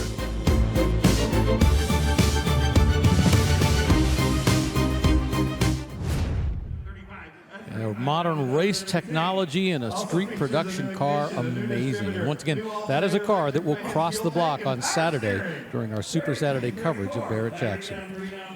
Right now, we got a 1972 Chevelle up on the block. Sorry, let me wipe off the drool here looking at the Pagani preview there. But yeah, the Chevelle is certainly pretty on its own, upgraded with a 454 under the hood, so a nice upgrade. They got the rally stripes with the bright yellow paint. That's a good look. All right. Thank you. And it just sold for $33,000. Thumbs up from that gentleman right there. Bright yellow, 454 cubic inches under the hood, all for $33,000. Going up right now is a pickup truck that April Rose previewed just a little while ago from 1950. It's a Chevy 3600 Custom. I like Ghost Flames usually. This car wears midnight blue paint, but the Ghost Flames are in flat black, and to me it's kind of, well, it's just kind of an odd. I'm not sure that quite goes together, but I'm not raising my hand to bid on this one, so what the heck. Small block Chevy, headers, beautiful gleaming glossy paint, 4-barrel carburetor. So a lot of upgrades going on here. That's a 383. Now you hear 383, you're thinking that's a Dodge engine? No.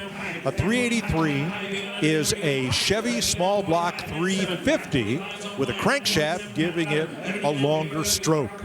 So call it a stroker. They build these as crate motors, or you can modify them to come up with that number. And let's take a look at the chassis cam on this one. April showed us the beautiful 383 stroker from the top. Well, here it is from the bottom, and following behind it, a 5-speed Tremec transmission, a very nice upgrade there. And yeah, looking very clean. There's the drive shaft spinning away on both ends into the rear end. Yeah, that wood bed underneath, you can see. Wood on top and bottom. There's the rear differential with a dual exit exhaust. All very well done. That is a long bed for sure. It kept going and going. Wood in the bed and wood in the stakes and rails here. All pickups have these stake pockets, and this is what they're for. You pop a 2x3 in each of those, and then you add these rails, and you've extended the capacity of your pickup bed upwards. Hammered sold, $27,000. 1950 Chevy 3600 Custom pickup truck with plenty of Ghost Flames on it. Away it goes, away we will go, but we'll be right back.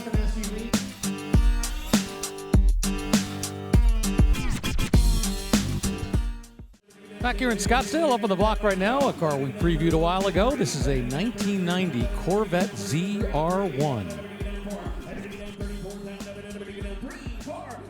42,000 miles on this Corvette ZR1. I'll tell you, it looks just as nice as the day it was born. And away it goes. Yeah, just that fast. $33,000 for a ZR1 from 1990. 5.7-liter engine, 375 horsepower.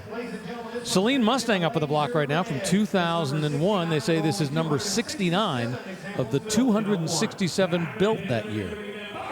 Well, at the time you had Shelby, you had Saleen, you had Kenny Brown, you had Jack Roush, and they were all building tuner Mustangs with varying degrees of success.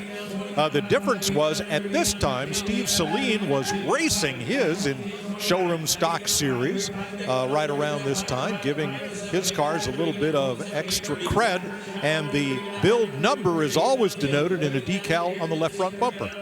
Yeah, 69, that is a very nice number in the sequence to have, I think so. You know, and Saleen always did it in different stages. So this one, I don't believe it has the supercharger or the full-out crazy build, but still his normal tune as far as the upgrades with the stage 1 or 2, and then the body kits and wheels, which I don't believe these are the Saleen wheels that originally came with. It would have been sort of a silver finish or a totally different style in that period.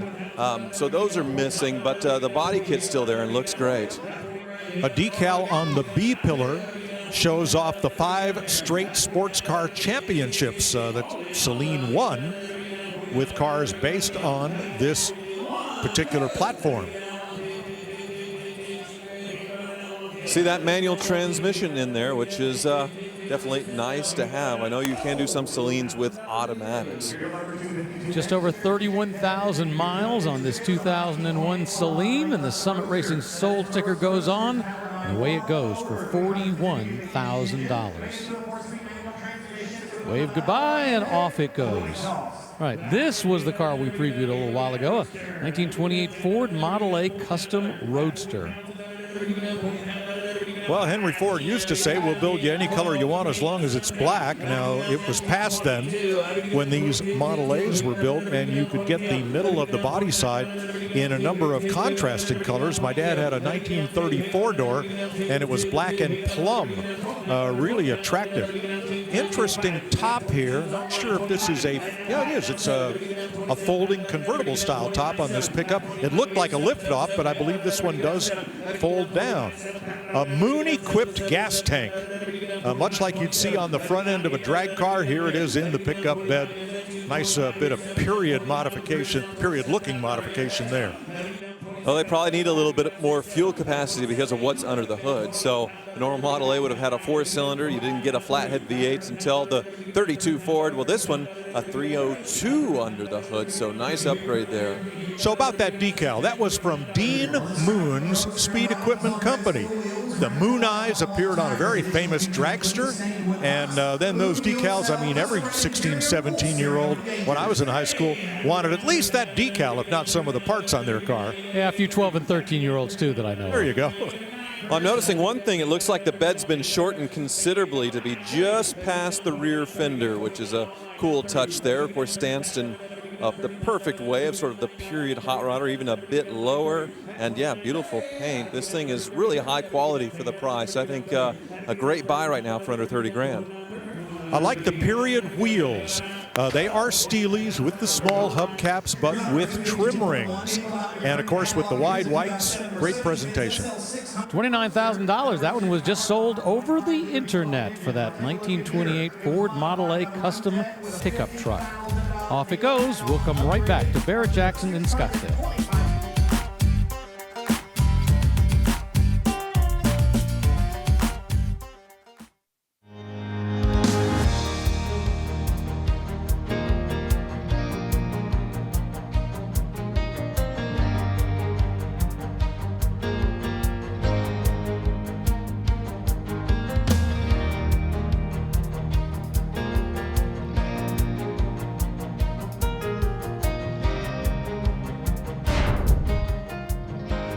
You know, the great thing is watching families walk around, generations of people walk around and look at the cars and talk about them. It's a lot of fun here at Barrett-Jackson. 2003 Mercedes-Benz SL500 center stage. First year for this styling cycle. This wears the AMG front apron and styling kit and the rear, the Siamese headlights and high beams. It does not, however, have the AMG wheels. Those are aftermarket wheels. 50,000 actual miles on the clock for this retractable hardtop. Yeah, pretty low mileage for the year. Clean Carfax. A lot of innovations with this SL. Mike pointed out the retractable hardtop. You didn't have to deal with dual tops before, the soft and the hard. Also, great handling thanks to the hydraulic suspension, the ABC suspension. So you can soften it up and have a gentle Grand Tour, hit a few buttons and it harshens up the ride, but then it can handle in the corners as well. So yeah, a lot of amazing German engineering into these things. This is a lot of car for very little money. I believe the sticker on this would have been in the $90,000, $100,000 or $100,000 range when new. Only 50,000 miles, and we're going to be right around $20,000. Yeah, just 5,000 miles a year, and I like the fact that it's been driven. It hasn't been abused. I mean, we're not talking a ridiculous number of miles. But once again, a lot of people are afraid about the repair cost on these because it is relatively expensive to fix things, and they don't want to get into that. So that one just sold for $18,000. As he signs the paperwork, we'll check in with April Rose. Hey, Rick. Hey, Rick, here's another car that's selling tomorrow, 1960 El Camino. And I love how the fins back here come out to the side. And, of course, the bed, really neat look that's stained to match the body color. And, of course, the jet age styling with that jet and sort of the trail of the exhaust coming along. Full moons on the wheels. But here's what you got to see. Let's look under the hood with our engine cam, brought to you by Blueprint Engines. It's got a 350 cubic inch motor, 300 horsepower with some day 2 accents, 3-speed automatic transmission, coilover independent front suspension, and I just keep staring at this beautiful turquoise color with the white top. I'm not sure if this is the correct color, but it really looks period correct from the time. These are so fun to drive, Rick. Call that one Tasco Turquoise, April, and yes, that's a factory color. Yeah, I love those first generation El Caminos, and we'll see that tomorrow. Right now we have a 2008 Maserati Gran Turismo up in the block.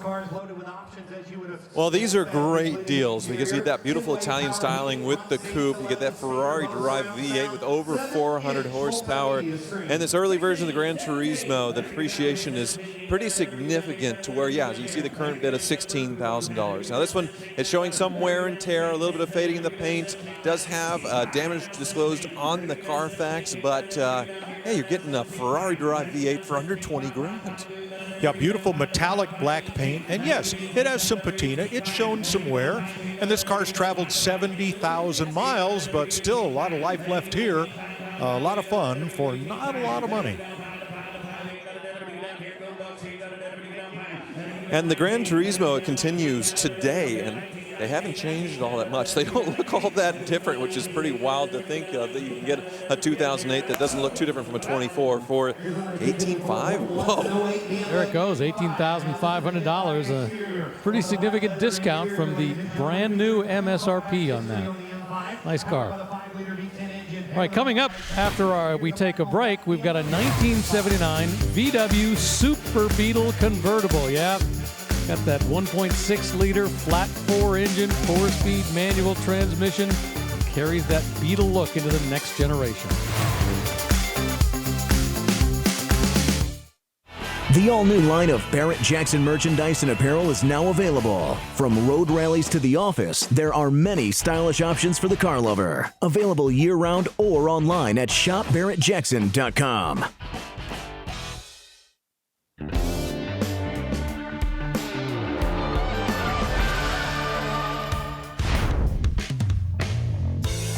Great day here at Barrett-Jackson, the first day of our coverage, the second day of the auction. We've seen a lot of great cars cross the block, and that's just a peek at some of the cars that are still going to be crossing the block here at Barrett-Jackson in Scottsdale in January, later on in the week. And I'll tell you, the days as they go on, the cars just get better and better and better. So much to see, so much to enjoy. Up there right now, a 1982 Chevy K10 pickup.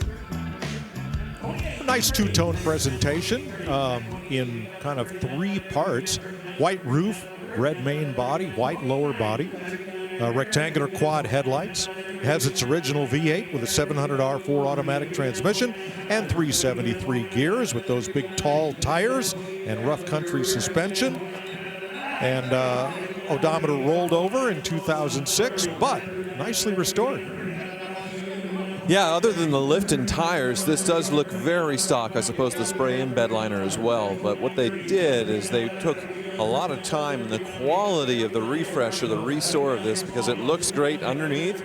Looks like it probably had the frame off, and then a lot of time into the paint. Looks better than factory new, and that two-tone certainly works. You know, we've seen that 1967 to 72 range do so well, and there's no reason why these early 80 trucks shouldn't do just as well. The look very similar when you get right down to it, that boxy look, really nicely styled. It's got all the things you'd really like in a pickup truck, especially in a short bed. $29,000 for a 1982 Chevy K10. Now, we were here in Scottsdale just a few months ago for the fall edition that we held, and we had some really special moments, and one, well, it was really out of this world. So let's take a moment and go back to Tyler Hoover and William Shatner. I'm with someone who needs no introduction, William Shatner. Introduce me anyway. Well, yeah, Bill Shatner, Captain Kirk, TJ Hooker, Denny Crane, the man. He is back at Barrett-Jackson selling another car, a Jaguar. You were here a few years ago selling an Aston Martin, right? You know, even you are caught up in the rhythm of this thing. It's like you got to talk fast. Yeah, I got a car. I got a Jaguar being sold here. It's coming up right now. So keep the tempo up and bid on the car. And I got to say, Bill, I have been and always shall be your fan. Live long and prosper. Crazy, man.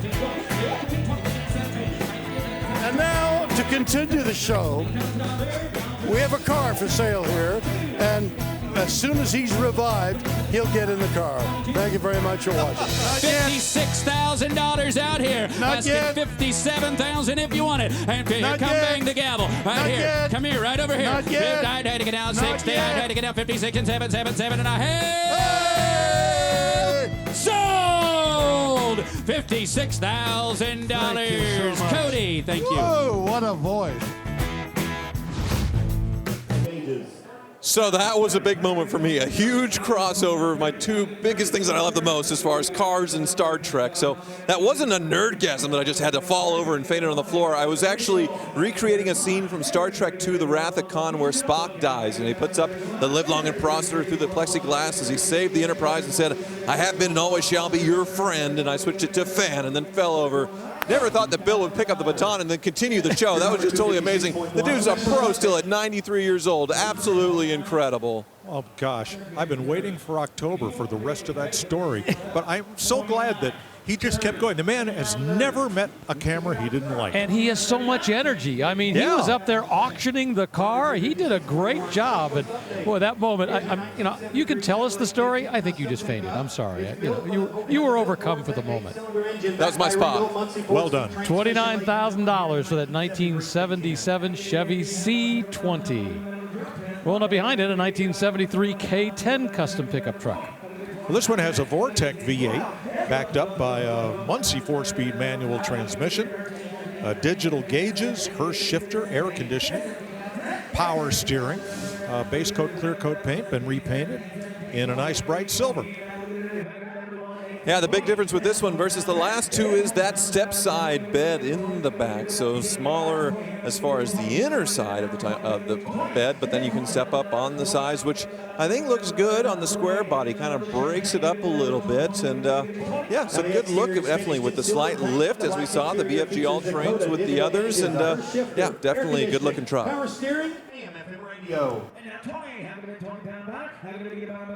Well, this is really the third generation of the pickup truck. I mean, what we see so often of the CK series, what we see so often are those 67 through 72s. This was the first year of that third generation. Pretty significant styling change, the way the body kind of moves out just a little bit. Still has the step side look from the old days, but this is the next generation. So these chains, this is the way they used to be. This chain actually held the tailgate up in place, but once you lifted it and removed it, the tailgate could come down and you could hook the chain back up to keep it from flopping down on the bumper.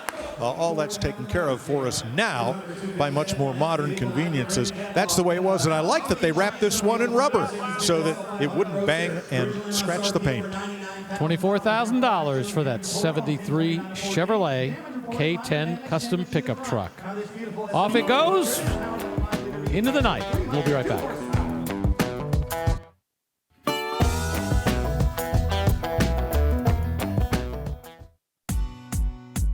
Some absolutely beautiful Mustangs that will be crossing the block this Saturday. You see the Superbirds off to the left. Oh, you say you want a lead sled? Check that one out. And up across those Corvettes, well, we got trucks, we got supercars, all stuff that will be crossing the block here at Barrett-Jackson over the course of this next week. You want to, make sure this is appointment television every single day. 1988 Mercedes 560 SL Roadster up on the block. Well, this is the Boulevard Cruiser of Beverly Hills, then and even now in its modern form.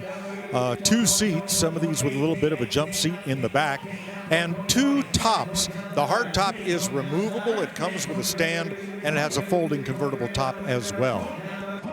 Yeah, and this was a very long-lived chassis. It's called the R107 is the designation, so starting in the early 70s and ended in 1989. So you're looking at the second to last year right here before a total redesign. Good power with that 5.6-liter V8. $20,000, that's all it took to buy it. We've seen that gentleman several times tonight buy cars. Away it goes. A little while ago, we previewed a 1979 Volkswagen Super Beetle, and it is up on the block right now. And here it is, and it's a convertible. As one of the consigners hops out of it. Of course, the front is storage and also the gas tank. Seating for, well, 4 or 5 if you're really chummy. Defrosted rear window there, and that rear window is now glass by this time. And the flat 4-cylinder engine, well, this one's been treated, looks like, to a carburetor replacement and some other upgrades. But it's not just a regular Beetle, it's a Super Beetle. What does that mean? Well, actually quite a bit. It's a lot wider than a normal Beetle. They're trying to make them more luxurious. So also a more upgraded front suspension as well. Better ride. So this is the roomy big Beetle. Still very small, very basic, but yeah, the interior got a few more luxuries and yeah, made for a few years. Looked like a carburetor to me. Could have been a form of throttle body fuel injection because these were delivered with fuel-injected engines. This was the end of the line for the Volkswagen Beetle of the original generation, the one that started in 1950, went all the way up through 1979. And this cabriolet was the way they wanted to go out the door. I think they sold more than 300,000 of them. Of course, it went away, and then we know that it came back in a more modern generation. $16,000, that's what it takes to buy the very last generation of the Volkswagen. Now, coming up this Saturday, once again, I keep talking about all the spectacular cars, and one seems like it's better than the next, but here's Craig Jackson to talk about something I had never even seen before.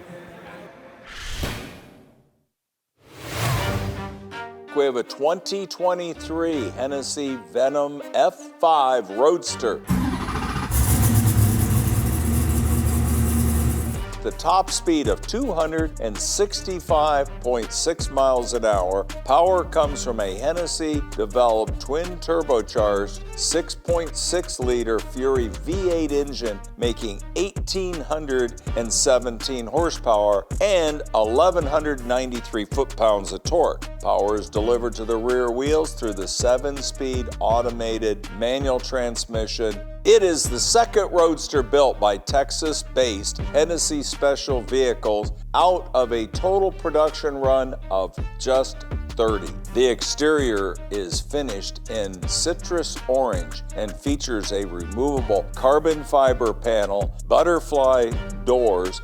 The interior features carbon fiber seats trimmed in citrus orange and black leather, and the carbon fiber multifunction steering yoke. Absolutely gorgeous piece of art right here.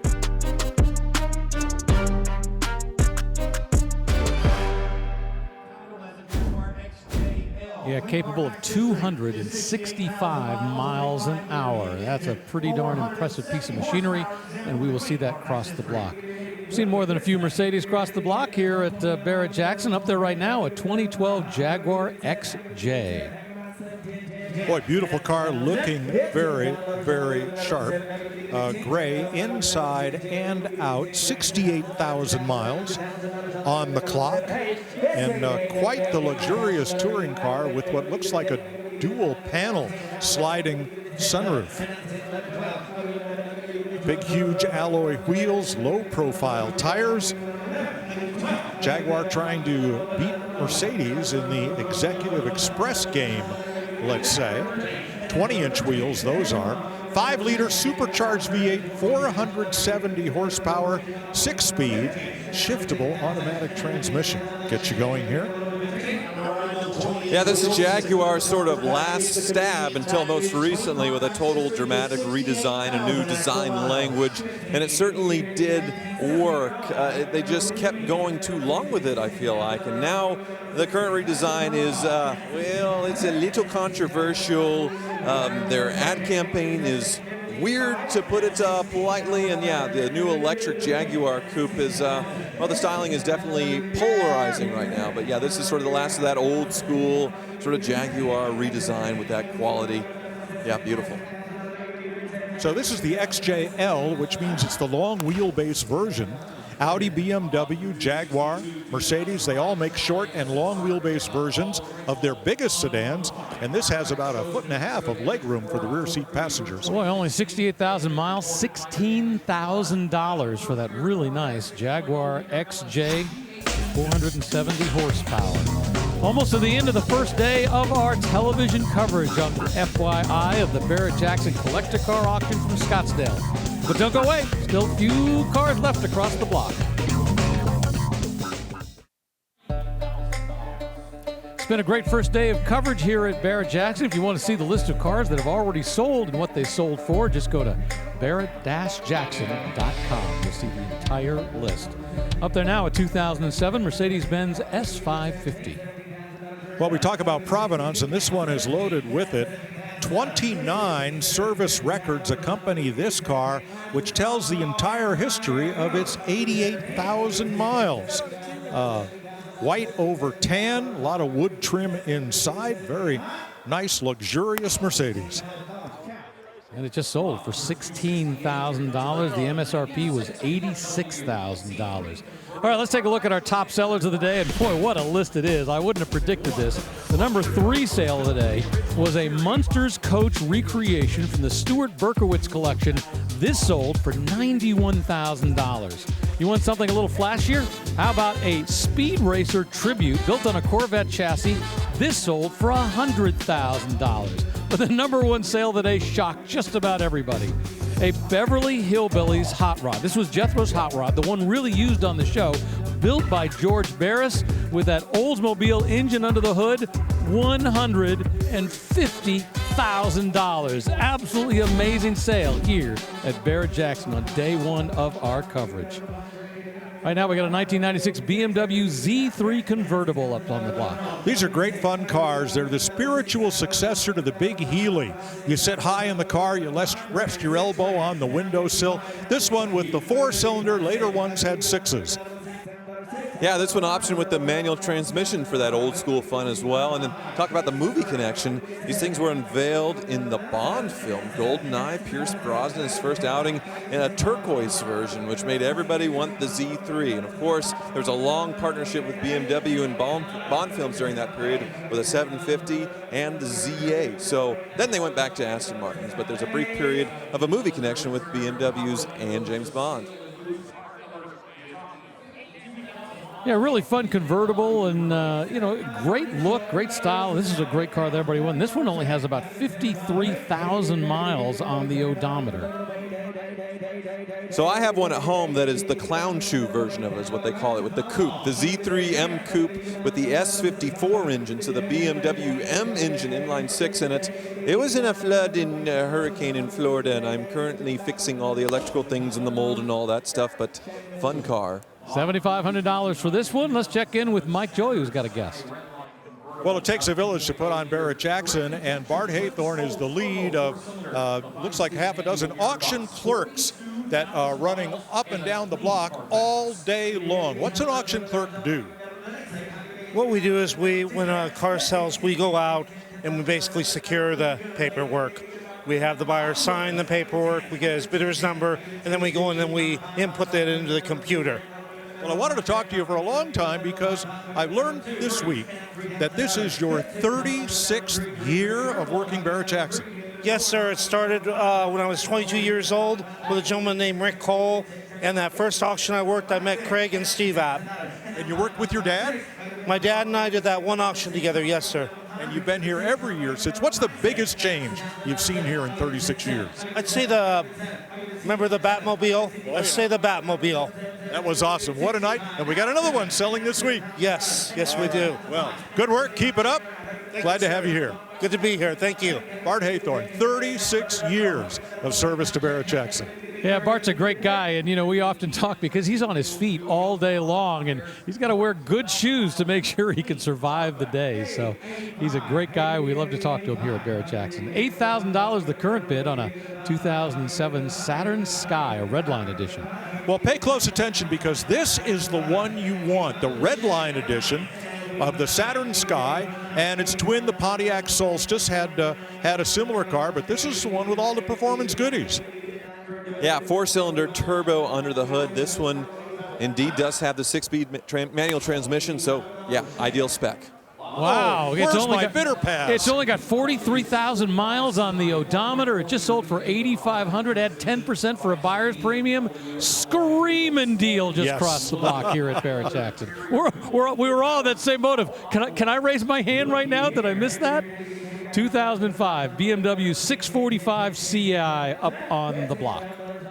Well, we do tend to end the night with a lot of imports, and a lot of times it is one from the Bangle Butt era of BMW. Is what you have right here. Chris Bangle did a dramatic redesign of BMW for the 2002 model year. The 6 Series came a few years later. And you can see that shark nose front sort of bringing back the 6 Series that was an icon in the 80s. But then in the back you have this big old, well, Bangle Butt, as they call it, and it was made fun of at the time, but I think it's aged pretty well. It looks good to me. I had one of these, and I had the 7 Series as well. My wife drove a 7 Series, and they both had the Bangle back end, and so what? It was distinctive. It was interesting. I would not call it ugly, and this 6 Series was the Executive Express of its day. Well, the other big innovation with these was the technology, and you have that iDrive, the first generation with these, and people sort of made fun of that as well. But infotainment systems, everybody copied that system. Everybody has a similar knob design now, if not a touchscreen. So the people that made fun of iDrive were magazine writers who only had a chance to experience the car for a day, and they couldn't learn what it took. But I liked the idea that you could reach down, grab that big knob, and turn a couple of clicks, push down, and something would happen without taking your eyes off the road.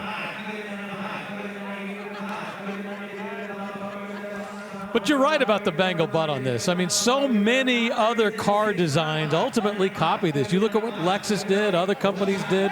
They ultimately did the same thing. All right, you guys are making fun of me, but here is the big knob that is the BMW iDrive. And with a couple of turns here, a click, a push on an Audi, on some, you could even write letters on the top of it.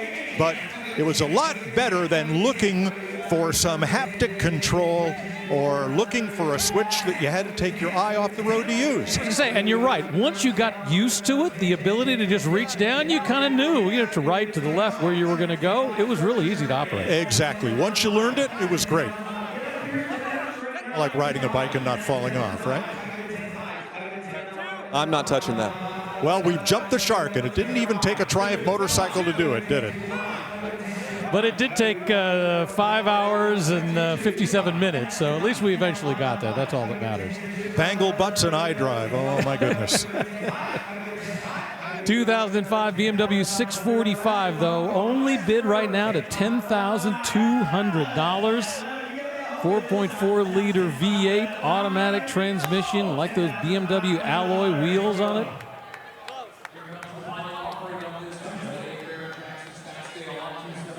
Just sold for $10,500 to that gentleman right there. Congratulations. Sign the paperwork, agree to pay for it, and we'll see you back in the bidder's office. All right, the final vehicle we're going to see up on the block. Might not even see it sell, but remember, just go to barrett-jackson.com, and that's where you can see the final prices. A 1998 Chevy Tahoe LT. Well, some people call these Tahoes, some people call them the last of the Blazers, since it is the two-door on the full-size truck chassis. Of course, the Blazer name continued with the S10 and has come back as some crossover, but this is the closest we got to a Blazer in the 1990s. 5.7-liter Vortec under the hood. This one looks to be in pretty good shape as far as the body, no rust. The wheels, though, are a few years off. They're from an earlier four-wheel drive, say K10 1500 from 89 or 90, but otherwise looks pretty stock.